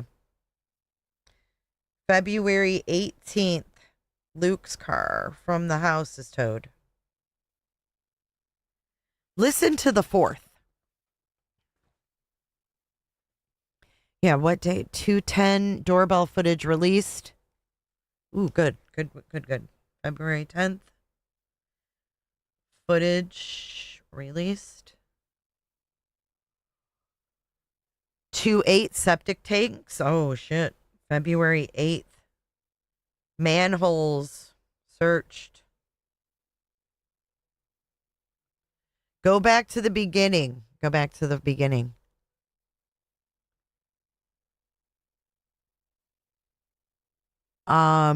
Let's see. Yes, the Culver's vehicle. Well, there was a van there too. There was a white van. They said there was a hit and run, but we didn't see a hit and run. But Dolly saw someone shot, so there was something weird that went on there. There really was. 2:10 neighbors canvas near Annie's. 2/8. Okay, 2:10 was when they were going door to door. Door to door, Annie's. God, you guys are amazing. This is everything we've had tent up from the beginning of this. February 12th, the tent was put up and in replace. Okay, thank you, Mama. 211 activity in Bitcoin account. Activity Bitcoin. And February 12th was when the tent was put up.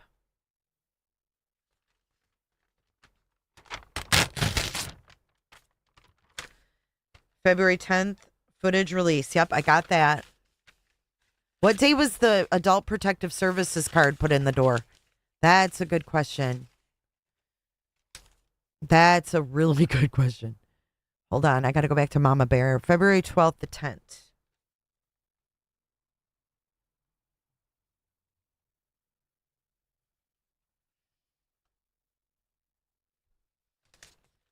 February 5th, ransom note. I got that. The same day as the ransom note, the brother put the video out. And that was the first deadline. The 5th was the first deadline. February 5th. Was a ransom note put out on the 5th?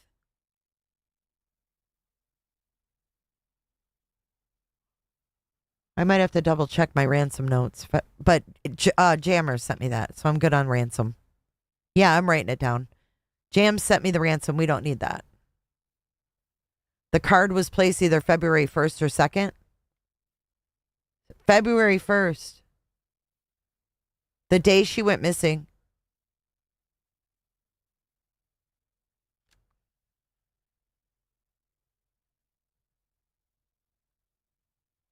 Office Vision. I don't have that shit.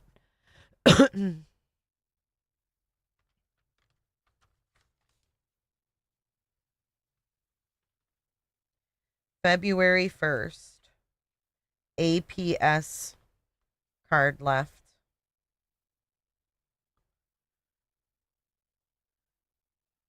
Investigators were at Annie's house for about 5 minutes on February 6th, and they returned on February 7th.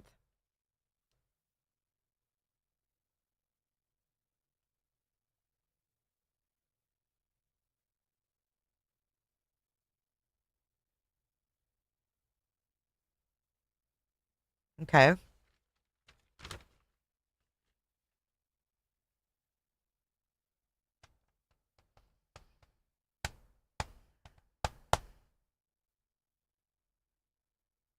February 9th, Savannah releases Instagram video. Okay, I think I got everything that I need right now. 211 LE goes to Annie's come out with paper bag. Thanks, Stan. Nick Stan. 211. Annie's. Oh, that was the Whole Foods day. Whole Foods bag. Bloody glove, February 11th.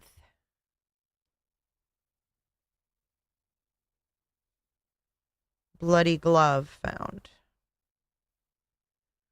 Damn, you guys are awesome. February 26th, the FBI returns the Guthrie home. Returns the home to the family, February 26th. Returns home to family. Do you have the day they searched Annie's neighborhood? I do. I have that down for Annie's neighborhood. I think I do have that one.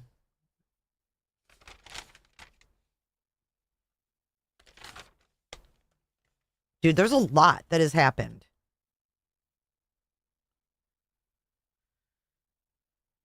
Yeah, door to door at Annie's was February the 10th. I have that for February 10th. 2-4 canines from, oh yeah, the Border Patrol canines, February 4th. I got Bitcoin guy.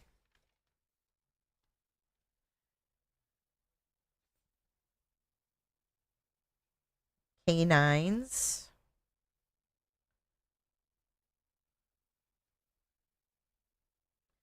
February 6th, Kalila's first appearance.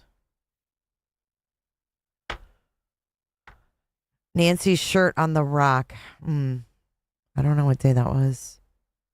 What day did the sheriff clear the family? Good one. We need that one. February 5th, FBI. Oh. After all the activity on the 4th, the FBI offers a reward on the 5th of 50 grand.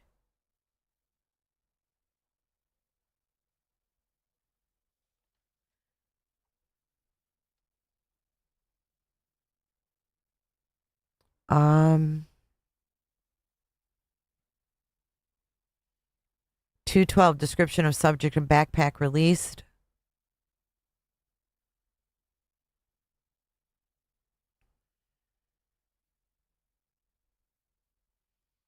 February 9th, septic tank. February 5th, shirt on rock.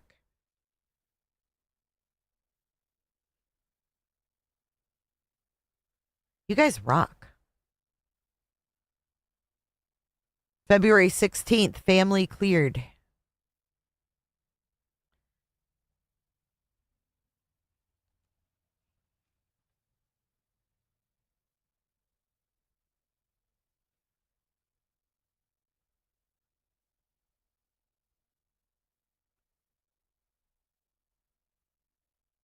February 21st, the one-way street.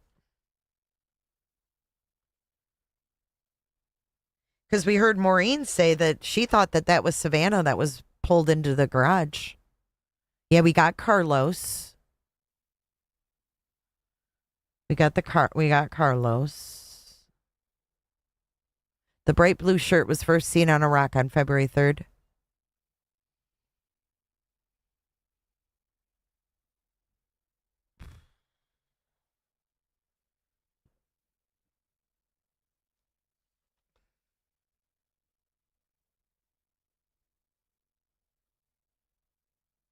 I think some of this stuff we didn't see till later, but it was there.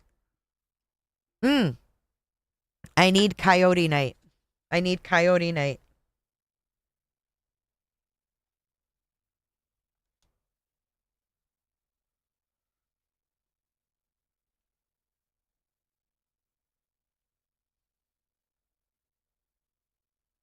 Last date Tommaso and Annie are seen is February 4th. Coyote's February 7th. Okay, that's good for now. I got all that. A lot happened on the 4th, though. I'm going to go through the list and read to you guys just what happened on the 4th. ICAC was at Annie's. Annie's car was taken. This is not in any specific order. I'm just going down the list. I'm going to type it all up. February 4th, Annie and Tommaso are talking to the FBI. They're also caught on video by the paparazzi. February 4th, Savannah puts out the first video of the family. Derek Kalila texts Annie and Tommaso.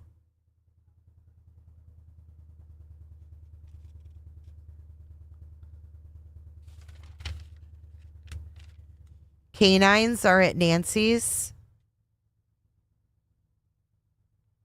That's all on the 4th. Actually, there's more. On the 3rd, the FBI's at Annie's. On the 4th, they're at Annie's.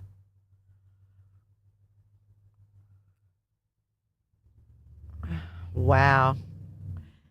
On the 5th, the brothers video. Wow, there's just a lot.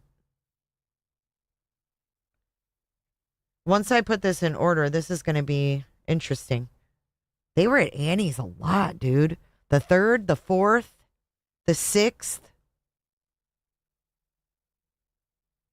Meanwhile, they're putting out these videos. She had to be nervous as fuck. They were there every day almost.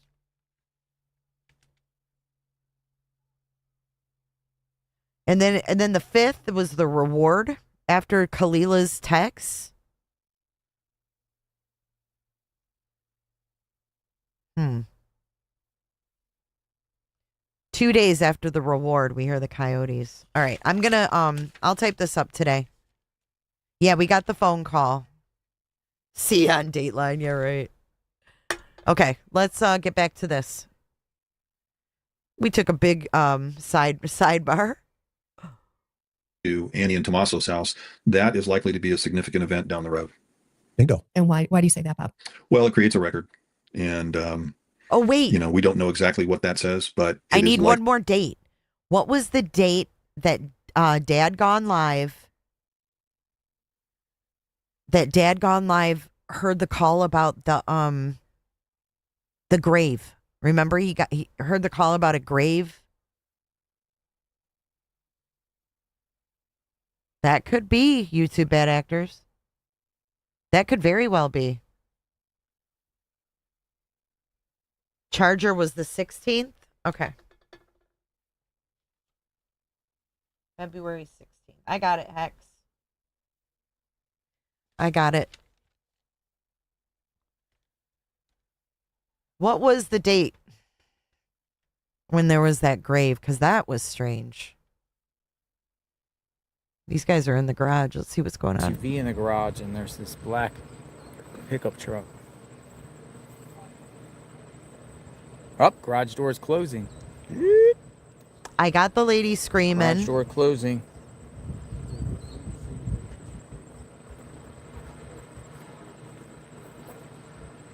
I know you guys keep talking. You keep bringing that up. I'll show you the video that. New security system at the Guthrie home. I'll show you guys what. You guys remember Doug from Northport? He took this clip. This is kind of weird. This is last night in front of Nancy's house. February 23rd. Thanks, Mama.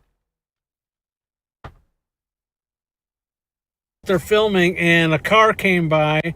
You got to watch this video and we'll explain it after. Here comes a car. This is at 2 a.m. 2 a.m. Thanks for bringing this to my attention, by the way. He's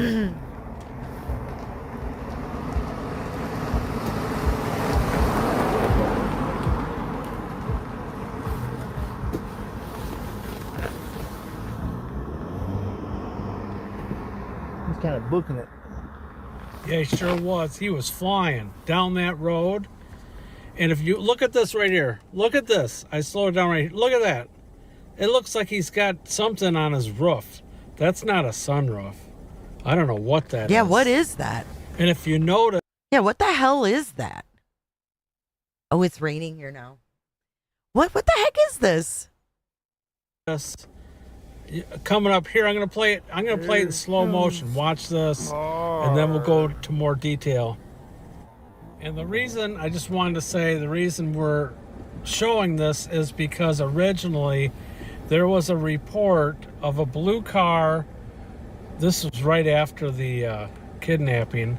A report of a blue car with a lady in black hanging out the window with the door half open, like screaming out of the car. And this car's blue. It's just, you have to pay attention to this stuff because you never know. This is just strange.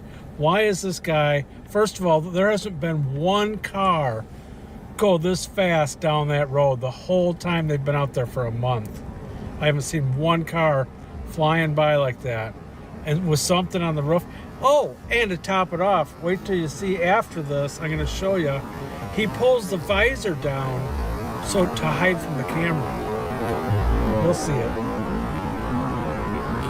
Right there. Look at, he puts the visor down. The only time you put the visor down at night is if you're trying to hide from a camera or something. That makes no sense. I agree. And the reason the guy is going so fast, it's just too strange. You got something weird on your roof. You're going too fast. You're trying to hide yourself.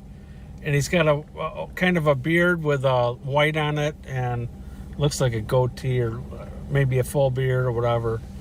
But let's watch it in normal speed again. See how fast. Pay attention how fast he's going.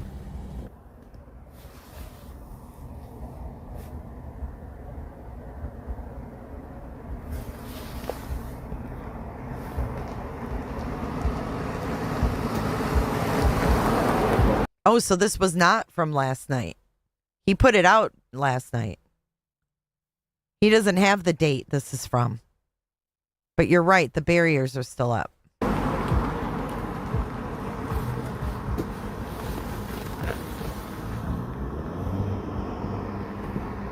kind of booking it. I just wanted to get it out there so people can see it. Everything, it looks suspicious. Watch it again. Live here in Northport, Florida. Last night I'm watching Dad's Gone Live out at the Nancy Guthrie house. And I don't know if it's 1 a.m., 2 a.m. So it must have been 2 nights ago. 2 nights ago. Around there, really late. And he was out there filming and a car came by. It literally looks like Stephen Stearns. And Tommaso reminds me of Stephen Stearns. Could it be the FBI guy? I don't know. I don't know. You got to watch this video and we'll explain it after. Here comes a car.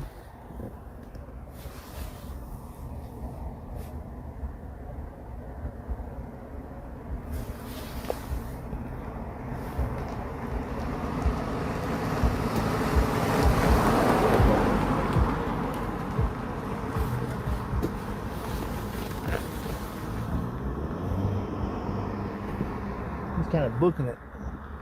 Yeah, he sure was. He was flying down that road. And if you look at this right here, look at this. I slowed it down right here. Look at that. It looks like he's got something on his roof. That's. I think he might have like a luggage rack or a sunroof open or something, and that's just smeared because he's going so fast. This is not the same car as the drunk guy. No. No, no, no. Not him. It's not a sunroof. I don't know what that is. And if you notice, coming up here, I'm gonna play it in slow motion. Watch this, and then we'll go to more detail. And the reason I just wanted to say the reason we're showing this is because originally there was a report of a blue car. This was right after the kidnapping. A report of a blue car with a lady in black hanging out the window with the door half open, like screaming out of the car. And this car's blue. It's just, you have to pay attention to this stuff because you never know. This is just strange. Why is this guy, first of all, there hasn't been one car go this fast down that road the whole time they've been out there for a month. I haven't seen one car flying by like that. And with something on the roof. Oh, and to top it off, wait till you see after this, I'm going to show you. He pulls the visor down so to hide from the camera. We'll see it. Right there. Look at, he puts the visor down. The only time you put the visor down at night is if you're trying to hide from a camera or something. That makes no sense. And the reason the guy is going so fast, it's just too strange. You got something weird on your roof. You're going too fast. You're trying to hide yourself. And he's got a kind of a beard with white on it and looks like a goatee or maybe a full beard or whatever. But let's watch it in normal speed again. See how fast. Pay attention how fast he's going. It's not the same car as last night.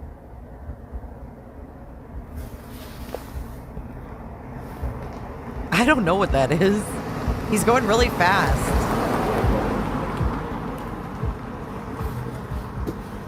You got something weird on your roof. I love Doug. We followed Doug during laundries. I just wanted to get it out there so people can see it.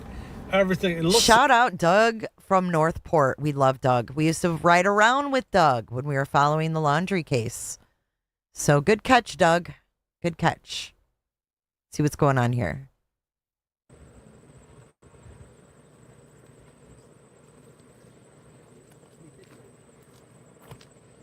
Not much. Simply say. Okay. Shall we go back to the interview room? We've been all over the place today. It might be the light. Yeah. Might be the light. But let's get back to the interview room. likely, in my opinion, to be a significant event. I said this from the get-go, that it just seemed very odd to me that you would allow your 84-year-old mother or mother-in-law to take an Uber 5 miles to your home. It just seemed odd to me. And maybe it's something that they did all the time. Doesn't mean they're guilty of anything. Again, that's the caveat. I'm not trying to imply that they've done anything wrong. However, it's odd. And when you couple that with the overnight evidence gathering at their home, the car being taken and not released as of this day, today, not being released, you add all those things together, and it just, it just seems very odd to me. And the Uber ride could very well play a significant role in this case at some point. Interesting. And now we get the missing timeline in the morning. Explain. What do you mean? Well, why hasn't the sheriff told us how they got in the house? This is Just come out and interesting. say- You mean the family? Let's be Yeah, clear. the family went to the house, found the back door open, and they went in and looked. Yeah, this is really interesting.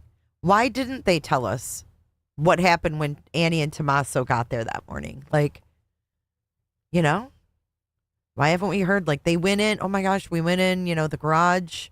We looked around. We didn't see her. We're getting nothing. What we got from the sheriff was, they made a few calls and they decided they needed some more help, so they gave us a call. It's not really suspicious that we have almost an hour time. Remember? And then they took away that whole hour that supposedly the family looked and made some calls. Who are they calling? Who'd they make calls to? What'd they do? Why'd they remove that part of the timeline? Look for their mother. That would be the logical sequence to tell the public to shut it down pretty quickly. But you notice he hasn't said any of that. And we have missing times if they may have told the investigators during interviews, when the investigator says, because this is how I would have done it personally. You probably would have done it the same way, Bob. So when you got over the house, how did you go in? Oh, we opened the garage. Okay. And you don't tell them you have the data from the garage. What time was that? It was about 11:30. Okay. And guess what? You hold up a timeline with no garage door data at 11:30 in the morning. You say, well, would you like to explain why we don't have data on that? Hamina, hamina, hamina, hamina. And people do the Three Stooges. Okay. I'm so embarrassed. Hamina, hamina, hamina. Isn't that when you think someone's like attractive? But anyways, the Three Stooges. What he's saying is, if Annie and Tommaso told the police, we opened the garage and went in to check on her, right? And if they don't have record of them opening the garage door, then they're caught. Forget the hamina, hamina, hamina. If they said they went in through the garage and there's no record of it, then they've got them in a lie. You run in reverse. And you hold that piece close to your chest until later on, maybe they're going to drop that on them. And that's why the sheriff hasn't mentioned that. You notice the sheriff hasn't told us, well, when they got to the front door, they saw the blood, so they went around to the garage. Well, we don't have a data point at the garage, but we do from the night before, 48 to 9:50, garage opened and closed. Right. Okay. But we don't have one in the morning, so we don't think they went through that garage. And then they went through that side gate, and we're not seeing any forced entry of the two blue doors. Okay. Mm-hmm. They look like those doors were secured. So they must have gone around and jumped over the pony wall and found mom's slider open. Really? Okay. It's either going to be, we went around into the garage, we went around into the back door because we have a key, or we found the back door open. Okay. And that wasn't, concerning to us. We just saw it open. So we went in, and then we discovered this crime scene with the blood everywhere, or potentially blood, at least blood on the front porch, but we didn't see it because we didn't go out front to look for mom. We only looked in the backyard to look for mother. Okay. I don't know. It's not lining up. And so the the detectives go, we gotta, something's not lining up here. What car was Nancy last seen in? Their car. Okay. How do we know that? Because they said they drove her over, impounded. Bingo. Mm-hmm. That's the logical sequence as to why they impounded that car.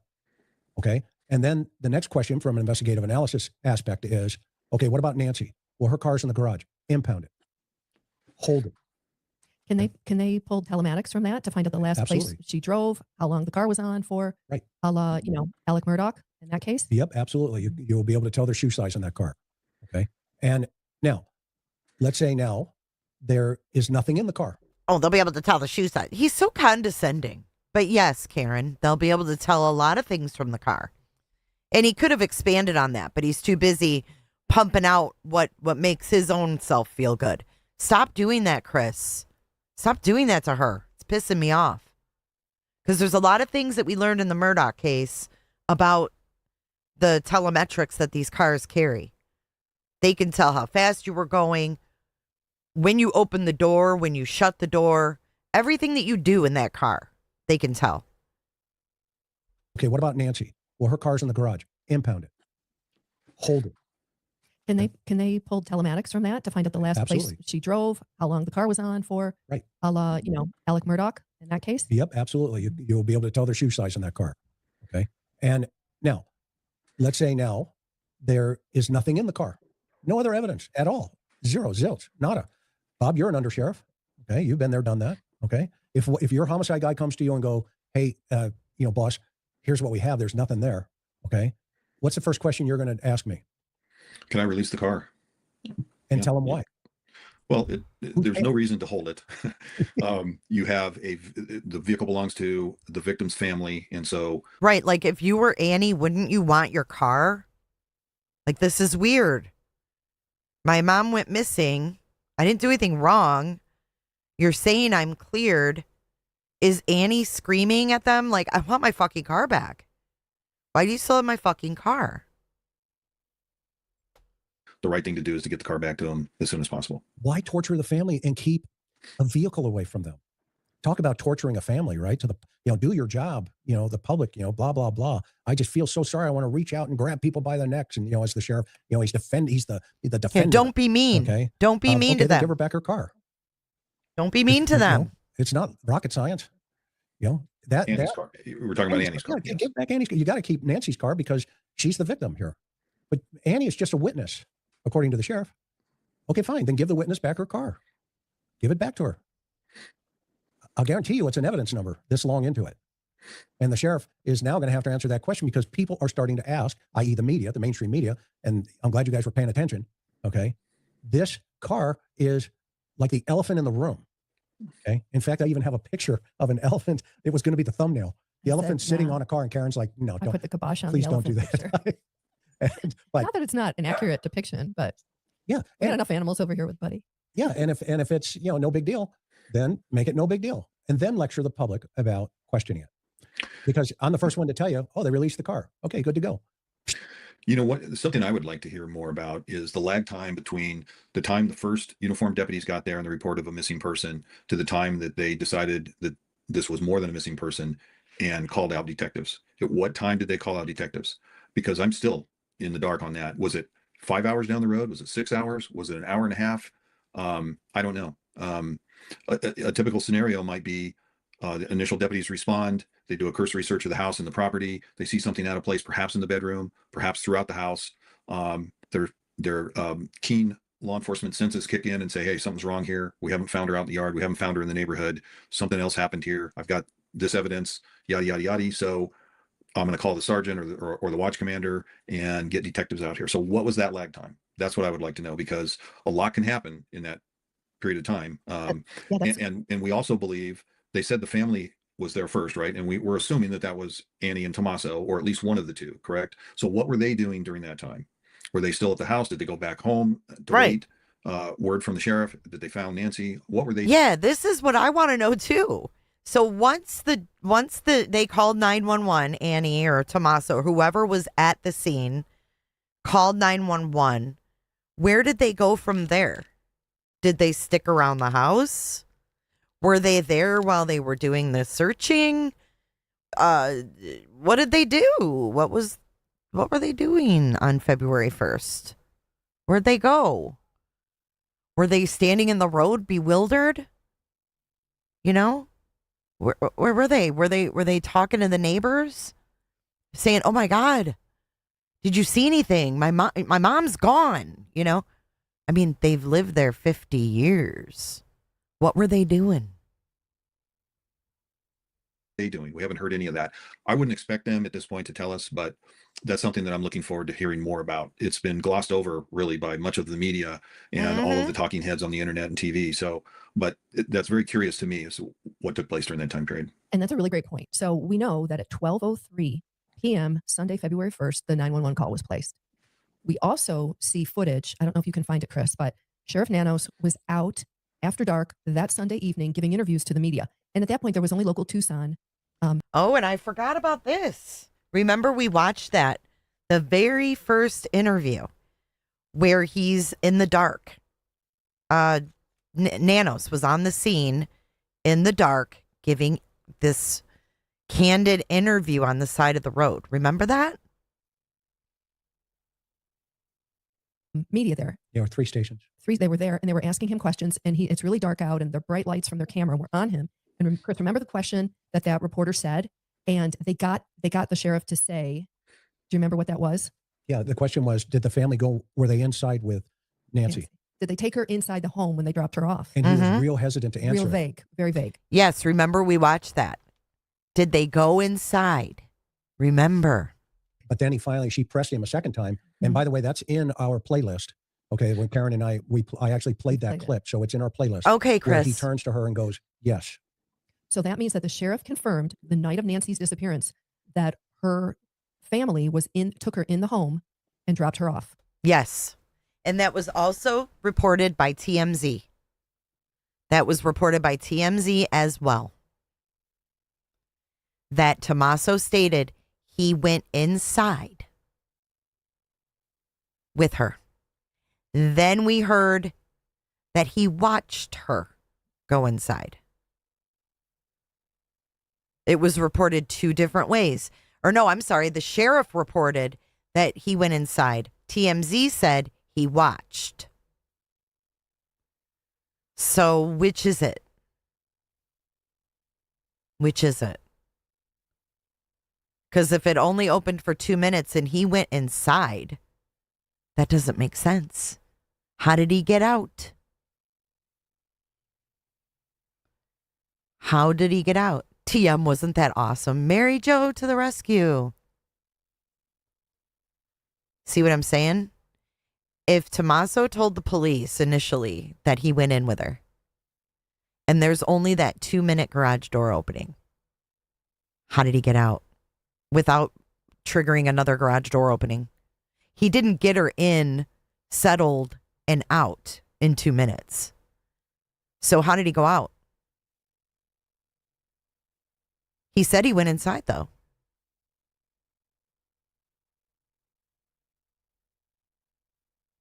Who did Tommaso pay to come back after the fact, maybe? To make it look like it was a robbery. Got rid of her, make it look like somebody fucked around. And play it the best way you can.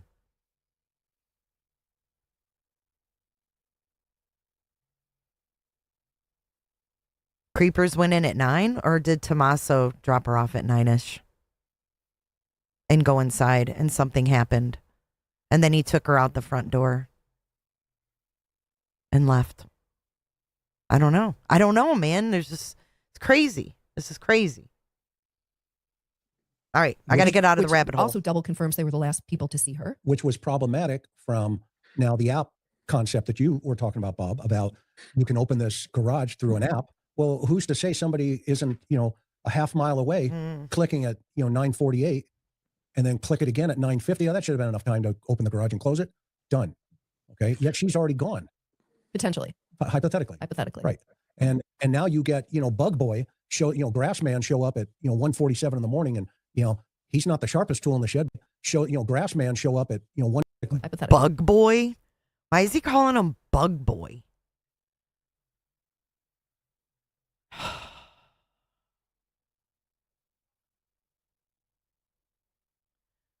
No, I don't think that was triggered automatically. We already went through that extensively. If it was triggered automatically, it would have been a low-level employee from Adult Protective Services leaving their card. It wouldn't be an advanced investigator. That only gets involved when there is actual claims and the state's attorney being involved. We've already done extensive research on that. That a low-level investigator is going to be who comes if it's just procedural. Okay.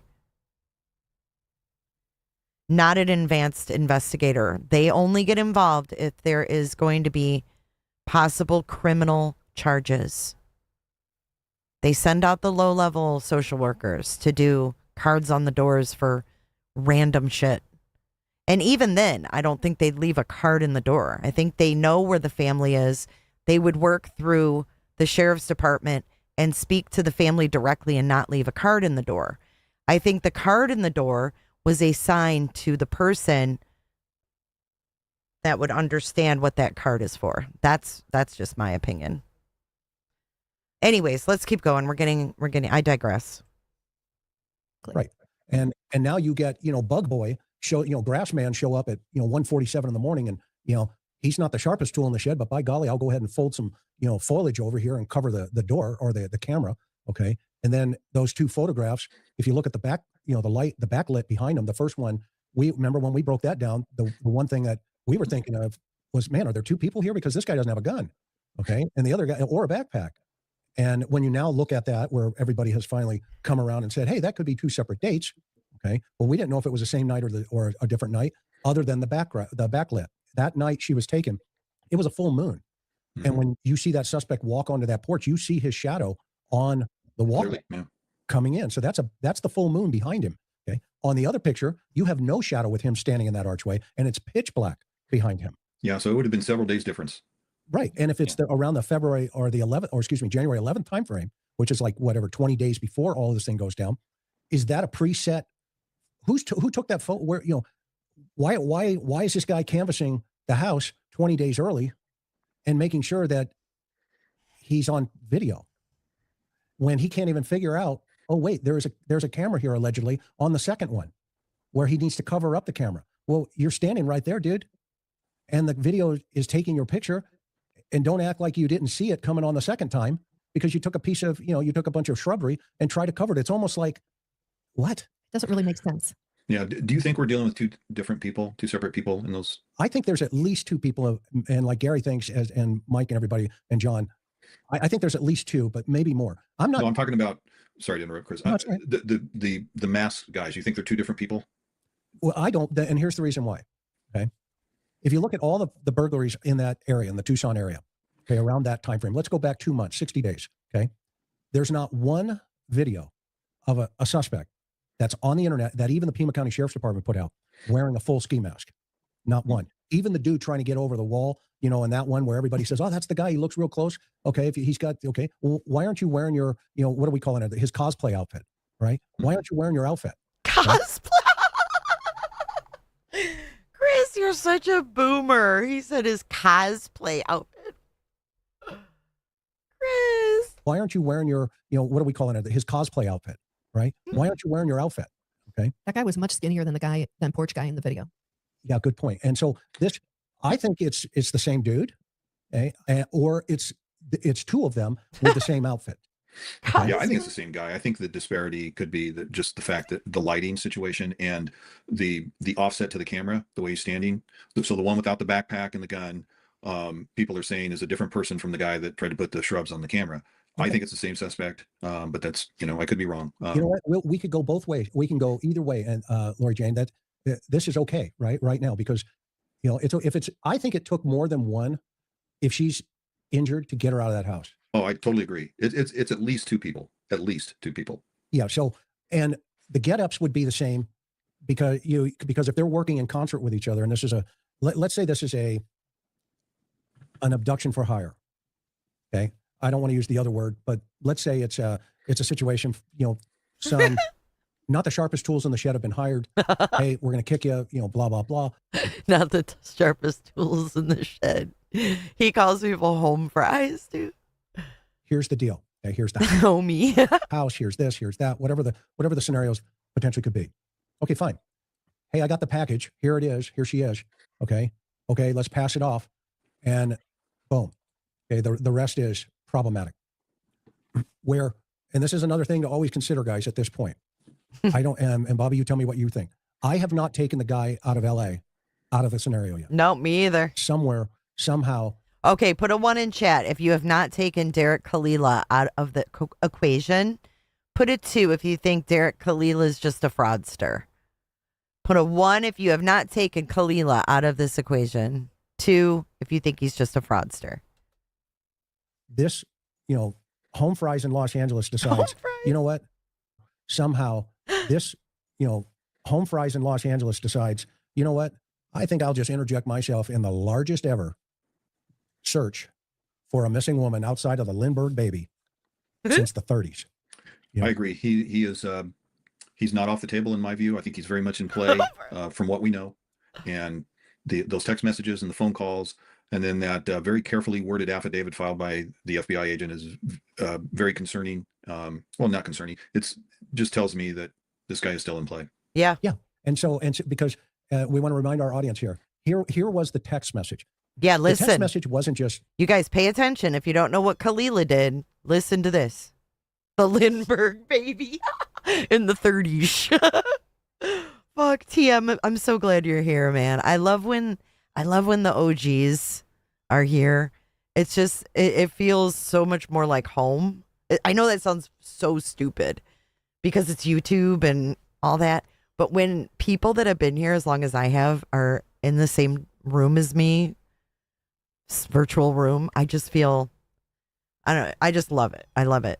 Along with my mods that have been here forever, a lot of you have been here a long time, but it feels like home. Like I can trust her. Like, dude, she's been here, I like that. I'm glad you're here. Total random, hey, whatever, you owe me, you guys, we want that $4 million or, Bitcoin, whatever it was, right? In the payment plan, $4 million by this date, then 6 million, then 8 million. Hey, if you can't get it by the weekend, we'll just kick it up to 8 million. Not a problem. That just doesn't make any sense at all. So that was all noise. Okay. But listen to the verbiage. This is a question to who? And Bob, you and I and the panel have kicked this thing around a dozen times. But those of you who haven't been with our channel, we're going to reintroduce this concept one more time. Here's the question. Hold on. So anything you like to say continued on the cameras? So that's it for the cameras. The only thing I want to say about if that guy on the camera that's coming in, right? And they said they were there prior to the 11th or the 18th or the 16th or whatever. Yeah. So if you look on the camera that they, when he first walks up to the door, yeah, I think it's like he's, they said he's not a professional, criminal or whatever, but I think he knew that camera was there, and he's trying to avoid it. That's why he looks all out of place. This is what I stopped for? Who is this? Trying to avoid that camera when he first walked up at the door. Who is this person? Well, I appreciate the insight. We'll see what happens here. Well, I would say the FBI, with all the stuff, they're having a hard time because there's not much evidence. Gotcha. All right. And if they, and I will say, if they had them. Seems like somebody wanted me to stop playing Chris. I'm sorry, it was when the psychic arrived, the outfit. What? Who is the one that came in and said shit was going down? Somebody wants me to stop playing Chris. So we're going to keep playing Chris. Somebody just tried to deflect us. Text message. First of all, to who? To Annie and to Tommaso, her husband. Why them? Out of all of this, you have Savannah on the news with her brother and her sister, one of the receivers of the text message. Okay. But her husband's he's MIA. He has not been introduced until this showed up. Nobody introduced him. We saw right away Savannah and her 2 siblings on the videos. Yeah. Right. So now all of a sudden the brother-in-law gets a text message. Here's the question. Did you get the Bitcoin? We're waiting. Yes, this is the text message from Kalila. Did you get the Bitcoin? It's thundering here. We haven't had a thunderstorm in ages. I hope this helps with those fires in the Everglades. Question. Did you? Some chick was in a leather skirt. Oh, Lord. Get the Bitcoin. We're waiting on our end for the transaction. It's a singular question pointed singularly to them, but there is more than one on the other side waiting for a transaction. So if there is more than one person involved in this whole case, this would make sense. And now there is a 9-second phone call to a family member who is unidentified by the federal authorities. Okay? By the federal authorities. It lasts for 9 seconds. 9 seconds. A phone call. 1, 2, 3, 4, 5, 6, 7, 8, 9. Hang up. Now, is that long enough to say, hey, did you get the Bitcoin? We're waiting on our end for the transaction, dude. I probably did that in 4 seconds. Mm-hmm. Click. Now, guess what? Who shows up at the UFed? At whose house? Oh, wait a minute. It's Annie's house. The 2 ICAC guys show up with a Celebrite UFed to download their phones. Why? Was it this case that they're downloading the phones for?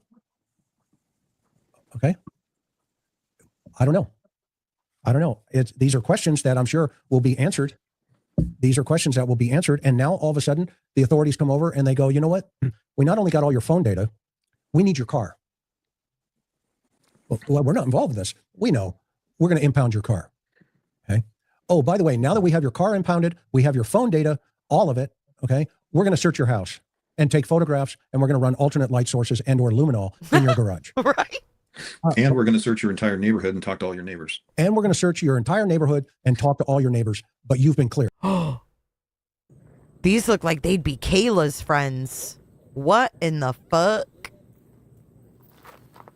What in the fuck? Melmo, these look like they'd be Kayla's friends. Sure, people are saying.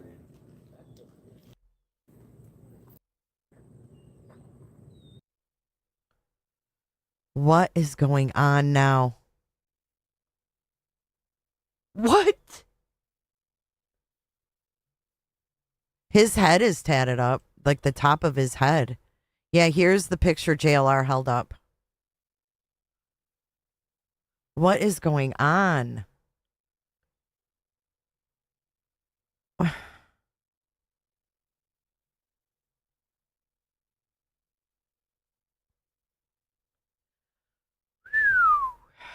They took a break from OnlyFans today to come out to Nancy's.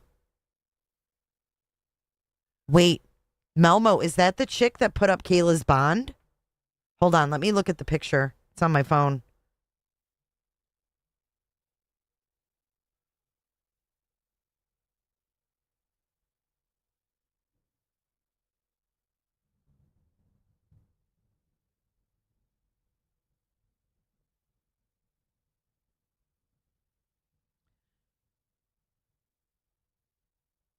Let me see.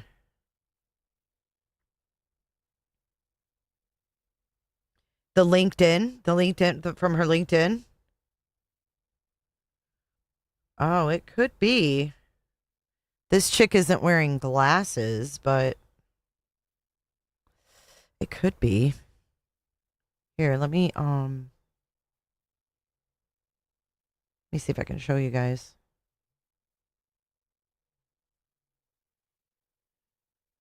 Hold on.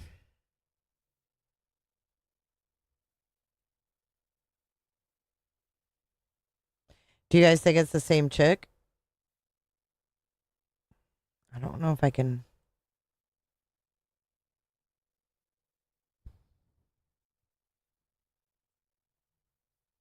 I mean, it could be.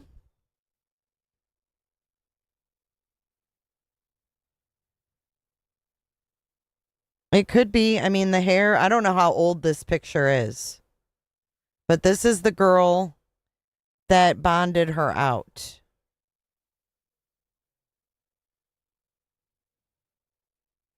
I don't know. Could be. Maybe. Maybe not. Nonetheless, why are they here? What are they doing? Why is she have her ass hanging out in front of Nancy's? Do they know Tomato? Are they being put out there for a reason?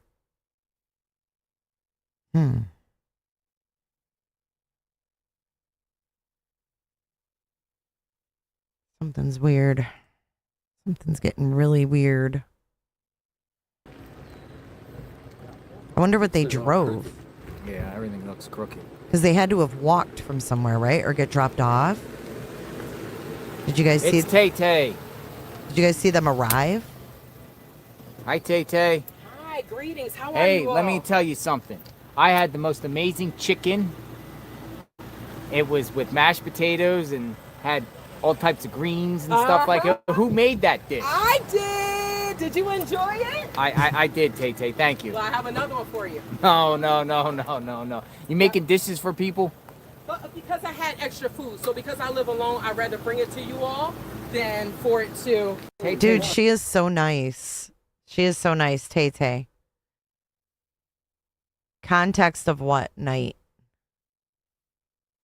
There is no context. Those people are there filming, and that's the girl that bailed Kayla out of jail. There is no more context.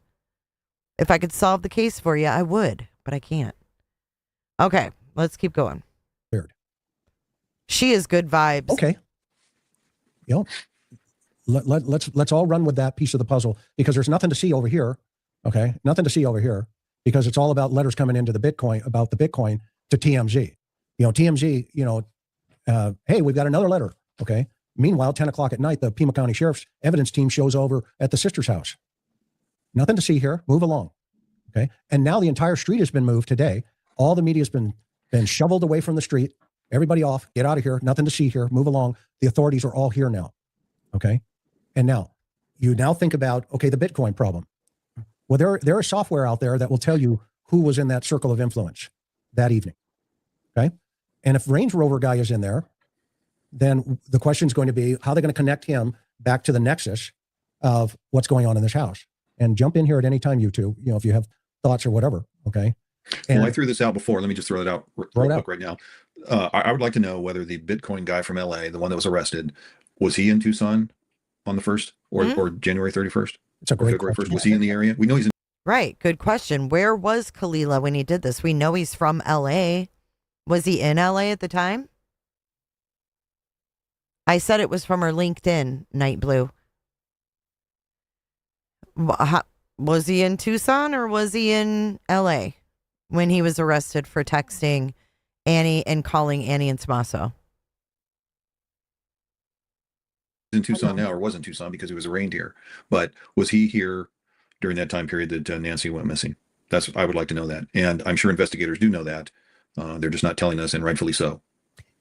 Chris, the whole thing with the text messages to Nancy's daughter and son-in-law, that came when we started to see these alleged ransom notes showing up at TMZ. And I feel like all of that kind of got clouded, and it kind of got, the TMZ ones took front and center news because Harvey Levin over at TMZ would announce, right, every day for 4 or 5 days when he would get these emails. I remember at that press conference, it was the last press conference Sheriff Nanos did with the feds, and it was one of the special agent in charge for the FBI. He said, well, we're going to be making an arrest soon, and let this be a lesson to everybody, right? Remember that? We're going to make an example out of him. It's a federal crime to insert yourself in an ongoing investigation, and they called him a fraudster, their words. Right? And they easily dismissed this fraudster. Yeah, he's just a fraudster. He's just some rando. Look at these two. Look at these two. All right, we're going to watch them for a minute. Look at these two. This guy needs to move. The fuck are they doing down there? Watch. This guy needs to move his melon. He's taking pictures of her. Why? Doing photo shoots over there. Photo fucking shoots, Yeah, just dude. for a second, but you're good. Sorry. Why would you do photo shoots? Oh my God. Grabbing that video. I literally cannot. Look, photo shoots. What the fuck? In front of Nancy's home. See? Dude, what the fuck is going on? Very eccentric. That's the great word. Eccentric. Shut up, 857. They're literally doing model pics, man. Wow. What the heck's going on here? I'll ask them, like, what's up? No, that's what I was thinking. No, this is Maybe like it's some for, kind like, of an album fetish or something. I bullshit don't or know. something. That's some pretty creepy, crazy stuff. It's for some type of album. Where are they from? Go interview them. Could you imagine putting that on your album? I mean, that's. Somebody said it's like morbid stuff. Here goes John. John, You know, John DePietro is walking over there. Look at Oh, John good. DePietro. John, Look. do it. Mary John Poppins. DePietro. Go interview him, Mary Poppins. Brian Enton was filming it too. Brian Enton's like, what the heck? I'm trying not to laugh. I know he is. Oh, I showed you guys Kayla's pictures. It goes right along with her. What's going on over there? Is that a photo shoot? A modeling shoot? Photo shoot location. It's a photo shoot? I don't know what it is. What would you call it? Go What would over you there call with it? him. A photo shoot. Go, John.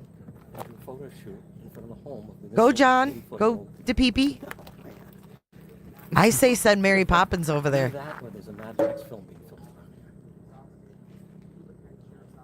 Right. Are they in a band? Well, they had to walk pretty far to get in here. No, they got dropped off. Oh, they did. What are they scared of? Come on. Dun, dun, dun. Come on. These guys are scared to go over and say, hey, who are you? She's got yellow flowers. So I thought they Right. I mean, the same people that have murder in their band name, like Kalila, They maybe wrote a song for Nancy. right? Early Black, Murder Love, Murder. I mean, all those bands are about murder.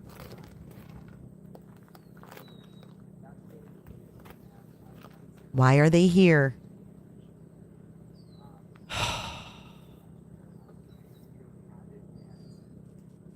Sleuthy. I think they're a little scared of women.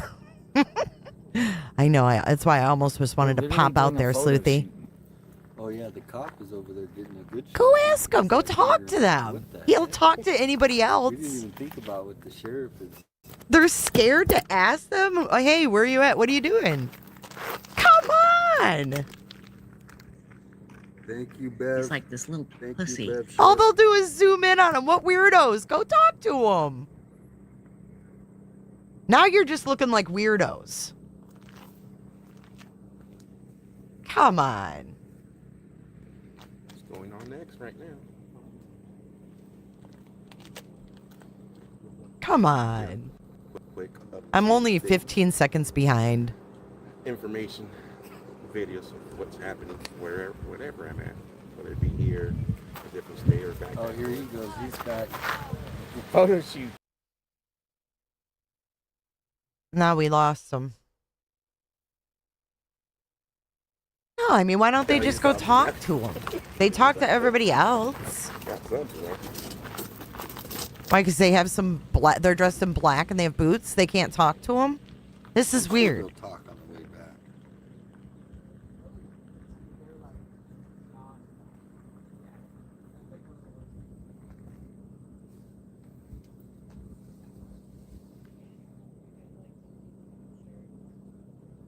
Kayla has a TikTok called Kayla Stabs Things.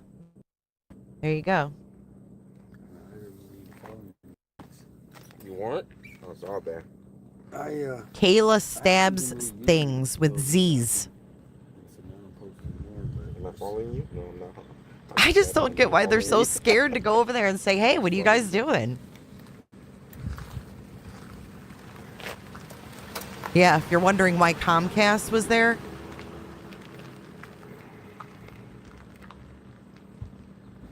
Got his camera and everything.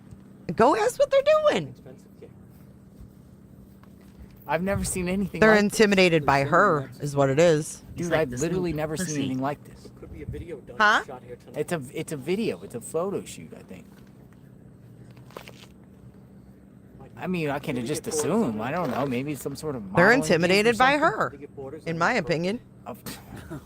In front of Nancy Guthrie's home as a backdrop. Yeah. Oh man. I'm trying to keep up with the emails too, guys. I can only do so much at one time. They're intimidated by her. Trying to post on X, trying to keep up with emails, trying to see if I can get her. They ain't intimidated by him. They're intimidated by her. This will get Chris Nanos out here. They talk to any guy. They don't give a fuck what they look like. But this girl, no. Like nobody in G-strings are allowed.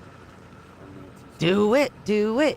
My chat is going off right now. Yeah, I bet. My Mine chat, too. dude. This chat is going more off than right now. I'm I guess embarrassed this was for the them. main It's event like, today, right? It's the main event for the day. like, why aren't you just gonna go talk to them? Why are you doing this?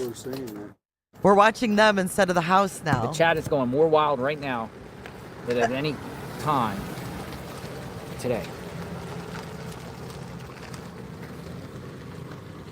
Maybe they knew they were going to be on JLR, so they would come out here and, you know, the old no bad press is, what's the saying go? I'll ask. Yeah, Come on. Just talk to them. So how many people are going to watch? I'm getting embarrassed for all these men now. This might go pretty wild right now on the X. I just posted the video. And it's already Oh, this made. one's gonna go viral. Right now. This is viral. This is literally viral right now. Yeah. This is live The one outside that caught Nancy in Guthrie's Seattle, home. There's a photo shoot there's going this on. lady at They literally, I don't know if this is like made for, viewer discretion is advised, I would say. in Seattle, there's this lady that went up to the camera that shows up in Boston. Now We we're have to share watching what's her happening instead out of there, right? instead of the house. Oh my God. WWE stars. Mama Cat says WWE They're stars. like little boys. I know. It's hilarious. WCW, maybe. I don't know. They're about- being so weird, Sleuthy. Help me.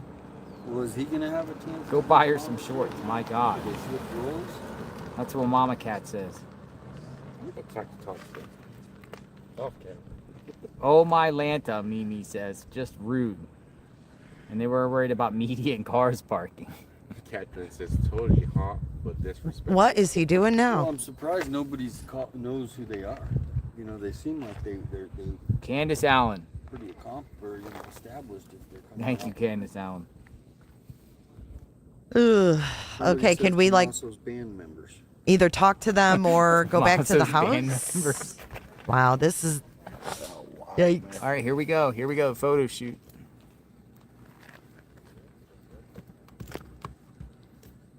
Right in front of Nancy Guthrie's home. Right, can they hear them? This is really embarrassing. John, how's your chat now? 50-50 on whether or not it's 50-50.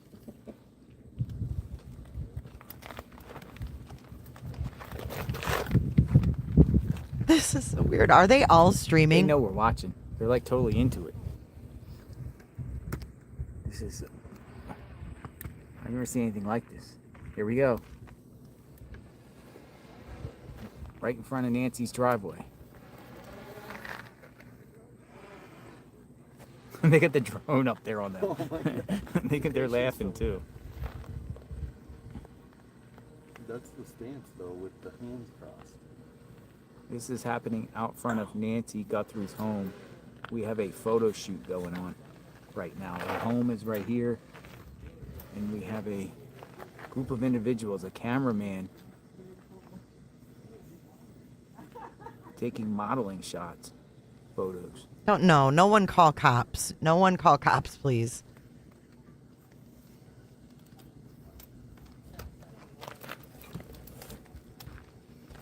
She has a backpack and a ski. She got a ski mask? No way. She got a ski mask? What? The heck's going on here? Where's the ski And my mask? Canadian friend that I was talking to. This I don't hung see a up ski because mask. This is Oh, if he's still on the line, that would be hilarious. John. Go interview him. Why are they scared? Yeah, we need to talk. You told people to come out and talk, so. Yeah. I can't believe they're so intimidated. It's so funny.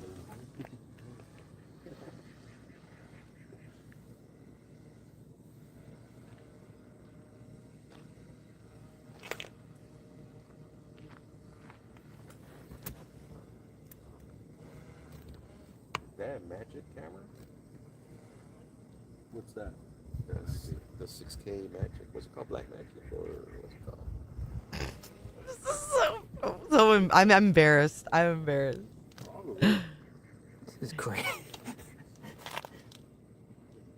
Black magic, yes. Dude, I really, literally not. It's like they've literally, I never posted seen a this on woman's Twitter. ass I before. said they're literally doing a photo shoot right now, and Nancy Guthrie told me, I'm getting ratioed more comments than likes, but the ratio is just like, this is crazy. Like, not bashing me, but just I'm getting completely ratioed right now.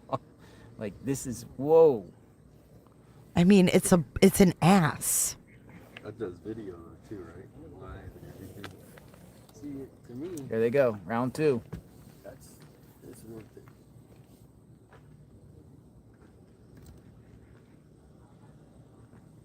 Don't drink water. Right. I mean, Florida, it's the home of ass.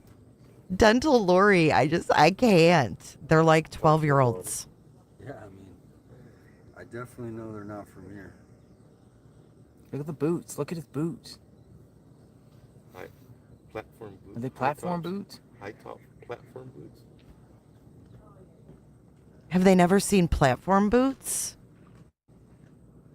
Yeah, it's if you think it's disrespectful, why aren't they going and talking to him? Like a video or something.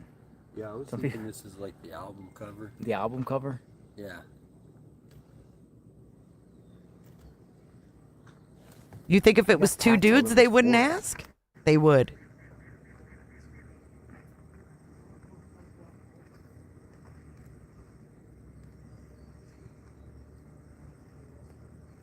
I know. I don't know, man. I need another Gatorade. There's a whole bunch. I know. I'm just gonna go get a Gatorade. Uh oh, we got an item. Can I get a Gatorade? Yeah, you can get anything you want. What's in the I think bag? it's weird to watch them, but okay. What you are witnessing is real. They got The props, participants are not actors.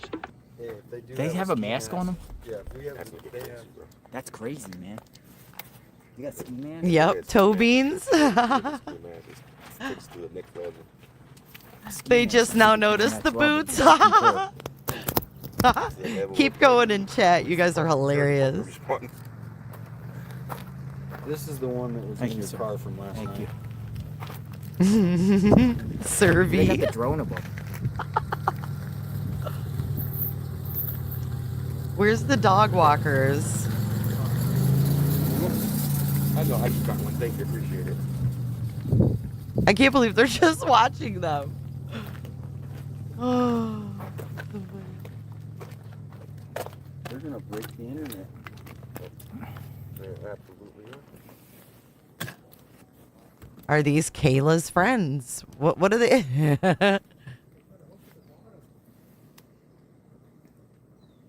Am I calling the cops? Why would I call the cops, guys? It's a free country. That's what I'm saying. Nobody should be calling the cops. This is, to me, it's not calling material, to be No. honest. If it's ski masks involved. I mean, to me, it's even just then, it's No. awful, but I mean, they're on the side of the road there, and they're not on Me property. too, Dental. Me too. I would That's feel all it needs. more stupid watching them. Everyone has an opinion.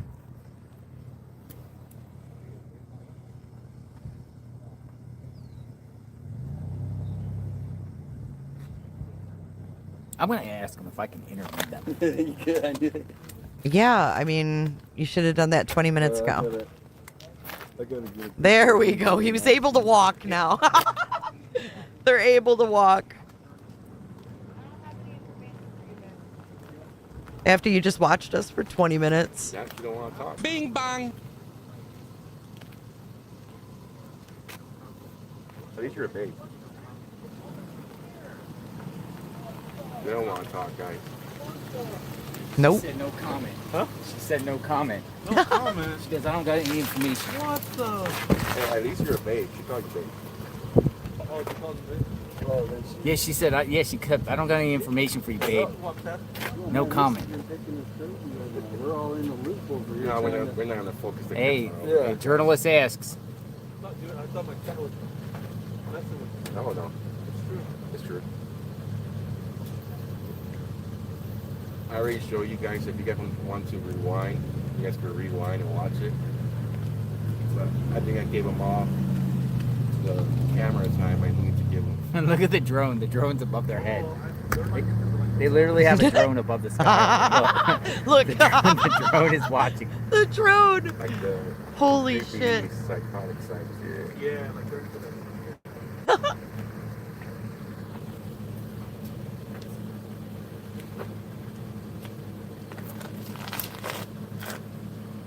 If you guys want to see, I posted a video on the X. You guys can go see it real quick there. Go to live stream. Time I can't give me now. She says, I don't have any information. Do you know Kayla?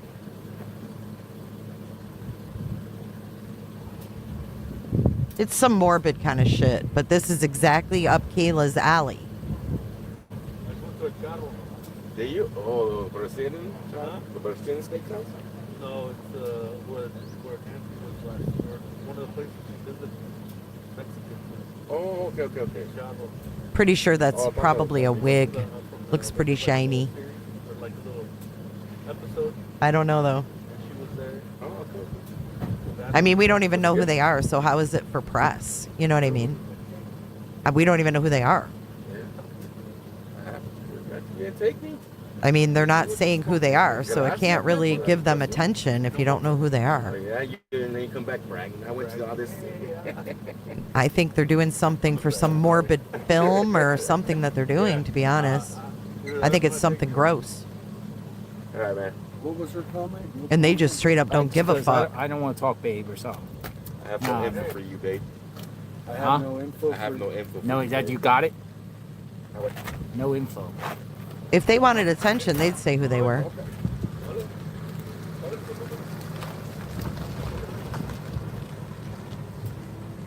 Yeah, they're doing some kind of weird,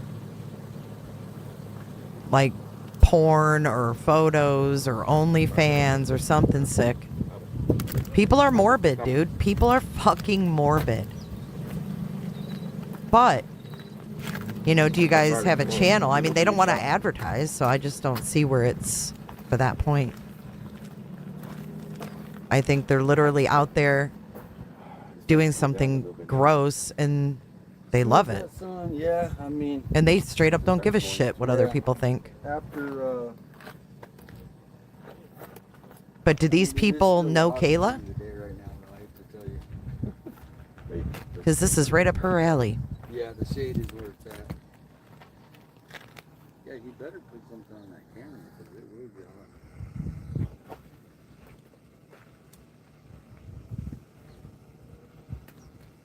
How'd your interview go?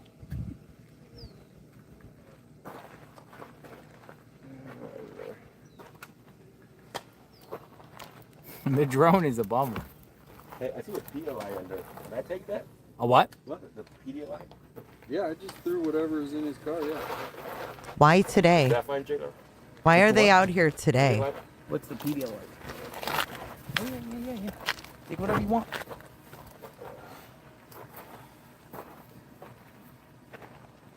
I just tagged you in a post. JLR on X. Nice.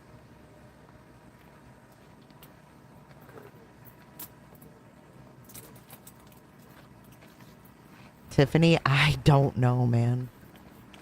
That will hydrate you right away.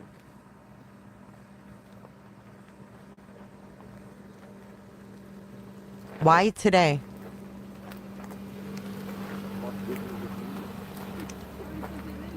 But why today? Why today? Weird.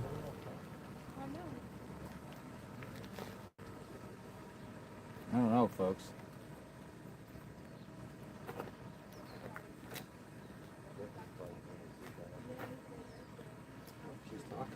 They walked a ways to do this too.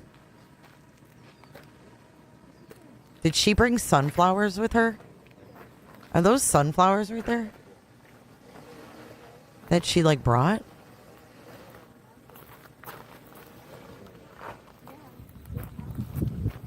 The drone. The drone. They're making a movie.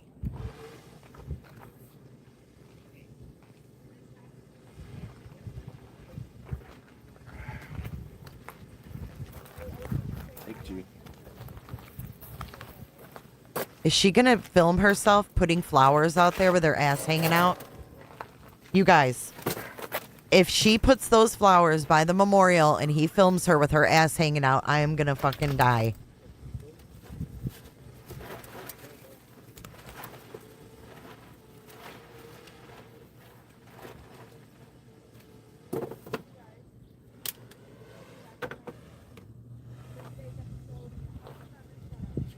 Filming an episode.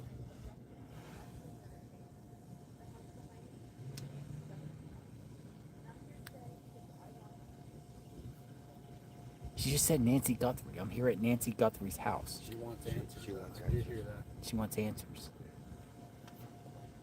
Maybe that drone will come down for Who is she? You're a little bit clearer.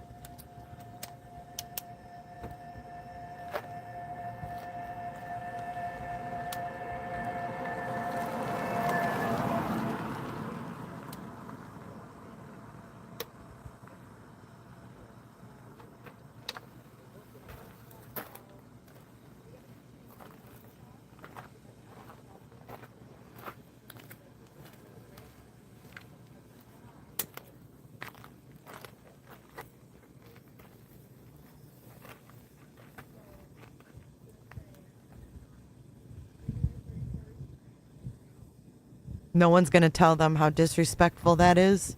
I mean, find out what Guess not. Yeah, that's right. No press is bad press, like he said.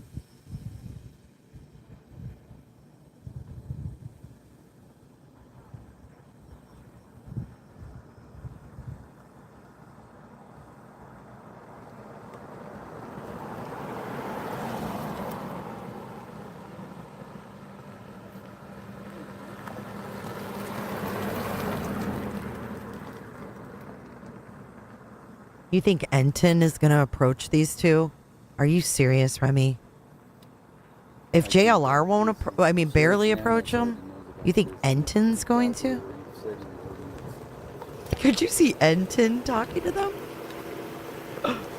Hey guys, I'm outside Nancy Guthrie's house. I'm here with Cheeky and her boyfriend.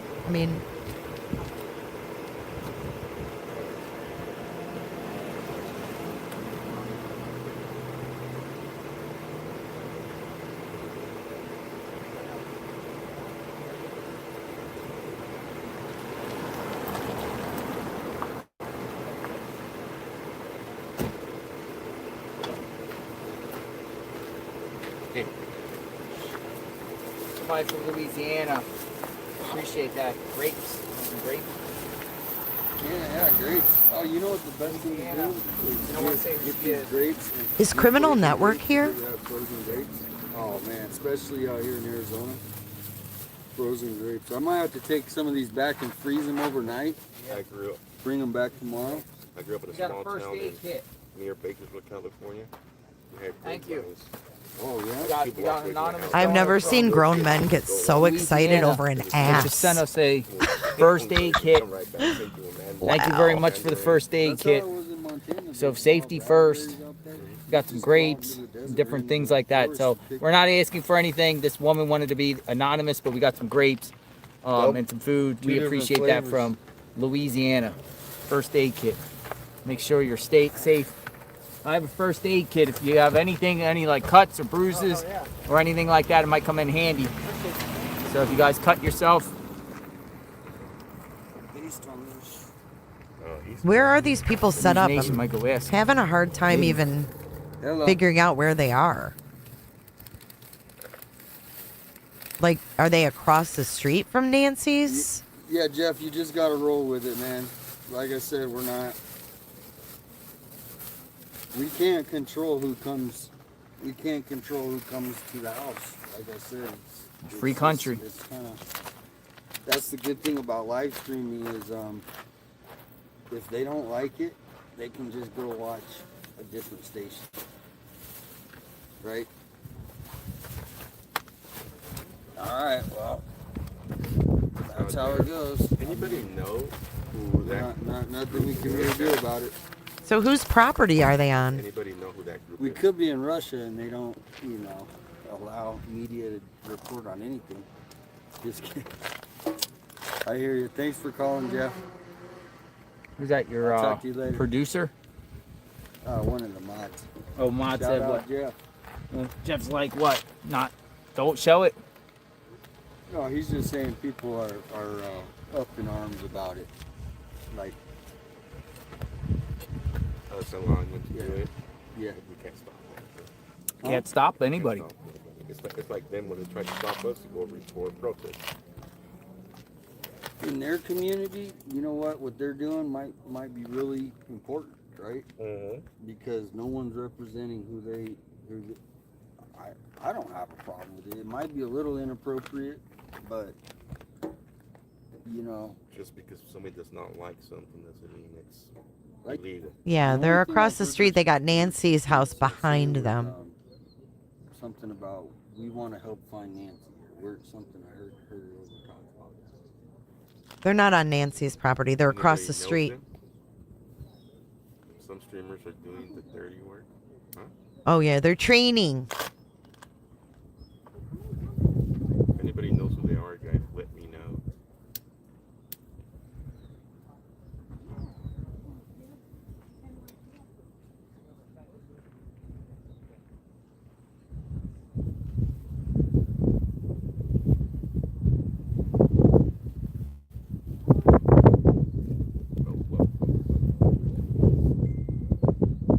All right. Well, I'm done with them until Okay. something crazy. The people in the image are Zerka. Who? Zerka. Zerka. What? That's the guy. His name is Zerka? Zerka. Zerka? And that is possibly Elia. What? Zerka and Elia. Zerka is a well-known internet personality and live streamer, often recognized by his distinctive head tattoos and outspoken Zerka? persona. Zerka, huh? Ali Amin is a comedian, actress, and former adult performer. Uh-oh, adult performer. Porn star. Is that her name? If he's right. Huh? That's who she is? That's who we're thinking. Somebody emailed it to me. All right. Well, it looks like his name is Zerka. Zerka? Zerka and who? John Zerka and Aaliyah Janine. Good night. Zerka's a well-known internet personality and live streamer, often recognized by his distinctive hit tattoos and outspoken persona. Zerka. Zerka's not bald. Read that. Unconfirmed information. The people in the image are Zerka, John Zerka, and Aliyah Janine. Zerka is a well-known internet personality and live streamer, often recognized by his distinctive head tattoos and outspoken persona. Aliyah Janine is a comedian, actress, and former adult film performer. Dun, dun, dun. All right. John well, Zerka. It's not always PG friendly on JLR Investigates. Back to the Zerka. Zerka seems like he would have wanted to talk. She wasn't trying to talk. Zerka was kind of smiling and laughing a little bit. Yeah. His name is Zerka. Yeah, that was lightning. Zerka. And the other one. Don't say They're that. adult film stars. One of them. John Zerka? It appears. I thought they were Mad Max. Retired. The movie Mad Max. Oh, maybe Mad they Max. figured people knew who they were. They're like, no comment. Like they knew who they were. Well, you guys they're were getting right. The biggest search results. They thought they knew who they were. That's why she said Let me no see if their comment. What did they say their names were? That's so funny. Michelle, thank you for gifting a membership. Wow, that was quite the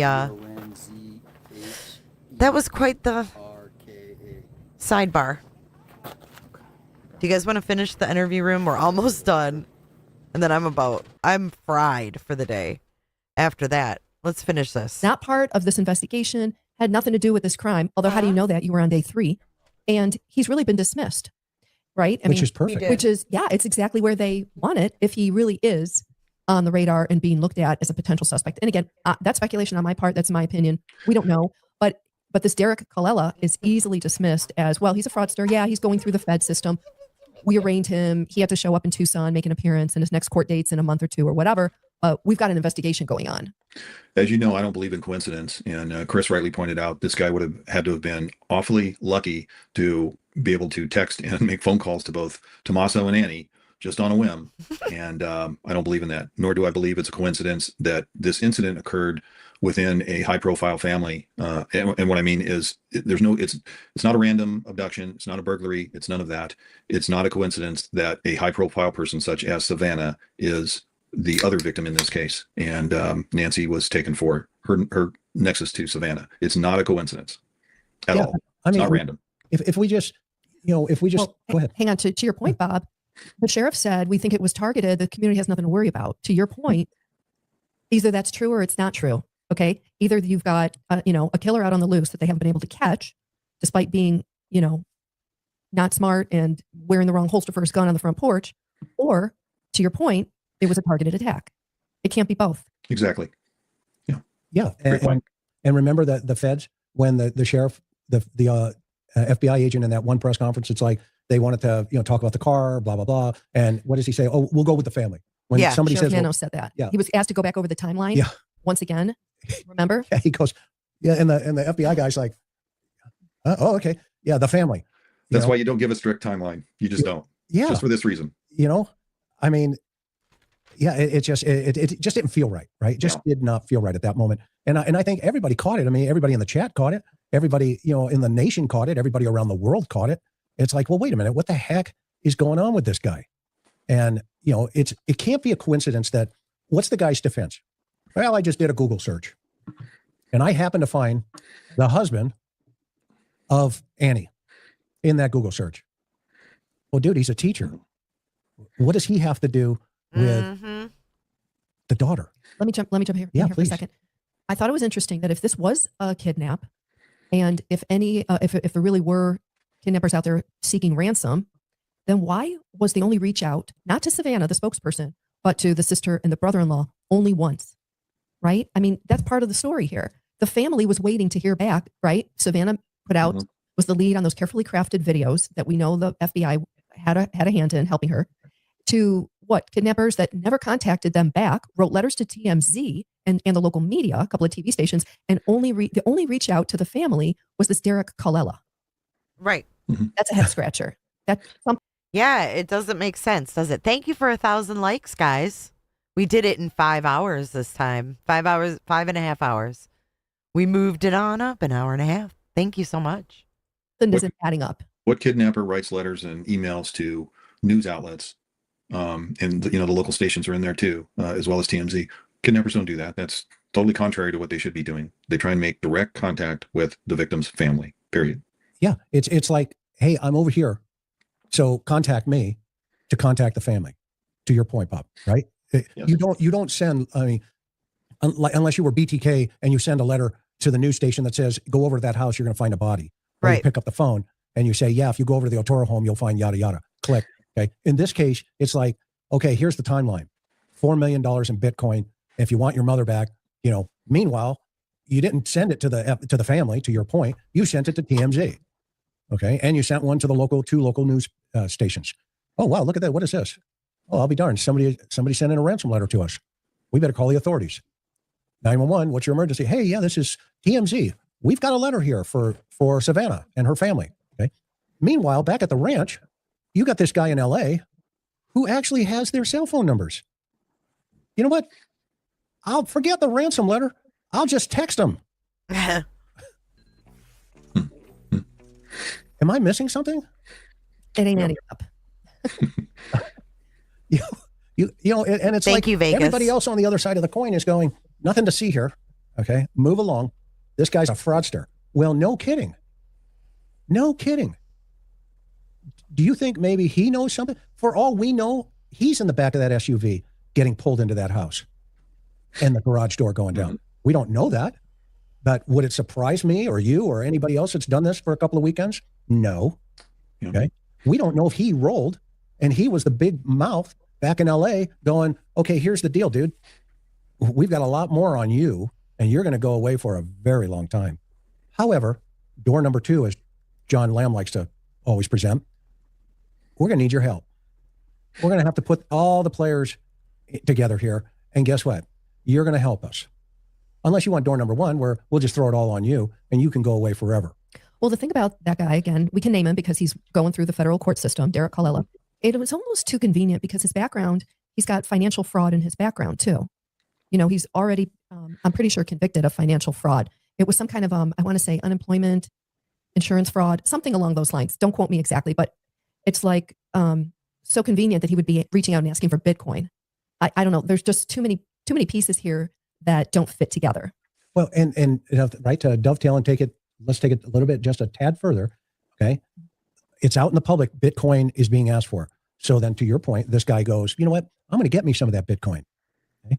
So I'm going to look up Annie, not Savannah, who's got all the Bitcoin. I'm going to look up the sister who's a poet in Tucson. Right. She's got to have some of this Bitcoin. Right. Okay? So, And the teacher. I'm going to look up the poet and the teacher, and I'm going to hit them up for the Bitcoin. That's what I'm going to do. let's run down that lane. Hey, oh, look here. I've got her number and her husband. Well, what? Oh, yeah, he's a teacher. He's got to have Bitcoin, at least 4 million. Okay. I might as well send him and her a text message. Forget the fighter pilot. Forget the embassy host who's on every single day across the world about ready to go to the Olympics. They don't have any Bitcoin. I'm going to stay focused with the sister and the brother-in-law. And then I'm going to ask them the question. Hey, we're waiting for the Bitcoin.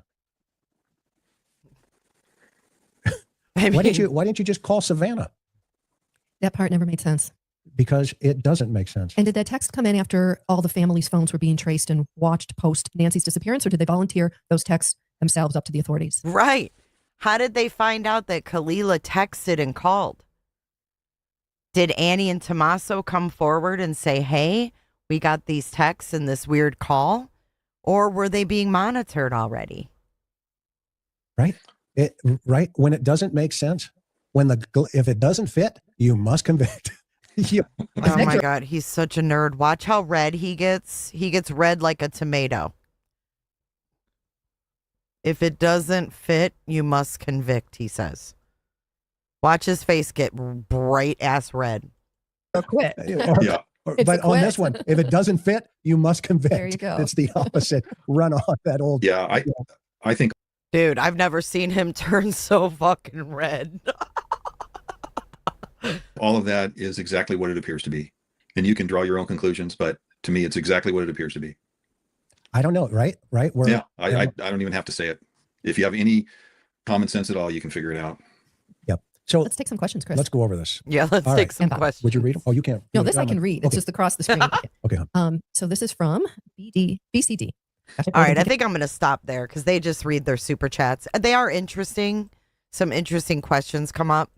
However, the meat and potatoes of what I wanted you to see were right there. So you can go finish if you want to watch their question and answer segment. That would be great. Oh, because I am fried. This was not on my bingo card today, okay? You have to excuse me here. We have adult film star taking photos in front of Nancy Guthrie's house, and no one's saying anything. No one is saying, hey, don't you think this is a bit disrespectful to do in front of Miss Nancy's house? Ugh. Now that we know they're adult film star, come to family trivia night tonight. We had to reschedule from yesterday. Where? Today was a lot. Where is it?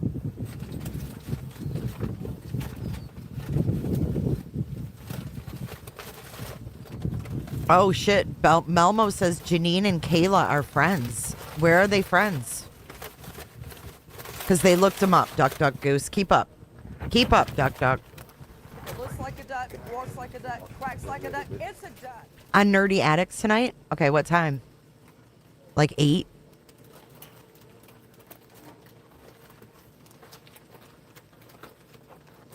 Tonight's topics are Idaho 4 and celebrity crime. You could win a prize. That sounds fun. Nerdy Addict tonight. I think somebody should say that is totally disrespectful. Where are the neighbors? 9 o'clock Eastern. Thank you, Sleuthy. What? I'm going to say Sleuthy sent me. Because people attack me when I chat places. People are still Tell them not to attack me. Needs to be charged. I don't like chatting. Needs to be charged. You won a few weeks ago, Kayla? Criminal Network is getting picked up by Mark the Shark, who left the scene of disgust. How was your hot lunch? I haven't eaten, guys. No, I didn't see Brian's We had update. the Jimmy John's not too long ago. Well, oh, you're a mod. Okay. Well, I think you can eat it. That makes me feel better. Because I watch Nerdy a lot. I just never chat. We're watching the 4 o'clock hour, folks. We're gonna investigate. Nerdy Addict on YouTube. Yep.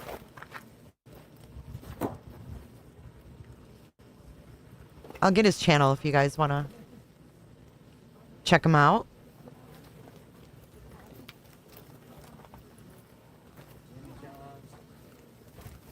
Oh, Eva's back in the channel name. It's Nerdy Addict and Eva. Here is the link, you guys. He's going to be live tonight at 9 p.m. It's not illegal, but why is no one saying anything? I never said it was illegal, you know?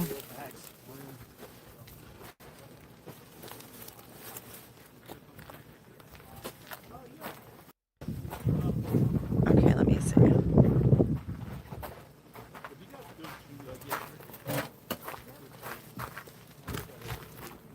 Oh my God. Her name's Jeannie Esser.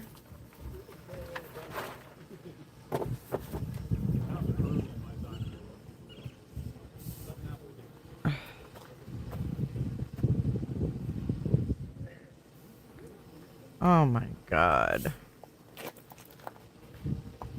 Oh my God. Oh my God.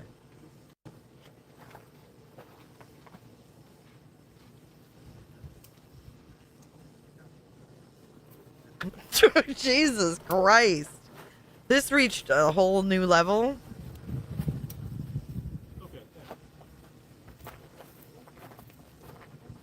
These people are fucked up. I'm going to show you. Is that her? Yeah, that's her. She has pictures with Kayla. Ugh, I'm about to show you her freaking Facebook. Hold on, I gotta save these photos. She's friends with Kayla, like literally. Thank you, The Real Kels for the email, and thank you, Jammers, for the email. Thank you, Laura, for the email. Pretty quiet out here now. Appreciate you. Those people are on the left. Did those people leave? It's approaching the 4 o'clock hour. A couple hours to sunlight goes away. We got another day, day 27. Where's Nancy Guthrie? Man, we're approaching What's going on here?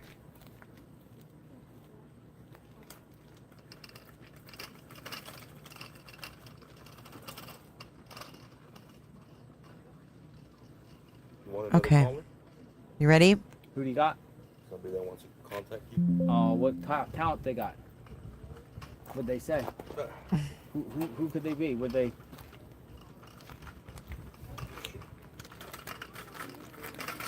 Do some calls. See what's going on. Okay. What did I just do with JLR? Where'd I put JLR? Where'd he go? Oh, that's Melmo's screenshot up there in the corner. I'm like, wait, why is it so small? Okay. Right. Well, who is this? Jennifer? Mm-hmm. Jennifer got a theory? All right. Jennifer? This is that girl. From IRT. Message from IRT. This is freaking Jeannie. All right, Jennifer, we'll bring you in here for a Elser. second.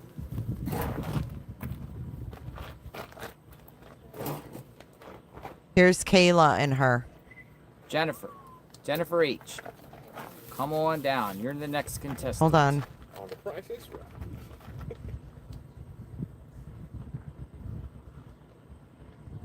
All right, Jennifer, coming in.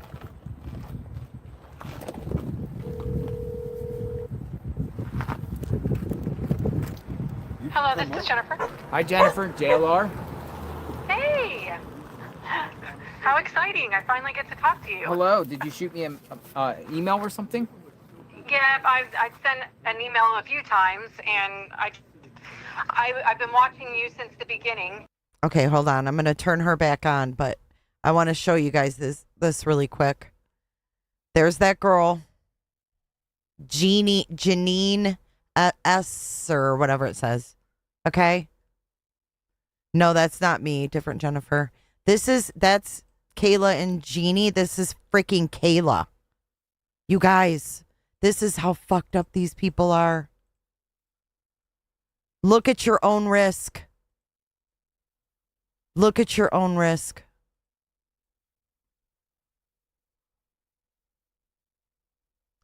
This is Kayla Day. Yo.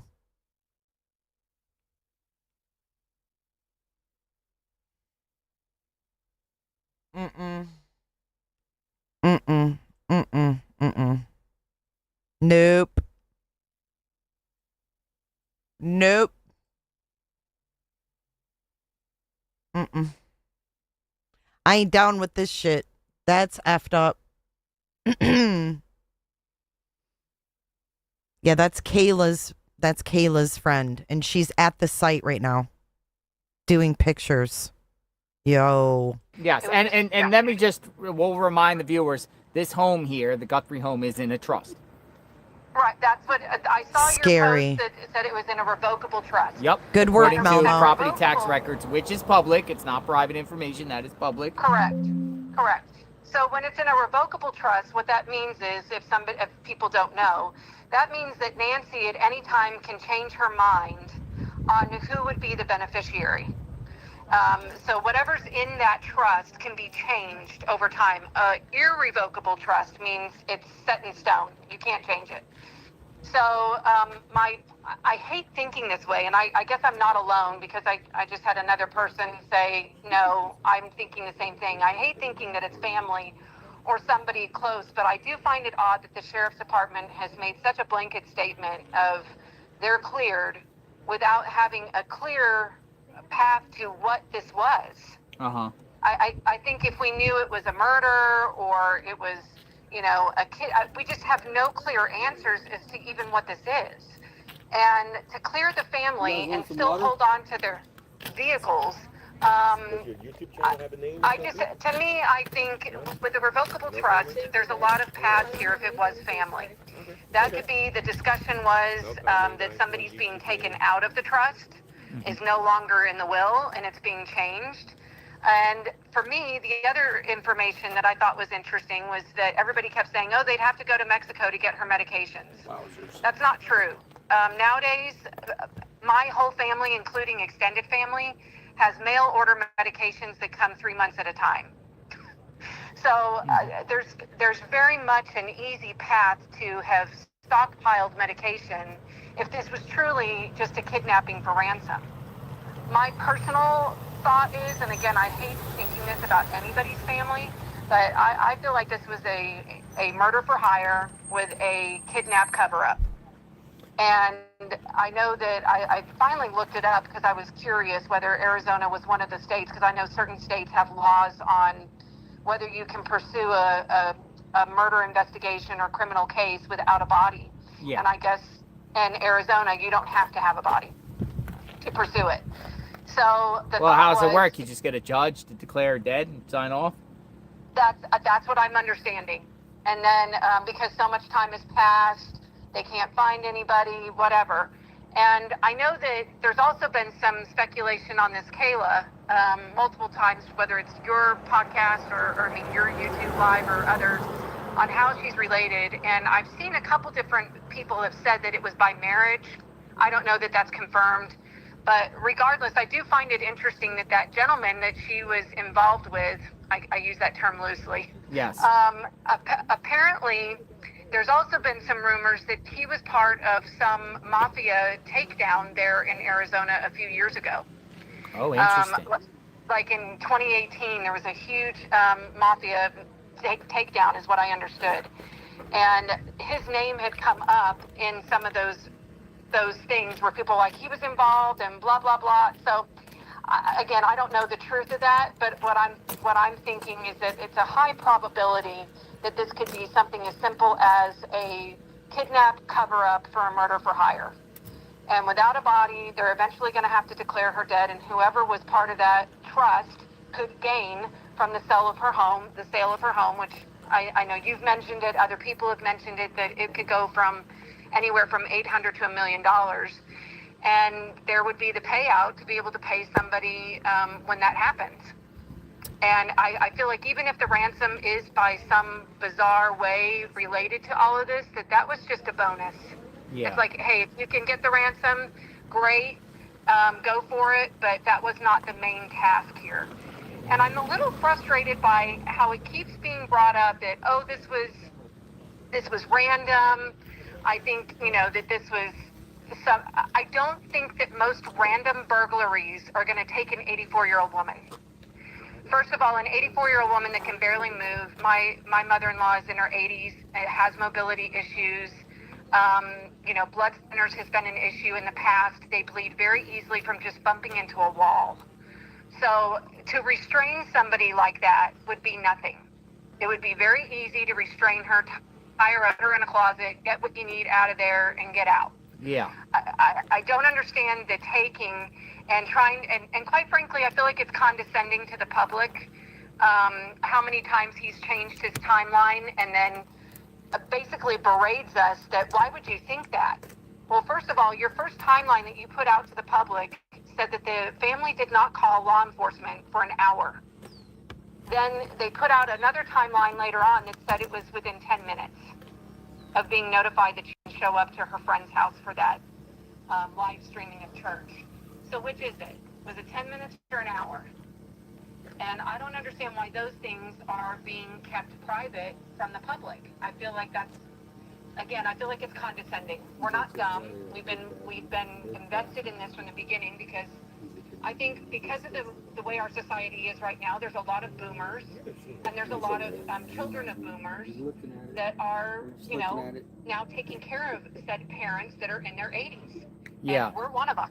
And this feels very close to home. It's terrifying. And if it's not a targeted attack, then this neighborhood and this community should be very well versed in what are the potentials for break-ins in their community. This is terrifying. Well, I mean, case in point, neighbor told us today we could park in their driveway and appreciate us out here to cover it because they feel safer with the people out here. Right.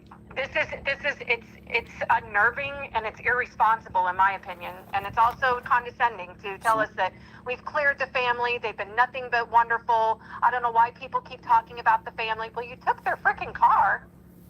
You've been searching their house a million times, and we still haven't been given a lot of answers as to why would you clear anybody when you can't even tell us what happened. Yeah. I mean, I'm still hearing the theory that it was a robbery gone wrong is still circling. I just, and quite frankly, Savannah, if she was targeted because this was her mother, I know that I finally looked it up, the video that everybody kept saying that she'd done the hometown, and I guess that happened only a couple months before this incident. So, I mean, it could be just a targeted attack against Savannah. But again, I just feel like it's a little too convenient. It feels slightly sloppy, but it still feels planned. And, and for somebody to be in the house for an hour, at first when everybody's like, well, she was kidnapped, why would they stay in the house for an hour? I'm like, probably to gather her medications. It's like 40 minutes, but yeah, close to an hour. Either way, it's awkward. And it's somebody who feels a little too comfortable, and I think most people agree with that. And to break in and the back door and then come out the front door, all of it just feels very staged. Yeah, staged. I don't understand why you would break lights in the back and have to go to the front. and mess with a camera at the front. It's like, I mean, quite frankly, I mean, yes, she did weigh a little bit, but if there was at least 2 people, they could have easily got her out the gate, through that side, and no camera would have ever caught if we could barely see him coming through the yard. So all of this just feels very staged to me. The other thing that's frustrating too, and I don't know if your viewers feel the same way, but they keep showing this Ozark backpack. Well, the backpack that they've blown up in the photo has no logo on it that I can find. So you saying it might not be an Ozark? I mean, I keep looking at the video, I keep looking at the still photos that they have of it, and I don't see any logo of the Ozark Mountain on the back of it. Yeah. So I'm like, how are they so sure that's it?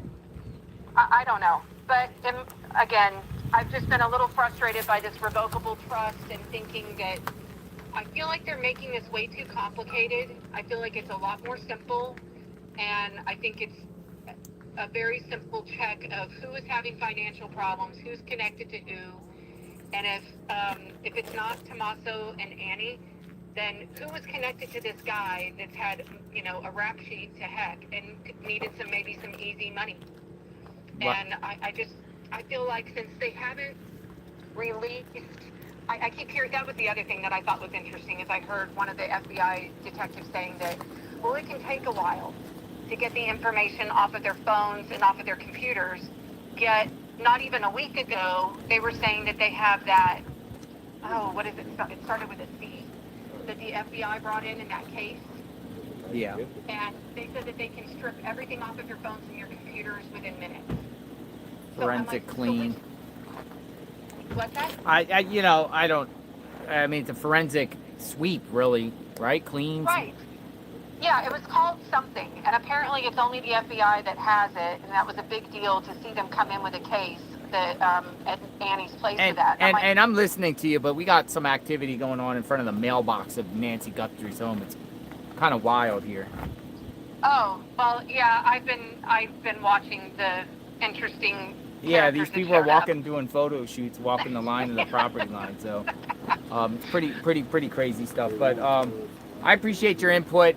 We'll see what happens here. It sounds like you are definitely paying attention here. A lot of unanswered questions, and we'll see what happens. Well, I'm glad you're sticking around, because I think that they want people to go home and forget about it, and then they can just say, oh, cold case, I guess we declare her dead, she's gone, But who benefits from that? Who benefits from that? That's my point. I would be interested to see, who in the family would benefit from that. And I do find it interesting that apparently they only bought that house a year ago. You're talking about Annie and Tommaso. So it seems like you feel like they got their hands on this somehow.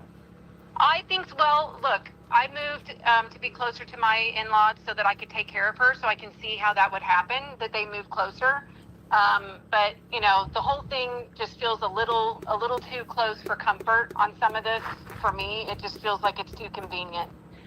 And I would love to know who would benefit from her being gone, and maybe that was what happened. Maybe there was a discussion of, hey, you guys are part of the trust because you're closer by, you can take care of her, and, let's be honest, I don't think Savannah cares about $1 million home in Arizona. And the sad thing about this is my grandparents actually used to live about 4 miles from Nancy's house. Okay. So I'm very familiar with that area. It was very safe. It was very well-to-do.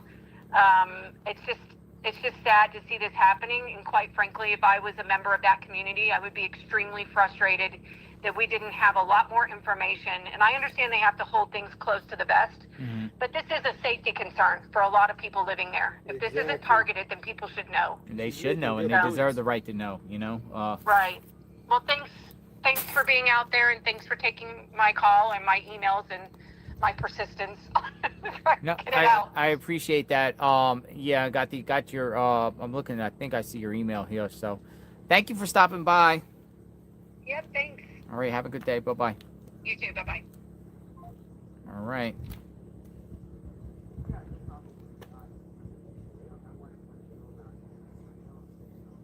Crazy. Cheryl, that's not what they said. They said she needed assistance to the mailbox. Not 50 yards. I don't know where that came from. Getting close to 4:30. Still out here. Where is Nancy Guthrie?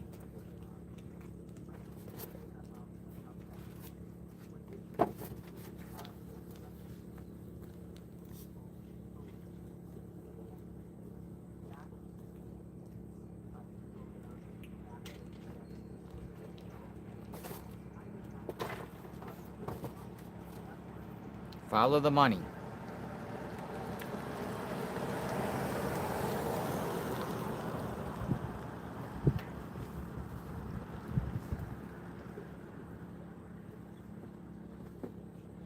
Surprised somebody hasn't cracked who that is with the internet.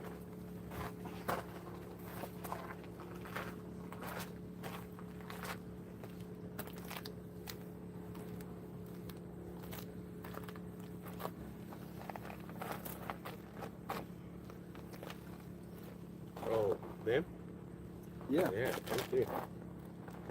They got the pictures, guys. Especially if it's going viral.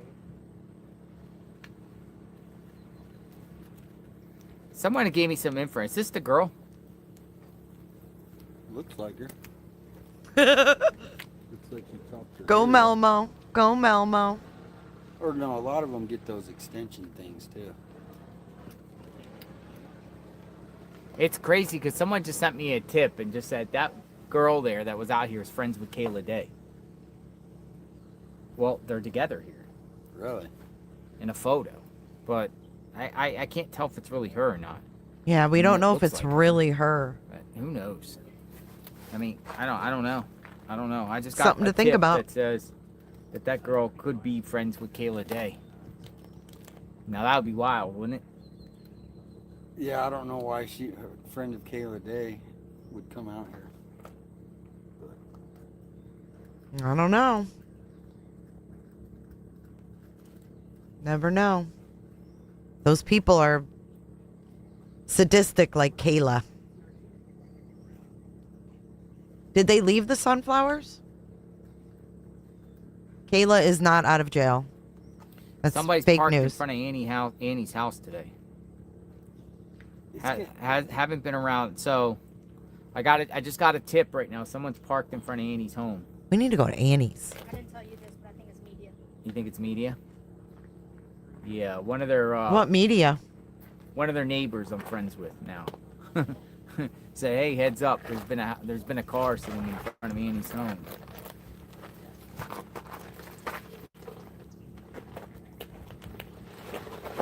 I'm friends with Annie and Tommaso's neighbor. If anyone can I'm find friends out with the who they neighbor. are, but they won't tell We've us made where connections. they're I'm from. friends with Nancy's neighbors.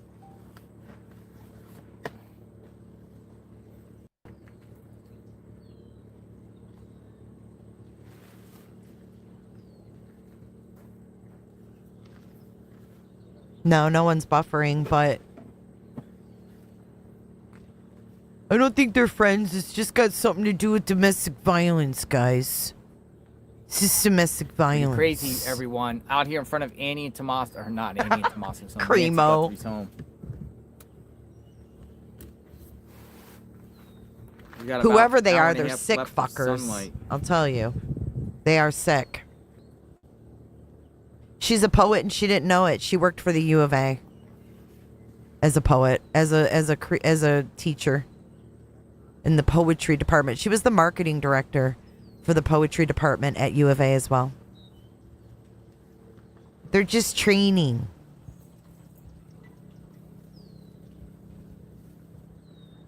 No, that ain't Kayla out there, Jamie. Kayla's in the clinker. Kayla's sitting in orange in the clinker. We think that could be Kayla's friend. I don't know. Everything is domestic violence with this guy. The lady's hanging out the car. It's just domestic violence. We already had a clown. There was a clown out there. We had a guy out there in a clown suit already.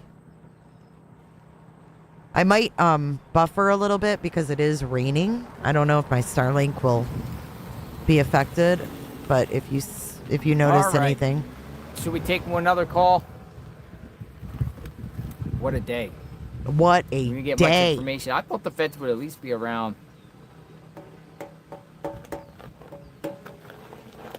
And no one said shit. Be going to that neighborhood where that footage was, but apparently not. If you guys leave drinks here overnight, we'll still be here in the morning, right? Should be. Does Jacob use all this and Mark? Yeah, they've been parking right around here, I think. So that should be safe. Zerka and Aaliyah. Thank you, Mama Bear. See, it was not Janine. It was Zerka and Aaliyah. Nothing about a Janine. We need to be careful. We need to be careful. That wasn't the name that was said. That's why, thank you, Mama Bear, for going back and finding it. That's the names that were said earlier, though. That's what I wanted to know. I wanted to know what names were said, and there was no Janine. Yeah, it was the neighbor Zerk of and Annie just told me that it's fucking Aaliyah. black SUV Ali. just parked there with a camera tripod sitting in front of his SUV. Aaliyah. He was just Ali sitting there in Janine the is front seat. Aaliyah. I'm sure the AC is Oh, on. sorry, So Momo. that's in front of Annie and Tommaso's home. I have been out today and I missed a lot. Does anyone know if that person went to the sheriff's office? JLR. Ali Janine. Okay. Did this person give you any contact information? No, I didn't get any contact information. I'll be honest, I was a little rattled after they were trying to get me to come in their car with them, go for a ride. And like, come on, take me with you, or you come with us. Maybe Alex knows them from Criminal Network. It took me to the login page, Momo.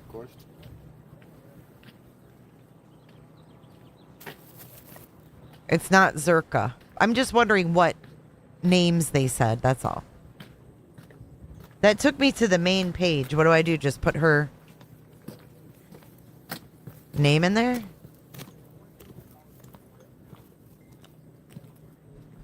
Okay, hold on. C-O...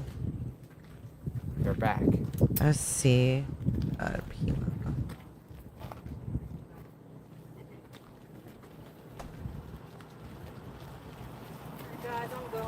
Hey, Cat. Be safe. Bye. Bye. Be safe. Thank you, Madeira Beach caregiver. And she asked, did you watch the crime unresolved on YouTube video 2 days ago? Send it to me and I'll definitely watch it.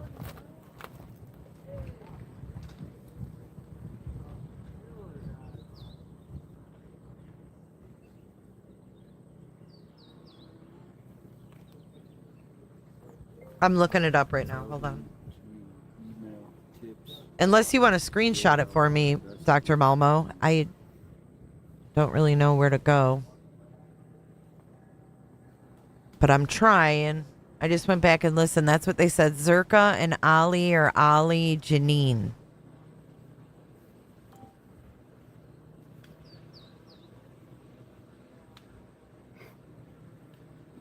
Who are these people?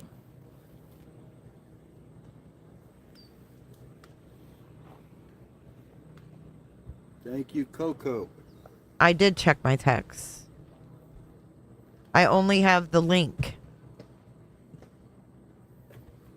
Who are these people? Who are they? They don't want to do interviews. They don't even want to say what channel they're with. They don't even want to, they don't even put the yellow flowers down. I'll grab that from you. I don't see anything.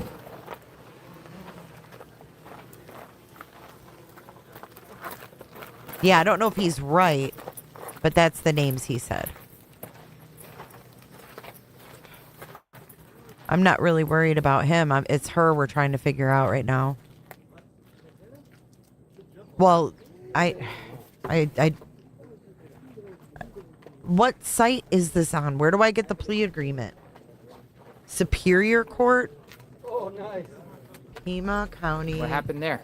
Dog was getting all happy and roll over. One thing at a time. I'm getting all over the place, and I'm getting flustered. Where do I find this? Can you like screenshot it?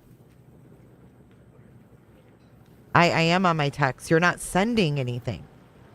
The last thing I got was a link.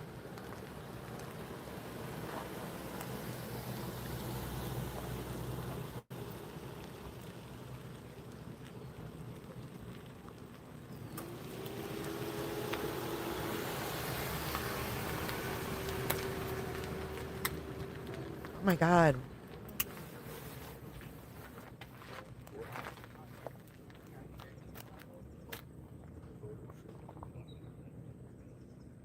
Melmo, where do I find the plea agreement?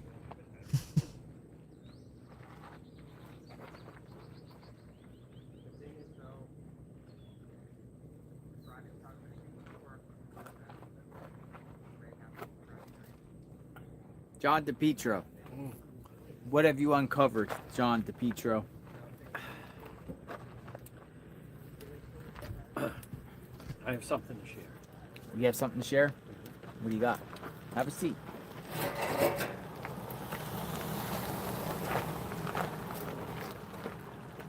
I have one of these smart waters? You don't have to ask. You can have whatever you want. It's all for us. Oh yeah. I'll spin the camera around. Here we go. They don't tip over.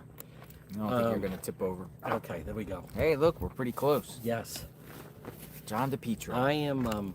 I want to come back to what you and I talked about earlier, which was Savannah saying somebody knows.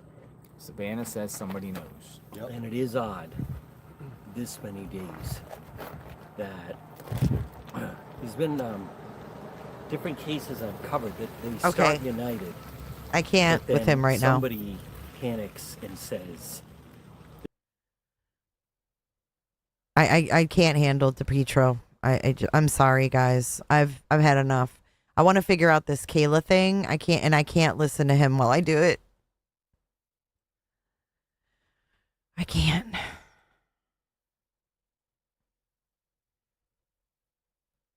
What I actually want to do is go back and look at that photo again.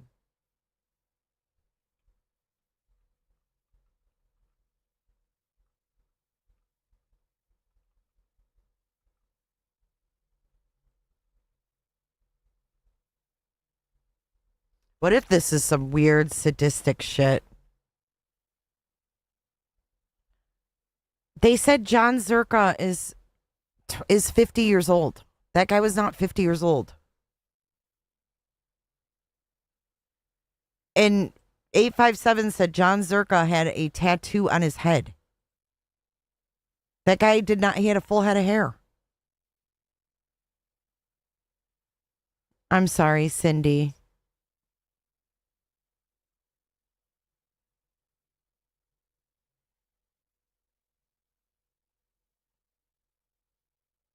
I'm trying to find the still shots. I don't.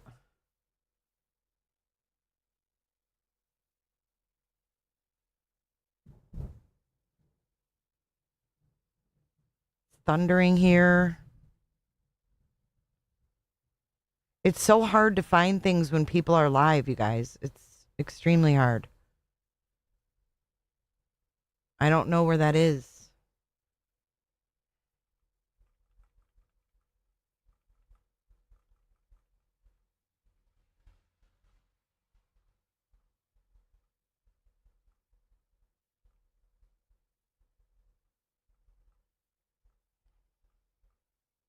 Yeah, but that's not the guy that brought the waters. This isn't the guy that was there bringing waters. This is the guy that was taking pictures of this girl here. You guys are confusing people. These are the people that were taking photos, half dressed. Okay? These are the people that are this guy did not come up and bring waters.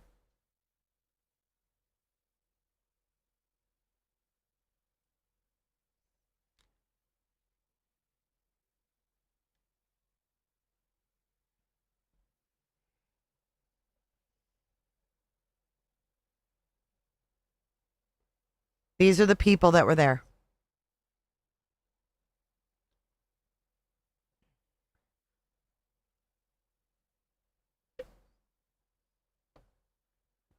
The guy who brought waters earlier had a full head of dark hair.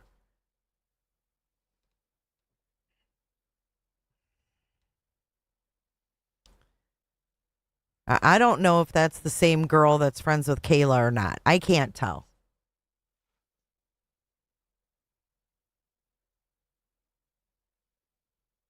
Yep, that's a neck tattoo. Sure is. He's got tattoos all over. He's got tattoos on his head. I mean, they're out there taking pictures in front of Nancy's house. He's got a backpack. They're smiling and laughing. What?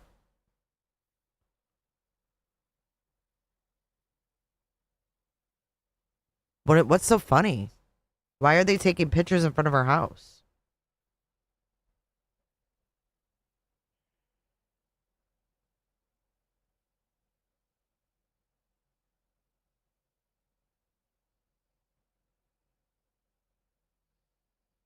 So Kayla was in a private hearing. This was reported on X this morning. So Kayla was in a private hearing. Interesting.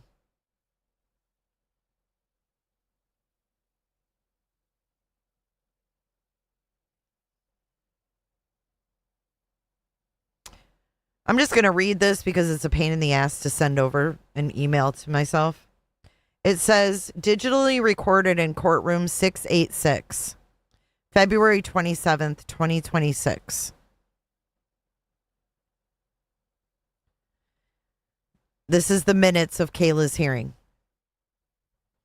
Defendant present in custody. The court questions the defendant regarding her understanding of the terms and conditions of the plea agreements, the possible consequences thereof, and the constitutional rights she waives by entering the plea.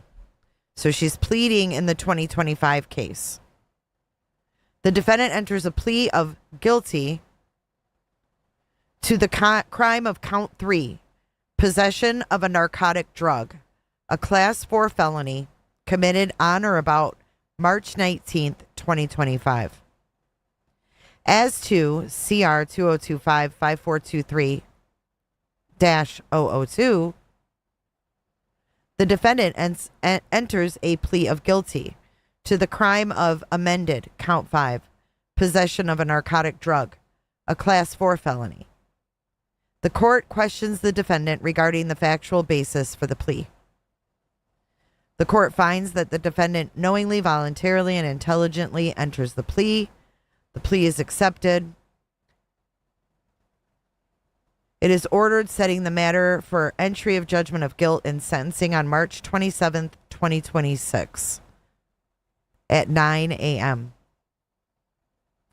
It is ordered that a pre-sentence report be prepared by the Adult Probation Department. Defendant is directed to cooperate with the Probation Department in the preparation of the pre-sentence.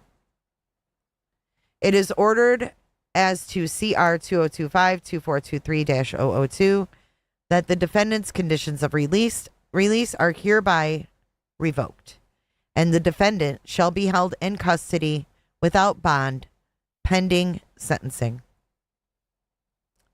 Filed in court, plea agreement 2, sentence notification form, and conditions of release and order.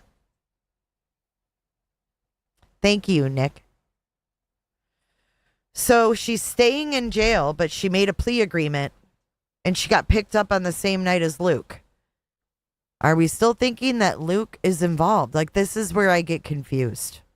Is Luke even involved?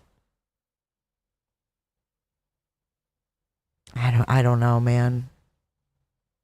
He ain't that tall, this guy either. This guy here, he's not that tall.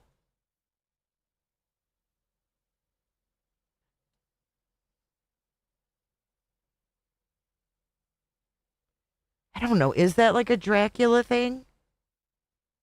I think they're like reenacting something. It's very weird.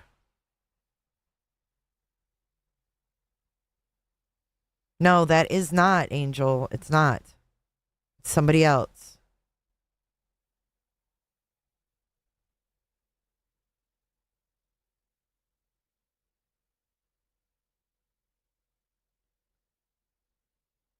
So she got moved to another pod as well, Kayla.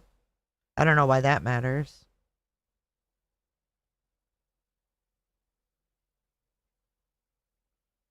She's going to be sitting there till sentencing, so it makes sense that they would move her.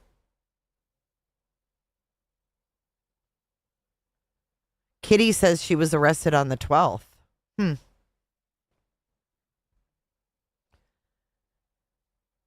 Yeah, and he's wearing those big platform boots too, and he's still not that tall.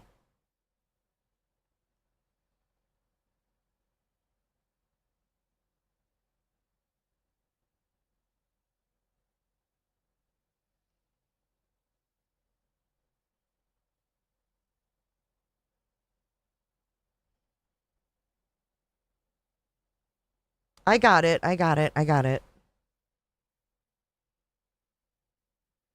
I see you texted it to me. Thank you. Yeah, it looks like a pentagram of some sort.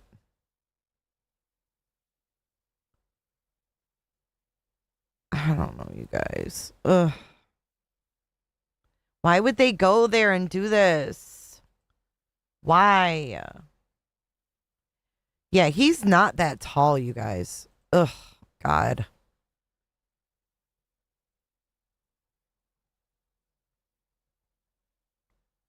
He's not that tall. And he's wearing those big ass boots. They're like 3-inch platforms. I want to see him walk.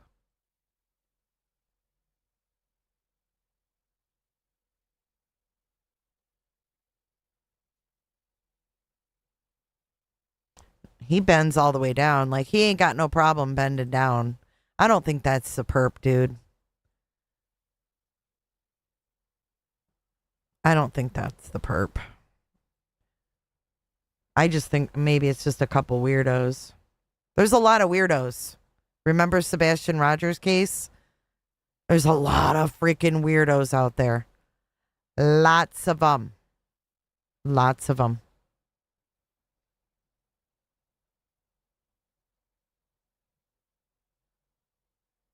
It's disrespectful to Nancy. I agree with that. It's very disrespectful to Nancy. That's what bothers me about it the most. It's gross. Like, what are you doing with that footage?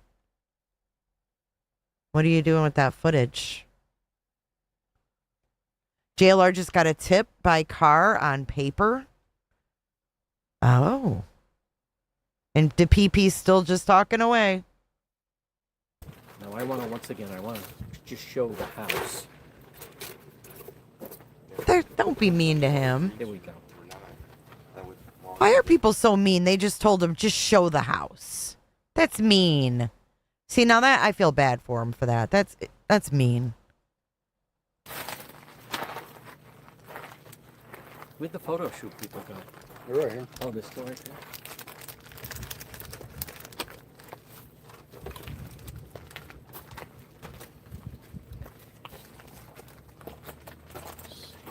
That is rude. Want to grab it real quick? Put all this over there.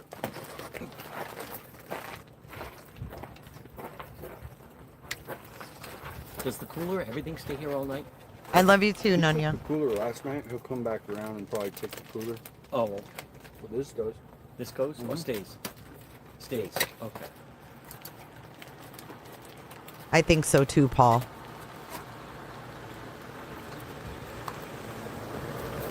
Yes. Thank you. Folks, you got to remain positive, though. You got to be positive in the chat. Like that? I'm going to check It's out X excruciating real on the quick. Guthrie family. Poor Nancy. Came from the hospital. You know what I also just want to stress to everyone that's watching is just a couple of things that I just find so strange is that the sheer, I think people underestimate the sheer nerve. Whoa. Whoa, whoa, whoa. I'll get it right now. Timber.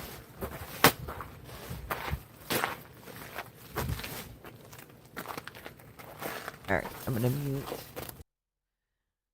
All right, we're going to scroll through some X and see what's new on X, and then I think wrap it up for the day. My brain is cooked, but I want to scroll through X, see if there's anything we missed today.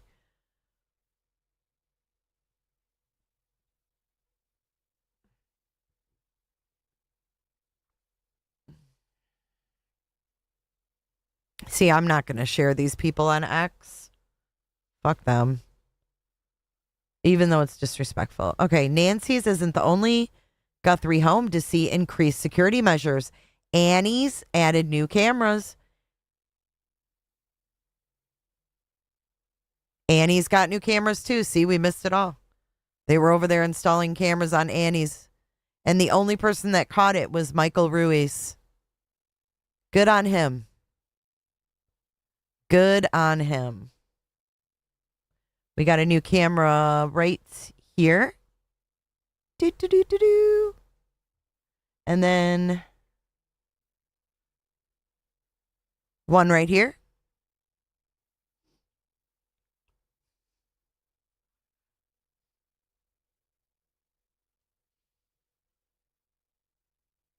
What are we missing here? Oh, the flowers. What's on top of their mailbox? What is that pink thing?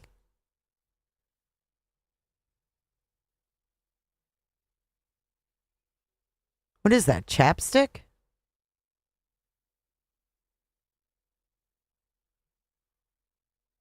So Annie has got new cameras. They still got her car. She got new cameras and no one noticed. Gotta love it. Gotta love it.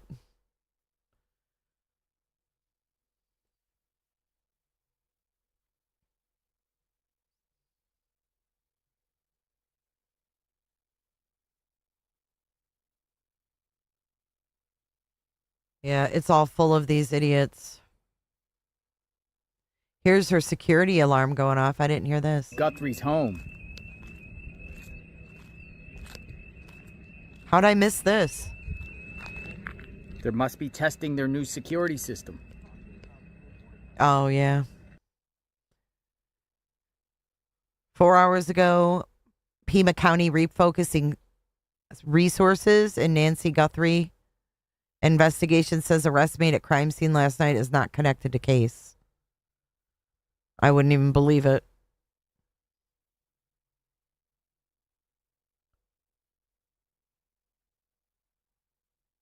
I don't even believe what he says. Oh, here's a new Megyn Kelly clip from an hour ago. Sweet. Here we go. Let's see what this is all about. And they find it. Maureen. I want to talk to you about the video. It's very interesting to me that this gets dropped by Fox News last night, which has been doing very good reporting on this. Fox has. Mm-hmm. And they find it. I want to read you the way they describe it. I know you're familiar, but the audience. It's a resident of the Catalina Foothills neighborhood. That's Nancy's. Mm-hmm. Who has a street-facing ring cam that caught 12 cars passing by in the morning Nancy disappeared. The recording goes from midnight to 6 a.m. on February 1st. That's the relevant time frame. And the activity occurred near the 2:30 a.m. mark. That's the relevant time. The homeowners, Elias and Danielle Stratagulias, told Fox Digital that the police had not canvassed their neighborhood at all in all the time since Nancy went missing. The FBI and the Pima County Sheriff's Department have been alerted to the video, writes Fox Digital. Not immediately clear whether the video is of any use to the investigation. This is last night. The Stratagulias house is on a back road, Fox writes, North Camino Real, that leads out of Guthrie's neighborhood, avoiding major intersections. Leads out of Guthrie's neighborhood, avoiding major intersections. And they live about 2.5 miles away from the crime scene, which is outside the 2-mile radius of neighbors who received a ring alert asking for video taken from Jan 1 to Feb 2. So the concentric circle drawn by law enforcement did not include this house, but this couple nonetheless checked their ring camera and found something they think may be of relevance. Their house, writes Fox, is roughly a 7-minute drive from Guthrie's address, as I mentioned in the intro. One of their videos was recorded around 2:36 a.m. which is roughly 8 minutes after Guthrie's pacemaker last synced with her iPhone. So the timing would work. Yes. Danielle said the number of cars passing that night was not unusual, but she and a friend found it odd that no one from law enforcement had visited the neighborhood. The route itself had been flagged to Fox News Digital by another neighbor who said she also saw a suspicious man walking in the area on Feb 2, which would have been Monday, around the corner from what appeared to be an abandoned car. And then finally, she says she described that man as 5'9" tall, Hispanic with a close trimmed beard and wearing a silver bracelet, smoking a cigarette. And then this is actually the final point. Another unidentified man was spotted in mid-January, according to a different neighbor who did not have your typical walking gear on. He had his hat pulled really far down over his eyes. He was just walking in the neighborhood near an intersection leading to Guthrie's home, and had... I wonder if that guy, I know they're saying last night, yeah, this is brand new, an hour ago. So oh my God, did I really just do that? It started all over. Damn it. Recorded around 2:36. The guy last night, I know they're saying he's not related to this, but he seems like the kind of creep that would be walking around with his hat down. Sophia, that happened yesterday.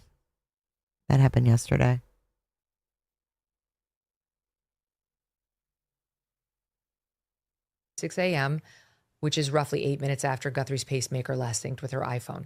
So the timing would work. Yes. Danielle said the number of cars passing that night was not unusual, but she and a friend found it odd that no one from law enforcement had visited the neighborhood. The route itself had been flagged to Fox News Digital by another neighbor who said she also saw a suspicious man walking in the area on Feb 2, which would have been Monday, around the corner from what appeared to be an abandoned car. And then finally, she says she described that man as 5'9" tall, Hispanic with a close trimmed beard and wearing a silver bracelet, smoking a cigarette. And then this is actually the final point. Another unidentified man was spotted in mid-January, according to a different neighbor who did not have your typical walking gear on. He had his hat pulled really far down over his eyes. A silver He was just bracelet? walking in the neighborhood near an intersection leading to Guthrie's home, and hadn't encountered him before or after. Kind of younger, just didn't look like he was going out for a walk. She thought he was suspicious. Now we get the TMZ report today saying our FBI source has looked at the video and says it's a dead end. The area where the cars are driving, as well as the ingress and egress, has led the agency to the conclusion the cars have no association with the kidnapping. But the timing And yet, of that. Fox had reported that this house, the Stratagolias house, is on a back road that leads out of Guthrie's neighborhood, avoiding major intersections, and talking about how this is her neighborhood. That's the neighbors themselves say this is her neighborhood. And I feel like the neighbors of all people would know very well if there was an ingress and egress out by their home from Nancy's neighborhood. I don't know. I'm not sure about TMZ, and you tell me whether we should be discounting the Stratagolias's new lead so quickly. Well, there's a lot there. But first of all, if in fact he's like former FBI or something, the FBI is discounting this vehicle or these vehicles that drove down that Camino Real, then it's definitely for just a couple of reasons. Number one, they threw up a geofence on that area for that night, and all the cars there were telegraphing different information via cell phone or their or just their vehicle, and they were able to get with those people and find out where they were coming from or going to. Wait, it can't be that, because the Stratagolias say no one came to see them since Nancy disappeared. So the FBI certainly hadn't ruled them out. No. They hadn't seen this and ruled it out prior to this because no one had come to see them. Right. And also... so if they just got the footage yesterday afternoon, how could they already rule it out? It would take longer than that to review it and enhance it to even rule it out. And for it to get to the public, bullshit. I call bullshit. There was a report after this by Fox that the FBI was seen going to visit the Strategouliases after the Fox News report. But I mean, right. So I guess overnight, they may have ruled it out between like the time the Fox News digital report hit yesterday evening and the time the TMZ report hit this morning. But they definitely hadn't ruled this out prior to yesterday evening. Right. Here's what I'm saying. Well, I think it came out yesterday mid-afternoon, if I'm not mistaken. The Fox, it came out on that, and a lot of people were getting alerted.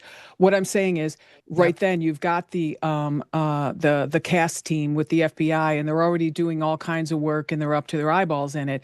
And now they're like, okay, let's throw a geofence. You don't have to go there. You don't have to visit anyone. Initially, and you put a geofence up on that area at that time frame to see who's going past. Now, what we would expect, if these were the offenders, is we would expect no activity coming from the car, maybe a little from the telematics, but definitely not from cell phone data, because we've already found out that there was no cell phone data pinging or anything around that house. They probably used little handheld radios or something. So they looked at that. They found out who those people were. They could have dispatched agents to those houses last night at midnight, for all we know, and they could have followed their phones wherever they went. All the way to an investigative end, so to speak. So they could have done a lot of work last night, and it wouldn't be the first time a police officer or an FBI agent showed up at your door in the middle of the night, because they probably wanted to really hammer this down.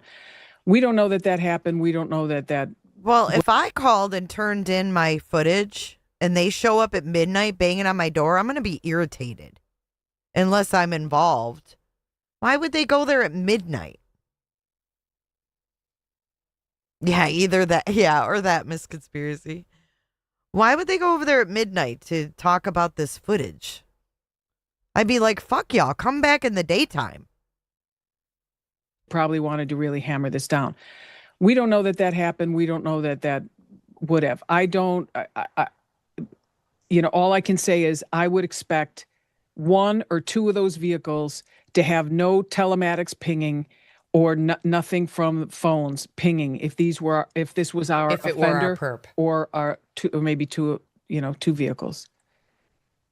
Yeah, the follow-up reporting Fitz from Fox was, per Michael Ruiz, Pima County detectives arrived at the home of the Strategouliases yesterday on Camino Real, where the new Ring video was taken. So it does appear that in response to the Fox News digital report, they went there and they spoke with this couple. And then by this morning, not the Pima County Sheriff's detectives, but the FBI, which has been somehow Harvey's source in this whole thing, is saying it's a dead end. He puts it as, quote, "It is a dead end. The area where the cars are driving, as well as the ingress and egress, has led the agency to the conclusion that the cars have no association with the kidnapping."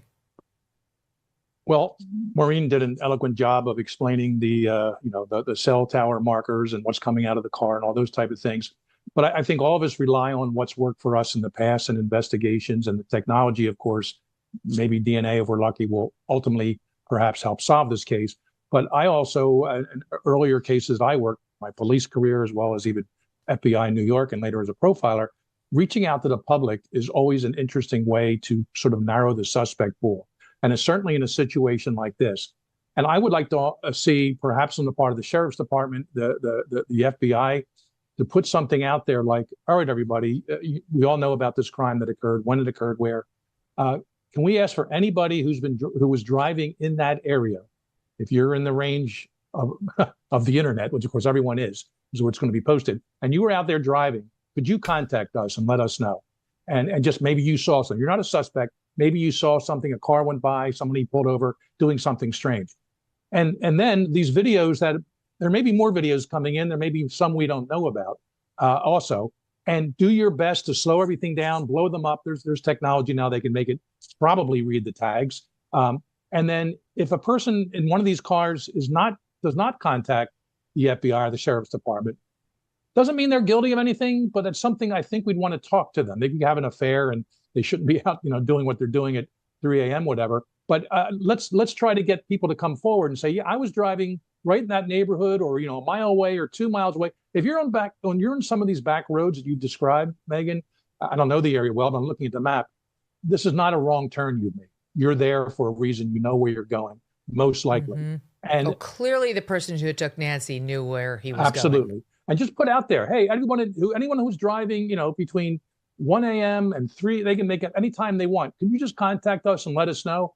And if they do identify some cars, tags, ownership, et cetera, and that person didn't call, doesn't mean they're guilty, but at least move them up a few notches on the suspect list, and let's do some more follow-up with them. That's how I would go about this. They may have already, they haven't done the posting as far as I know. If you were driving around, let us know. International disputes, inflation, rising national. I don't know, guys. It's been a wild day. Oh, Derek Kalila filed 2/19/2026. What is this?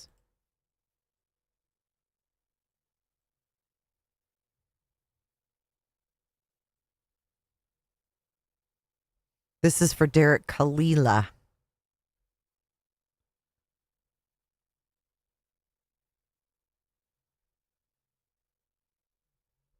The above named defendant is not permitted to apply for the issuance of a passport.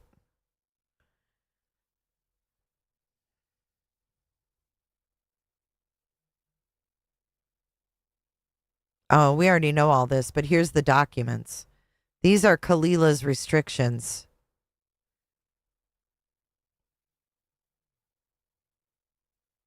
Submit to the United States Probation and Pretrial Services Supervision. Surrender all passports. Travel is restricted to Canada, Arizona, and path of travel in between.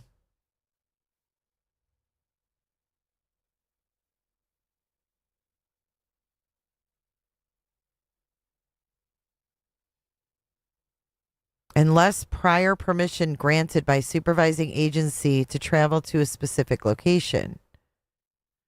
Court permission is required for international travel, Reside as approved by supervising agency and do not relocate.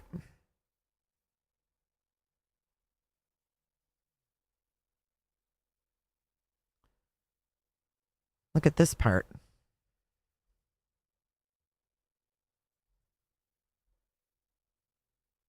Defendant may not use or have access to any voice over internet protocol applications. Defendant may only use and possess one smartphone, which must be pre-approved by PSA.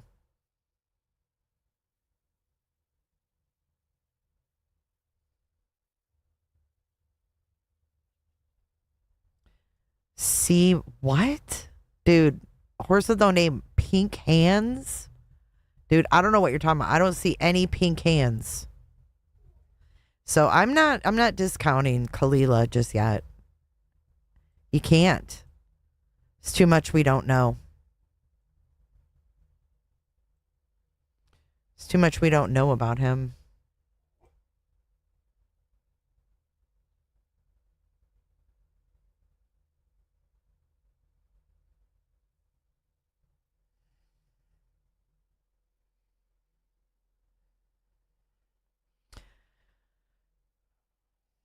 Five hours ago, investigators are actively reviewing surveillance footage from the Catalina foothills as they search for clues. They request that homeowners in the surrounding community continue to submit any relevant footage. This is the guy arrested last night again. Look how he kicks his legs. This guy's a clown. A man was arrested for a DUI outside Nancy's home late Thursday after he was allegedly seen driving by 50 to 100 times while looking at a photo of the missing grandmother on his phone. That's really creepy.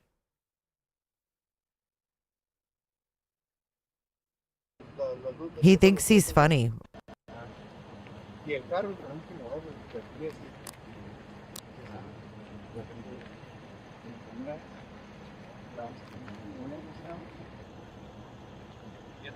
Watch him kick.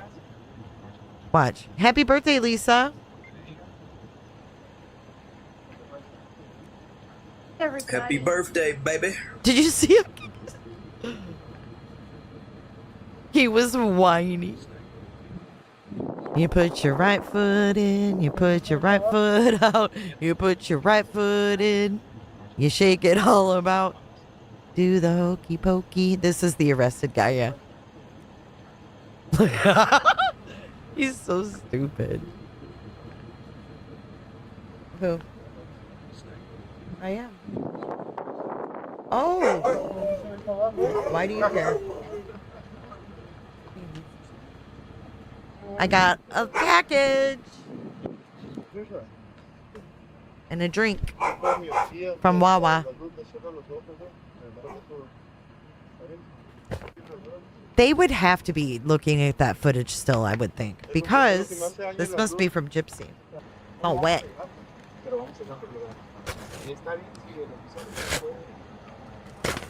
That's more than weed. That's like some Ernie Shell shit. Oh, just chips.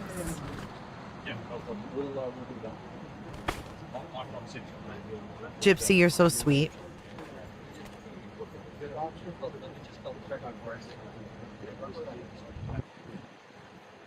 For the great work you do, enjoy from Gyps. Thank you, Gyps. Thanks for all you do. Thanks for all you do. So what do you guys think about that guy? You think he's just a clown? I think he's just a clown. Let's do our gift opening and then we will wrap this day up because I'm over it tonight. It's Friday night. I'm going to go hang out with my dogs and my husband. All right, let's open our gifts. I know what this one is. Thank you so much, Gypsy. Some more little desk gifts. I love these little miniature. I love the crocheted things. And I love these little miniatures. They're really cute. Shit. I can't open it right now, but it's a little cat. I'll show you. It's a little cat watching TV. Oh, here's the boob tube. Look, we got a boob tube. We got our very own boob tube. See the boob tube? And a little phone, because we always talk on the phone. Thank you. Oh, thanks, Paul. Okay, here's the next one. By the way, this is my hamburger pen. I haven't been on cam lately because the streams have been so long and I've just been tired and just, I don't know. Hold on, we've got one more. You guys are so kind. Thank you, Gyps. I'll open the little ones in a sec. Got something in a box. Ooh, something in a... What is this? Oh! Oh, Gypsy! Oh, how cute. Hold on, how does this go?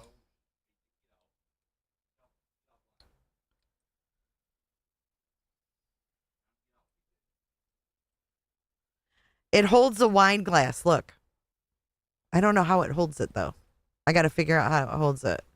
But look, it's a frog. And it holds the glass of wine. It's not a dick in a box. No, it's a frog. Look. I don't know if you can see it.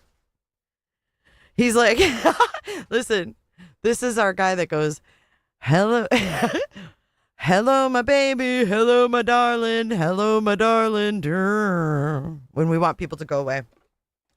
Thank you so much, Gyps. Let me show you these little...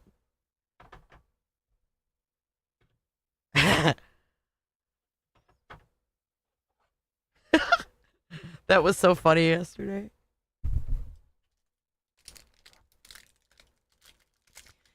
Yeah, I think you can. There's a way if you go to the Amazon wish list and you add something from my wish list and then you go find something else and add it and then delete the thing you added. I believe you can send things that are not on the wish list like that. Yeah, it's a frog. We need wine with frogs. Is Jip still here or did she leave? Where's the cat?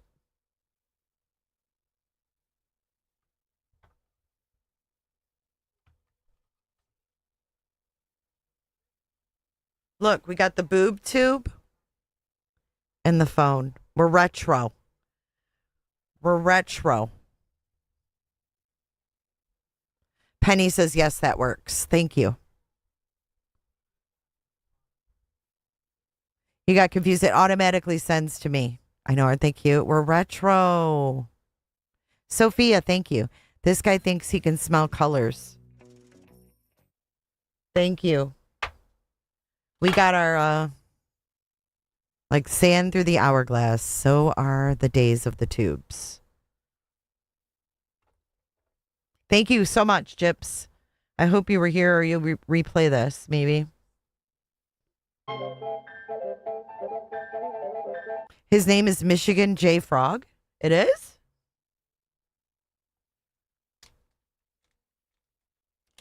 A boob tube. I don't know. It came with these little stickers. I got to check this stuff out. Oh. Okay. All right, guys. I'm going to wrap it up. Thank you guys so much. We have to do a members only soon where we decompress from this craziness. Yeah, you have to go to the wish list, and then if you add something from the wish list, and then add what you want, and then delete what you don't want that was from the wish list, you can add new things. Just don't send me a bag of dicks. All right, I'll see you guys. Have a good night. You guys relax. Thank you, mods, for being here all the time. We're going on day 28 tomorrow, and you guys have been here every day. I really, really appreciate you. You guys are amazing. The mods have the Amazon link right there. Thank you in advance. I'll work on that timeline at some point. All right. Good night, guys. Thank you for all of the support, all of the love. Hit the like button on your way out. And see you tomorrow. Bye, guys.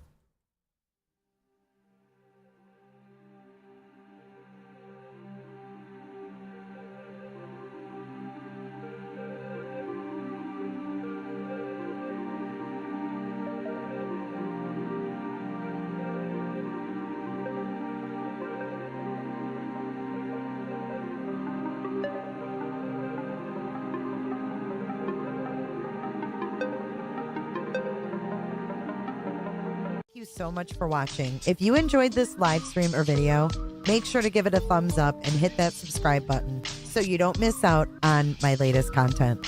Want to take it a step further? Bring it all in. And join our community clickers by becoming a Patreon or a YouTube member. You'll get exclusive access to our Discord server, special channel perks, and much more. Until then, I'll see you in the next one. Click. It's real easy, man.